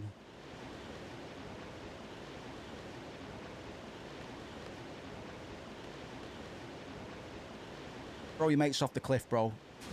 No hesitation, no surrender. Thundergun Express. Woo!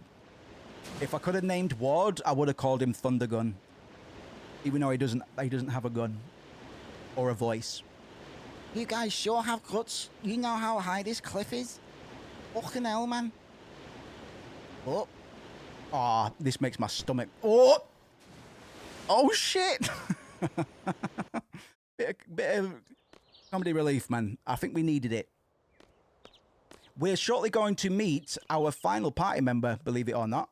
Whereas a lot of JRPGs, in Final Fantasy in particular, sees us globetrotting and picking up characters from all sorts of different cultures and stuff. All of the characters in Final Fantasy VIII, a lot of them come from very similar upbringings. The only divergence in that would be Rinoa, who has come from quite an entitled upbringing. For the sake of the rest of the party, they have generally all been raised in gardens. Squall, Quiztis, and Zell were brought up in a lamb garden, as we well know, and Selphie comes from Trabia Garden. We are going to meet a Galbadian student very, very shortly, and he's going to serve as our final party member. This song, the Galbadian Garden theme, features an upright bass, and it's very much the reason I love the upright bass to this day. Every time I think of upright bass, I think of this song. Beautiful atmospherics on the way. Really nice interior design in this place as well, I will say. Look at this shit. Sorceress is using President Day-Ling to take over the world. But if you think about it, who's using whom? Whatever, like it matters to you. So we're in Galbadia Garden, and might strike you as a bit odd, given we are currently being blamed for... We are fugitives, essentially, because Zell unfortunately implicated us in the President Daling hostage-taking scenario. Cypher was kind of acting alone, but because because they were broadcasting the conference, Zell let it slip whilst we were still live that we are from Balam Garden. So it might seem a bit odd that we've come to Galbadia Garden, but the academic systems are still a little bit divorced from the higher political structures, I believe, anyway. So they can resort to coming here as part of their orders. If anything was to go tits up, report to the nearest garden. They're still just following orders, and this is probably going to lead to the best result for them. They haven't got a choice in the matter anyway, because they've got to follow orders, man.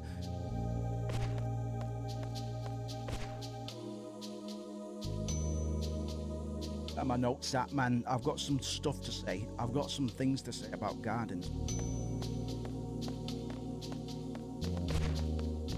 Crazy cake.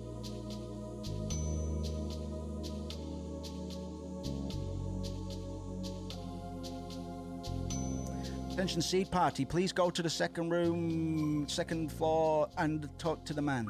Okay? Okay, I'm reloaded. Here's a tent, bro. Treat ourselves a bit. I can't believe we've done Diablos already. Normally, I wouldn't have even done Diablos now. There was nothing ever really stopping me from doing it earlier, but I would say this run is the earliest I've ever done Diablos. And that's not me patting myself on the back, because it's a pretty easy fight, man. But it goes to show the extent to which level scaling really matters in this game. Like, you can take on those bigger challenges quite early, as long as you're not too daft. Things like T-Rex or the XT during the Dolit mission. This area is off limits. You must go and wait upstairs.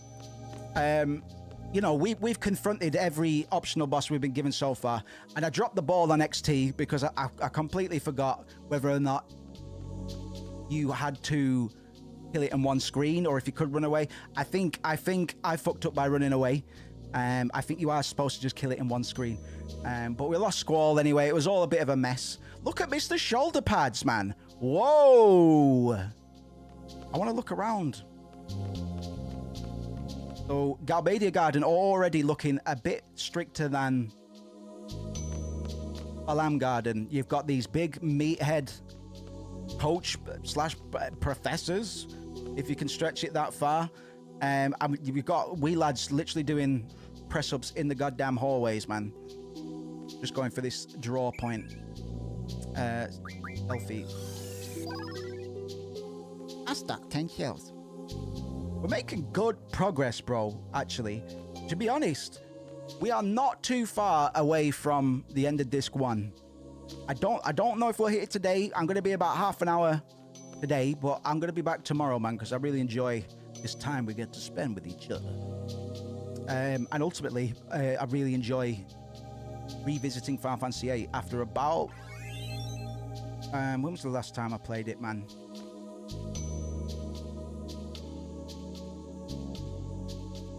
I want to say 2018, probably.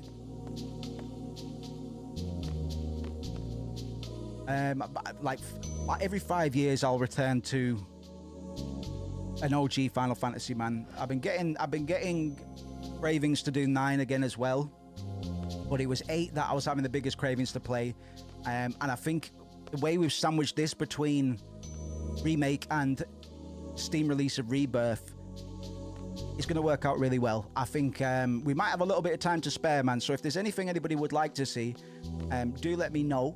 We won't always stick to Final Fantasy games, I'm sure. I do like a bit of variety, but I'm happy to facilitate these kind of playthroughs for quite a few other Final Fantasies that I have, that both like I either can analyze on a deeper level, being really, really familiar with the content, or even games like 16 and Rebirth, where, well, Rebirth's a bit of a special case, but 16, I'd be going in completely blind. So, especially after playing a lot of the Golden Era ones, it's going to be really interesting to go and contrast what we know versus the newer presentations of Final Fantasy, because for all intents and purposes, I've generally only heard good things about 16, and I think the only reason we haven't heard too much about 16 is because it was kept behind PS5 exclusivity, which is something that has bitten Square Enix in the ass really fucking hard, man.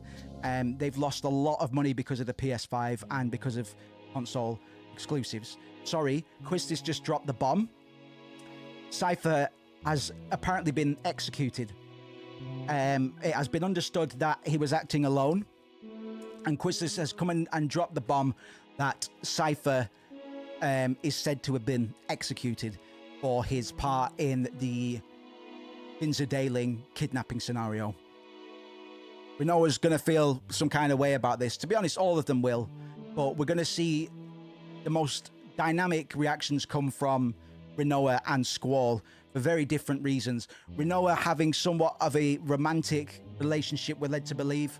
They were dating. I don't think they were ultra serious, but Rinoa is understood to have had an emotional attachment to Cypher and could see some level of good in him that perhaps we're not privy to.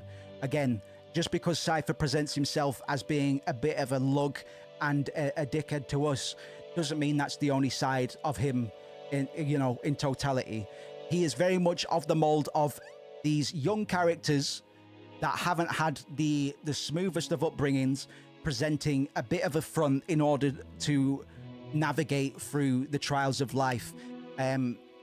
Cypher has been very vocal in identifying or recognizing this for the sake of the player, referring to his romantic dream.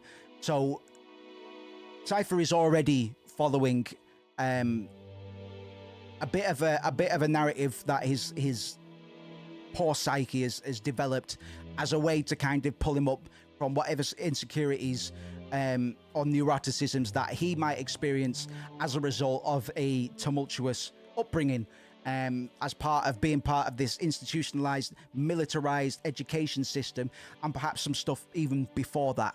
We're not too sure just yet, but the presentation of Cypher as a callous badass that is too good for anybody and doesn't care is in itself a front as well, very similarly to how Squall has his own little front that he presents. They're not too different, really, and this is where I think Cypher deserves some props in terms of being a bit more dynamic of a character than he is presented with, which I know is kind of cheating, because we should really only go off of substance. We should only really delve into a character's dynamics if we're given certain threads to tug on. Cypher's goodness, whatever humility he does have, is not really shown to us. But we know Rinoa a little bit. We know she's not too bright. Well, no, that's not fair either. She's an idealist, man. Like she is an optimist, and she wants the best for Timber, using the means to at her disposal. But she comes from entitlement, and she might not understand that is not necessarily the way that the world works. She is used to being given everything to a point, and this isn't me ragging on her. It's because she is here to contrast against the characters that haven't been given everything, and how she is developed as a character. So far, she's shown less emotional stability than any of the characters we've seen yet, except maybe Zell. But she is very taken aback by any negative stimuli. The core party, the rest of the party, are still affected by bad news and stuff, but because they have been raised in such a way, them getting bad news is a lot more day to day. They can take it, man. They've been hit in the head many times. It's not the last time they will be, but this is a bit different. This is a bit more of a serious scenario. Somebody that they've grown up with, somebody that Rinoa was involved with, has just been executed. And the way that the characters respond to this is going to tell us a lot. Because on the one hand, you've got the core party none of which you could really say like Cypher. Selphie hasn't got as much exposure, but Cypher pretty much bullies Zell, and Cypher put that scar on Squall's face. He's been a bit bullish, man. He's a bit of a bully, but they still grew up together. I don't know if you ever when you're at high school, somebody not even necessarily in your year, or even somebody in your year, was in a bad car crash or something, and without bringing up any bad, it's that feeling of parasocial, not you pretending you're friends with the game, but it's like if somebody that you have mutuals with passes away, you still kind of feel something. Not through being a grief thief. A lot of people are grief thieves. I'm sure we all know them. They're all over Facebook. But it's that existential sort of, well, shit, man. That was only a stone's throw away from being me. The link between me and that person, the bridge between me and that person, is actually very, very short. And I imagine this is where I place myself in terms of how I try to understand the characters. I try and give them some sort of real life parallel that I have experienced at some point. And I beam my brain back to when I was an over emotional teenager. And it allows me, I think, and I hope, to get a bit of a better reading on these characters rather than just seeing them as characters, just regarding Squall as an emo because he pushes people away and listens to heavy metal. Probably. Squall has his issues, man, and he is a bit macabre at times, but I would double down. I just don't see it. I've never really seen Squall as an emo. I've always quite related to Squall in some ways. I've never been quite as dour or quite as pessimistic. Well, I don't know. I can be a pessimist at times too. But yeah, I think the way that these kids, these teenagers are depicted is really fucking strong, bro. I really do. Right. He was executed. Of course he was. He attacked the president. He sacrificed himself for the forest owls. That's projecting, man. That's confirmation bias. It was your group that got Cypher involved in all this, love. You're a resistance faction, right? You must have been prepared for the worst, darling. I'm sure Cypher was prepared too. So don't think of it as Cypher sacrificing himself for you. I'm sorry, I guess that wasn't much consolation. Okay, there's some subtext here. Let me just take a swig of my law juice. Delicious. Delicious narrative. Cat's screaming at me. Let me just go put some food in his mouth.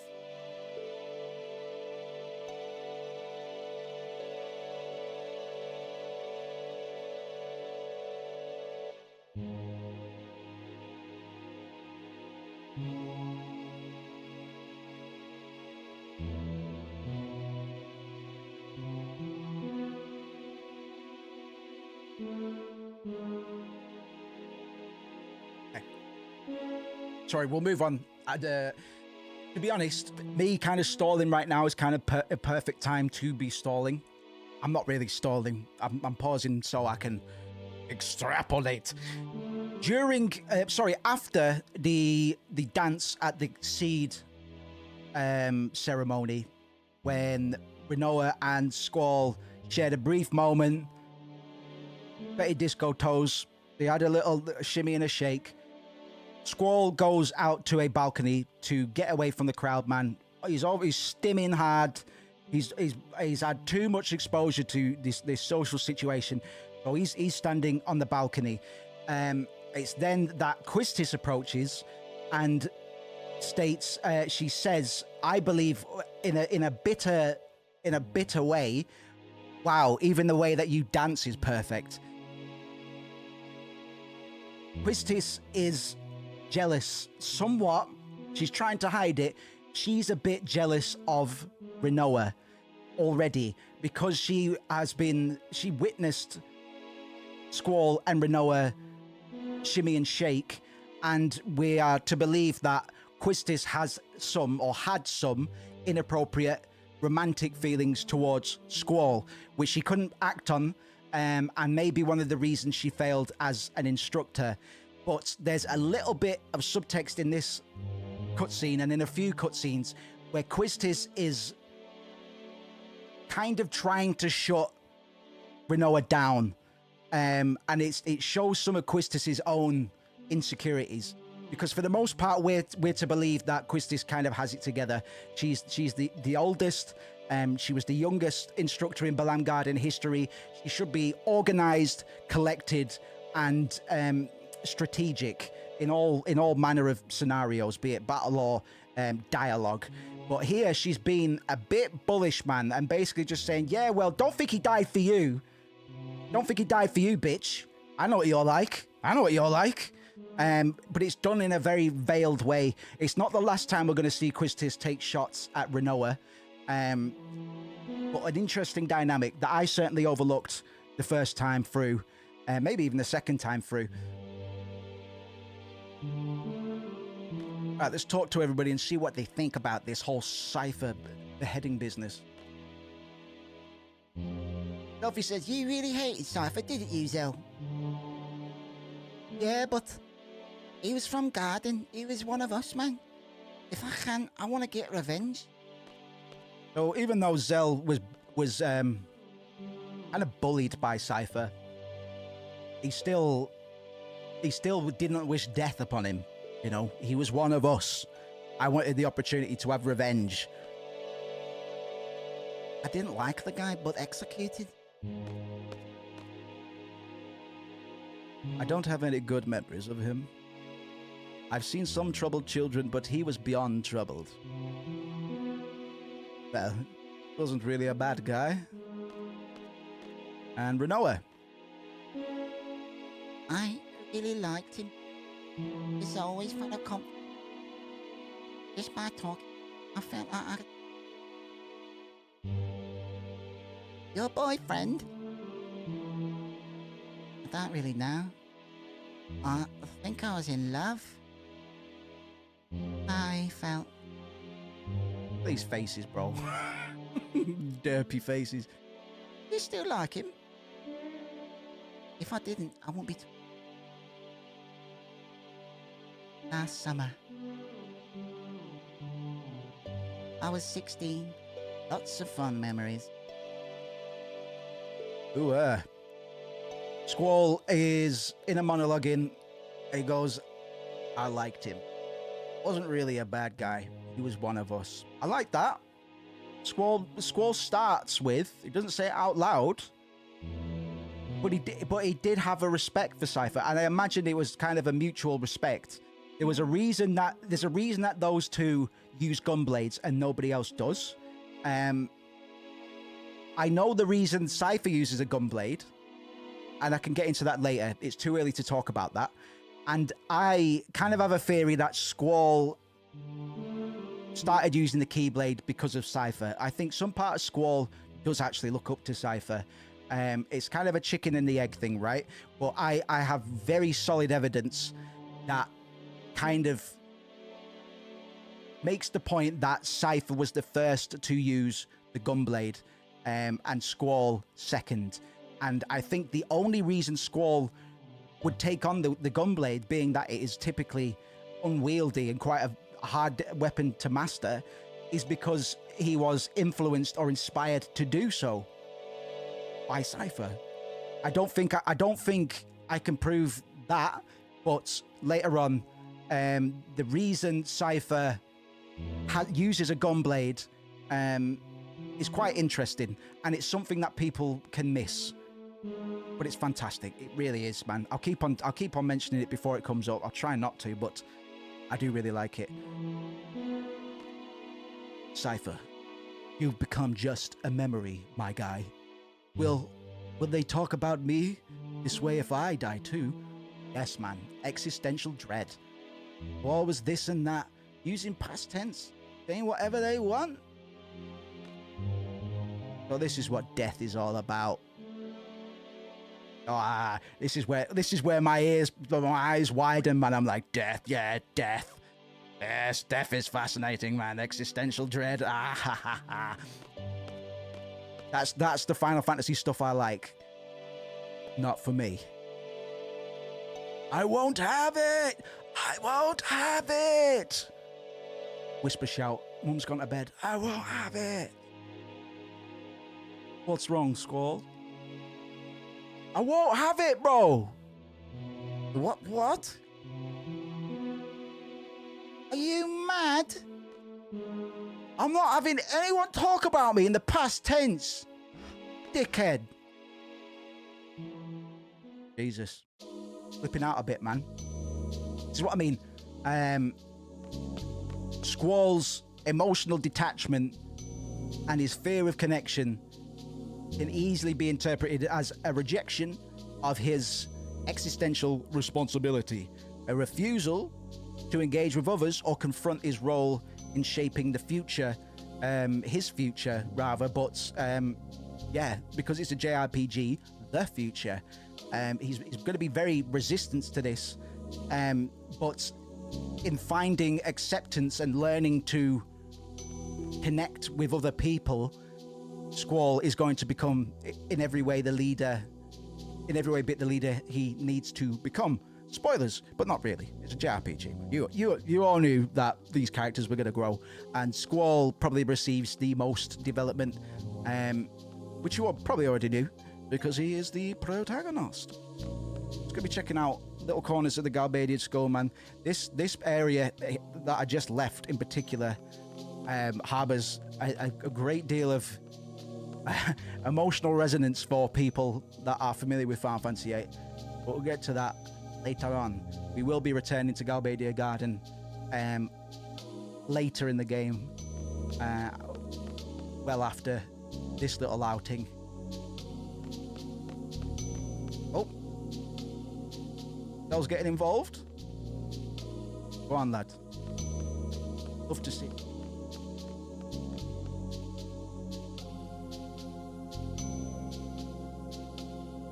Sorry, I was trying to make out what Jeffy's profile picture was, but it's the count, right? Like, it's either the count or...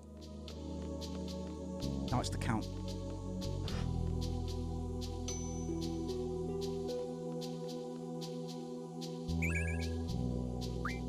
Yeah, get those shells, boy. Get those shells, boy. Yeehaw. Damn, we on, man. Be about 15 minutes, man. To be honest, I've still got a lot of bluster about me. I could continue, but I know I'm going to be back tomorrow, and I can finish on a high tonight. I figure we'll finish off with the next cutscene, pre-rendered, animated bullshit. You know the ones. You know the thing that Square does really well. We'll finish on that.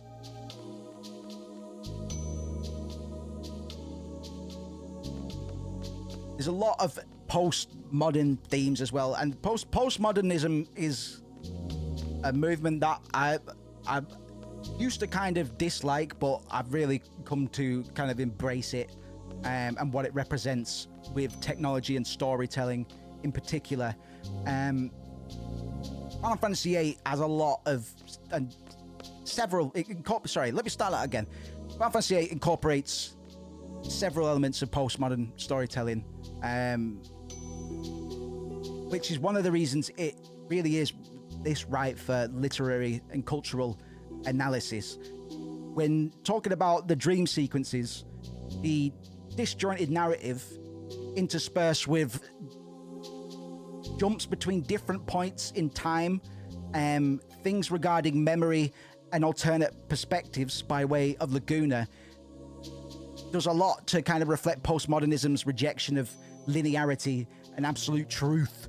The blurred boundaries between past, present, and future, in this case, added another big case that we'll talk about later, further reinforces a lot of this. And in terms of meta commentary and RPG tropes, Final Fantasy VIII does a lot to kind of challenge traditional conventions, such as the hero's journey, man. We talked about my boy Joseph Campbell last time. The hero with 1,000 faces, the hero's journey, you know, the typical narrative arc where the hero begins by, in a lack of understanding, transcends past a threshold, either fantastical or otherwise. It can be a scenario, something that throws our character outside of their comfort zone, and eventually they come to master this new world. It's regarded as the master of the new world, and then at some point they return back to their source, but with all of the wisdoms and all of the experience that they've collected. It is a bit of a circle, and whilst we will be talking about circular narratives in greater detail later on, but where we are in the plot right now, the hero's journey, by presenting morally ambiguous characters, unreliable narrators, and a world where magic is utilitarian rather than fantastical, it shifts our brain into a weird little pocket, which I think is one of the reasons I have such strong feelings about this game, man. It's got a bit of an alien quality to it that I've not really ever been able to put down or articulate before. As part of this playthrough, I'm going to try and do just that and really try and identify exactly what it is about Final Fantasy VIII that makes it feel alien. I've used the word alien, and there's probably a bunch of synonyms that it's just a bit uncanny, and the catharsis just hits that much harder for some reason. It's because the human elements feel very human, very realistic, and then it's superseded by these it's intercepted almost by these completely left field events that just left hook you out of nowhere, man. Completely take you away from the place that your head was in 5 seconds ago. It puts you through an intense gauntlet of esotericisms and magical hoo-ha, and before you know it, you're back into the human element, man. And people are just talking around a table like none of it happened. Fucking brilliant, man. Fucking brilliant.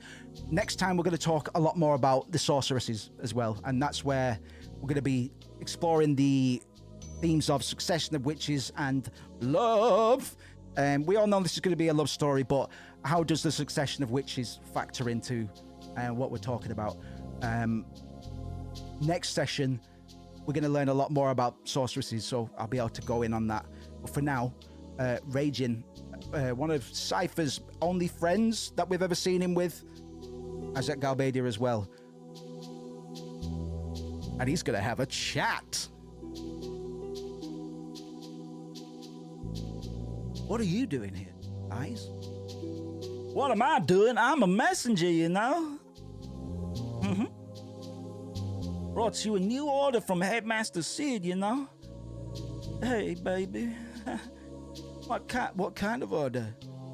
I don't know. Gave it to the head honcho here. Just did what Headmaster Sid wanted, you know? Explain. We're supposed to go to Timber, but the trains are stopped, so we had no other choice but to come here. Kind of relieved to see you guys here.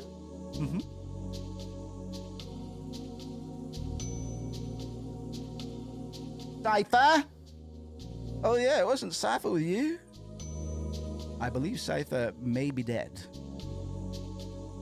I heard he was tried in Galbadia and then executed. Lies! That's gotta be a lie, dickhead, you know? There's no way he'd put up with that with a trial, you know? Or an execution for that matter. It's just so not Cypher, you know? Mind. Oh, we're gonna meet up with Cypher. We'll see you, Squall. So like, we're gonna head off to Galbadia to look for Cypher. All guys, man. All fellas and chaps. Attention, Seed Party from Balan Garden. Please assemble in front of the gate. Please assemble in front of the gate. Bring a box of biscuits. I'm just looking for the last bits of goodies. before we send off for the night, man. We've got a pretty... Oh, there's a draw point. Don't interrupt our practice. But I want the... Never mind. Oh, hello.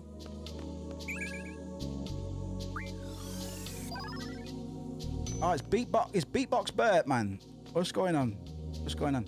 Have you heard about that hockey team made up of a bunch of monsters? We're going to play them next week. To tell the truth, I'm kind of worried. Some guys told me that they play so rough that some of our guys might get killed. Okay, that's quite funny. We might see... We might meet who he's talking about later on. That's quite funny. I don't think I've ever seen that line before. Okay. Let's go follow. I've got some orders to follow, man. And I sure love following orders. What's up, boys? Second most powerful card is the boss monster card. GF cards like Ifrit and Shiva are pretty powerful too. Yeah, I've got that. It's pretty yellow, man. They're too hard to play cards. You know what the most powerful card world is about? It's called a character card. Okay. Slow down, buddy. Slow down, buddy. You kind of garbled all your words there. Right. We've got a very pretty cutscene to finish off with tonight. We'll meet our final character, be given our directive, be given the next task to pursue on behalf of the Balam Garden and perhaps the Galbadia Garden as well. But yeah, we're going to get our final party member as well. They do feed you these characters far quicker than they do in your traditional Final Fantasy games. It's just another way it kind of subverts expectation. This game is probably the most postmodern Final Fantasy to date. I can't really think of another Final Fantasy that fits the postmodern category quite as well as this. And I think people are only going to... I think the wider community is only going to grow to like Final Fantasy VIII more as time goes on. I really do. Come on, let's go. Tip-tap, tiptoe. Tiptoe Joe. Tiptoe Joe and the Bing Bang Bunch. That's what I should have called Squall. Tiptoe Joe. Eh? Let's just wait here. The master should be coming with the orders soon. He's pretty late. Look at Twinkle Toes over here. Oh, I think that's him. Just pretend I'm a C2. It'll be less complicated that way. Okay. Watch Renoa's body language during this scene. It's actually quite endearing.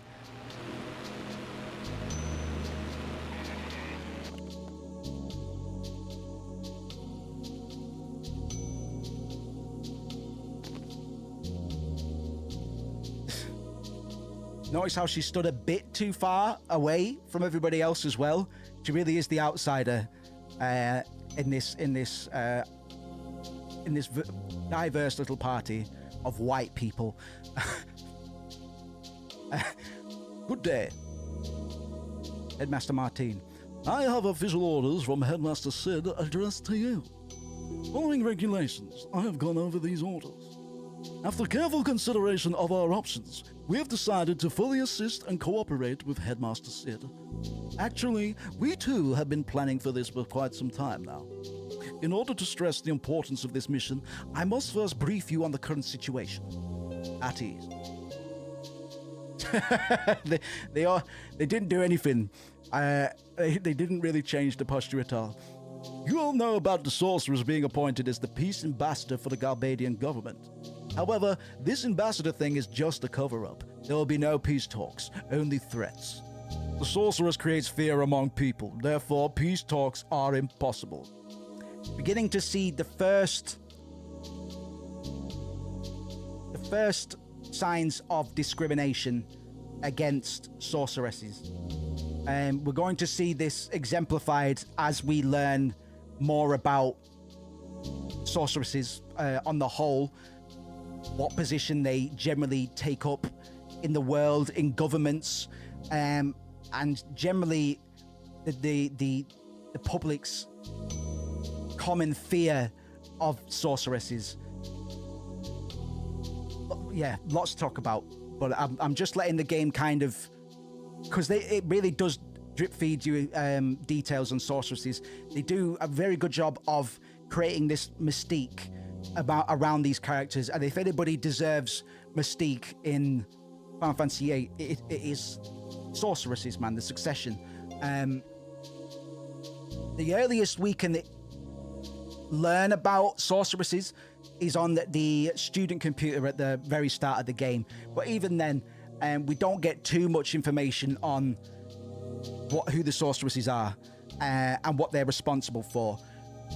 During the first cutscene, we saw visions of a very ornate, elegant woman doing all sorts of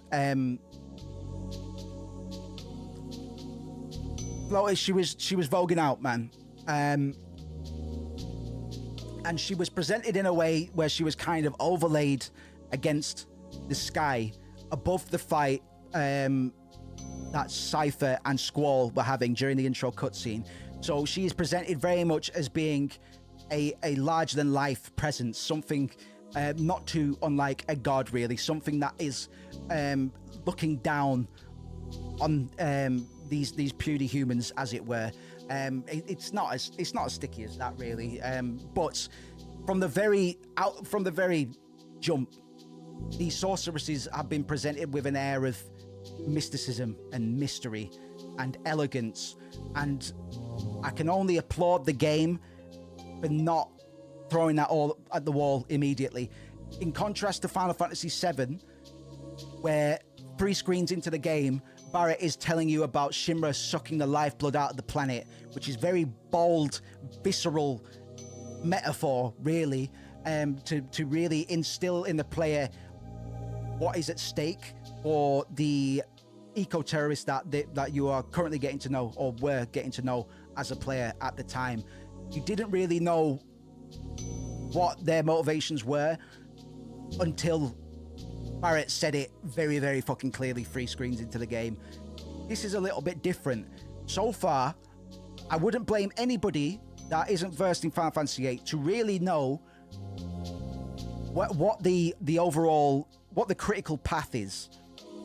Why are we going from A to B to C? Because at the moment, it seems like we're just kind of ping-ponging all around the pinball table, you know, and we haven't really had a minute to coalesce and understand what our true placement is, what our agency is in this big mess. So far, we've just kind of been given orders and dragged along and inserted into other people's conflicts that are not ours whatsoever, and yet we're expected to care as if they were our problems. But that's impossible to do. But that's part of the game's message regarding stepping out from your adolescence, your nascent, immature phase, and ultimately doing things that you don't really want to do. That's what being an adult is, man. You need to get up and be responsible. Obviously, because it's a JRPG, the scope of what these guys need to do that they may not want to do is infinitely larger than our mundanity and the things that we need to do. Pay bills.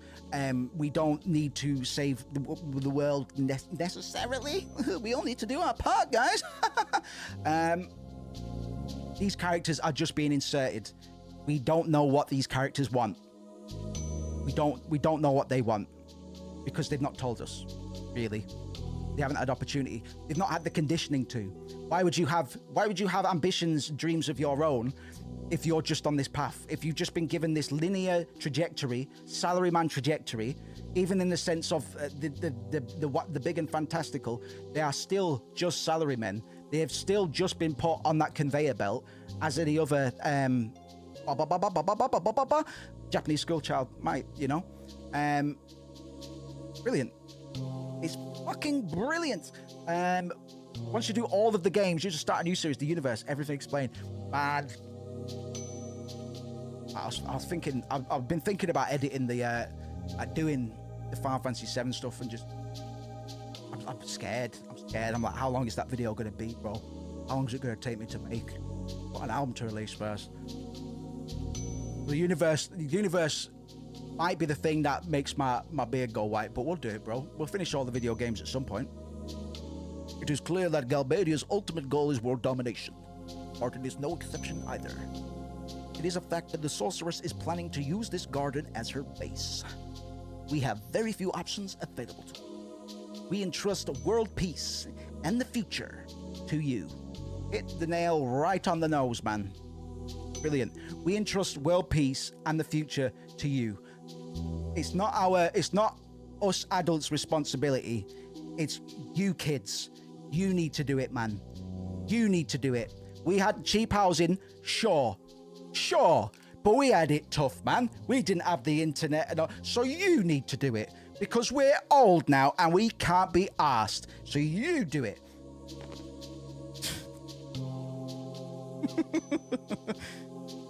And I love Renoa's body language here, where she's kind of checking, see what the others are doing and what she should be doing, because she's pretending to be a seed right now. Details of the mission are enclosed in these official orders. Yes, sir. Tasty to these orders. Nom nom nom. Nom nom nom nom. Any questions? The orders say by means of A sniper. we have no one with that skill. You see this gun blade? Don't shoot bullets, bro. Don't worry about it. Let me introduce an elite sharpshooter from Galbadia Garden. Kinneas! Irving Kinneas. Pretty little cutscene.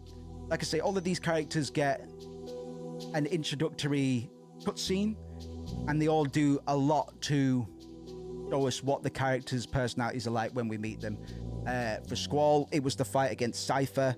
For Zell, it was him doing shadow boxing and backflips in the Balam Garden lobby. Quistis, she walked into the hospital, saw Squall on the bed, sighed, closed her eyes, and shook her head briefly. Perfect. Selfie came up on top of a hill, stumbled down it, rubbed the back of her head. Bit of a goofball. Renoa, dance scene, elegant, a little bit cheeky, and very upfront. Irving Kinneas is about to get his own.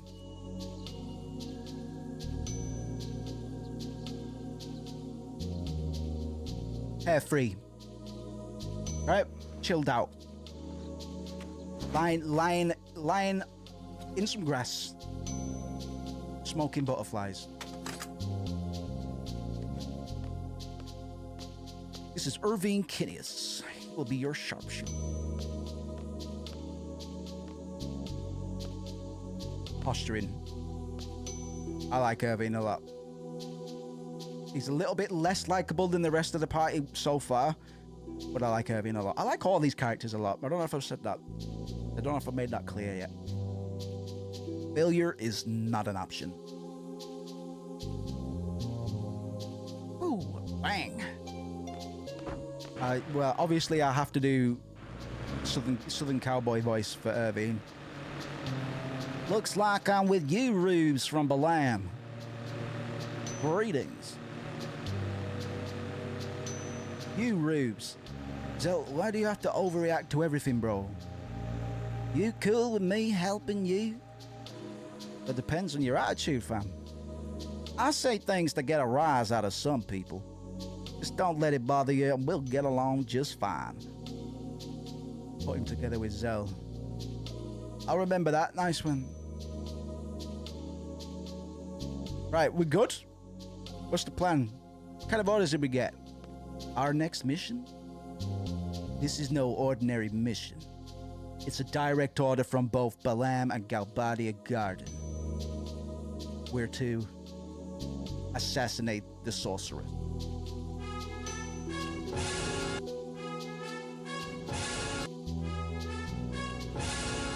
Rat alert!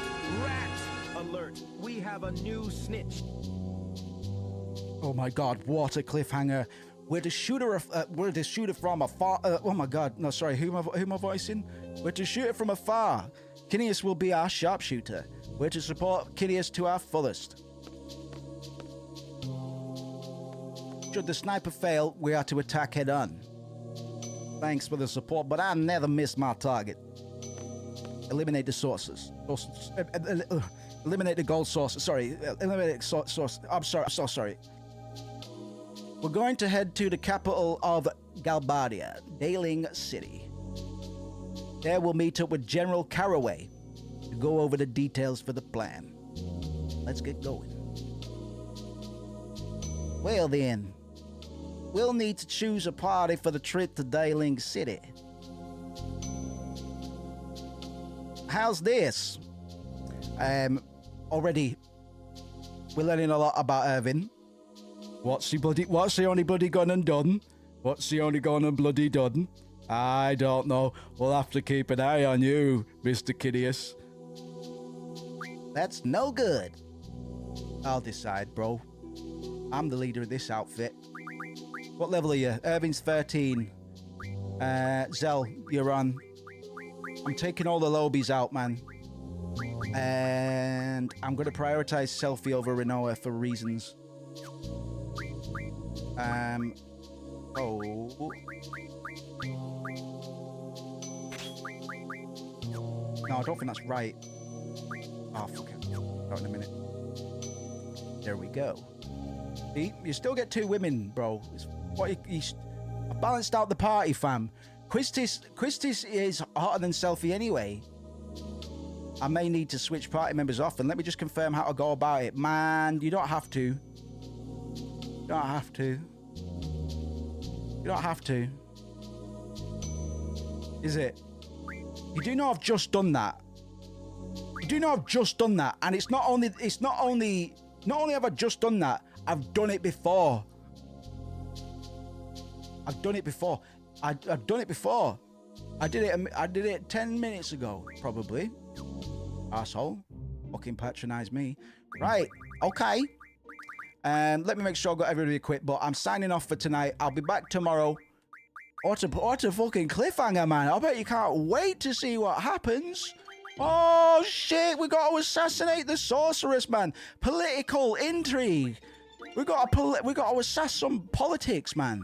We got to go shoot politics in the head. Isn't that great? But you can't wait to check back in tomorrow at fucking 6 p.m. in the UK. Don't worry, it's only 17 hours away. Not 16. It's hours away. It's not even a day away. So don't worry, sunshine.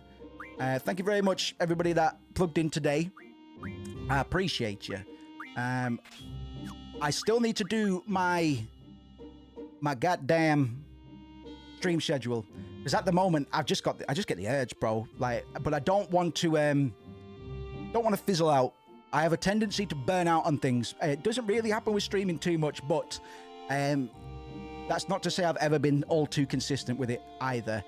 I do want to get into a nice structure with this, and I'll probably run some polls in Discord or something to get an idea of best days for availability, man. Just in case, man. I never expect anybody to turn up, but if you do, fantastic. If I can increase the odds of people being able to, if they would like to, fucking fantastic, man. I'll do all that I can to provide that. Phoebe, if you would be so kind as to link the Discord for a final time tonight. I'll get the chat bot sorted out at some point as well. Last time I set the bot up, he went a little bit crazy, so I turned him off, man. I might even make my own bot, because I've started making bots recently because I'm sad. I'm sad that I don't go outside. So what? So what? So what? Making bots is cool. Yeah, I've got a fucking 16-year-old vac band. So what? Grow up. Grow up, man. If you haven't got a single vac band, then grow up, man. Grow up. If you've never used an aimbot, well, grow up, man. Oh, we all use aimbots. We all use aimbots sometimes, I think. But just go, yeah. Load up Fortnite, and next time you get wrecked by a 13-year-old, think to yourself, man, Moose was right. I should be hacking the fuck out of this game.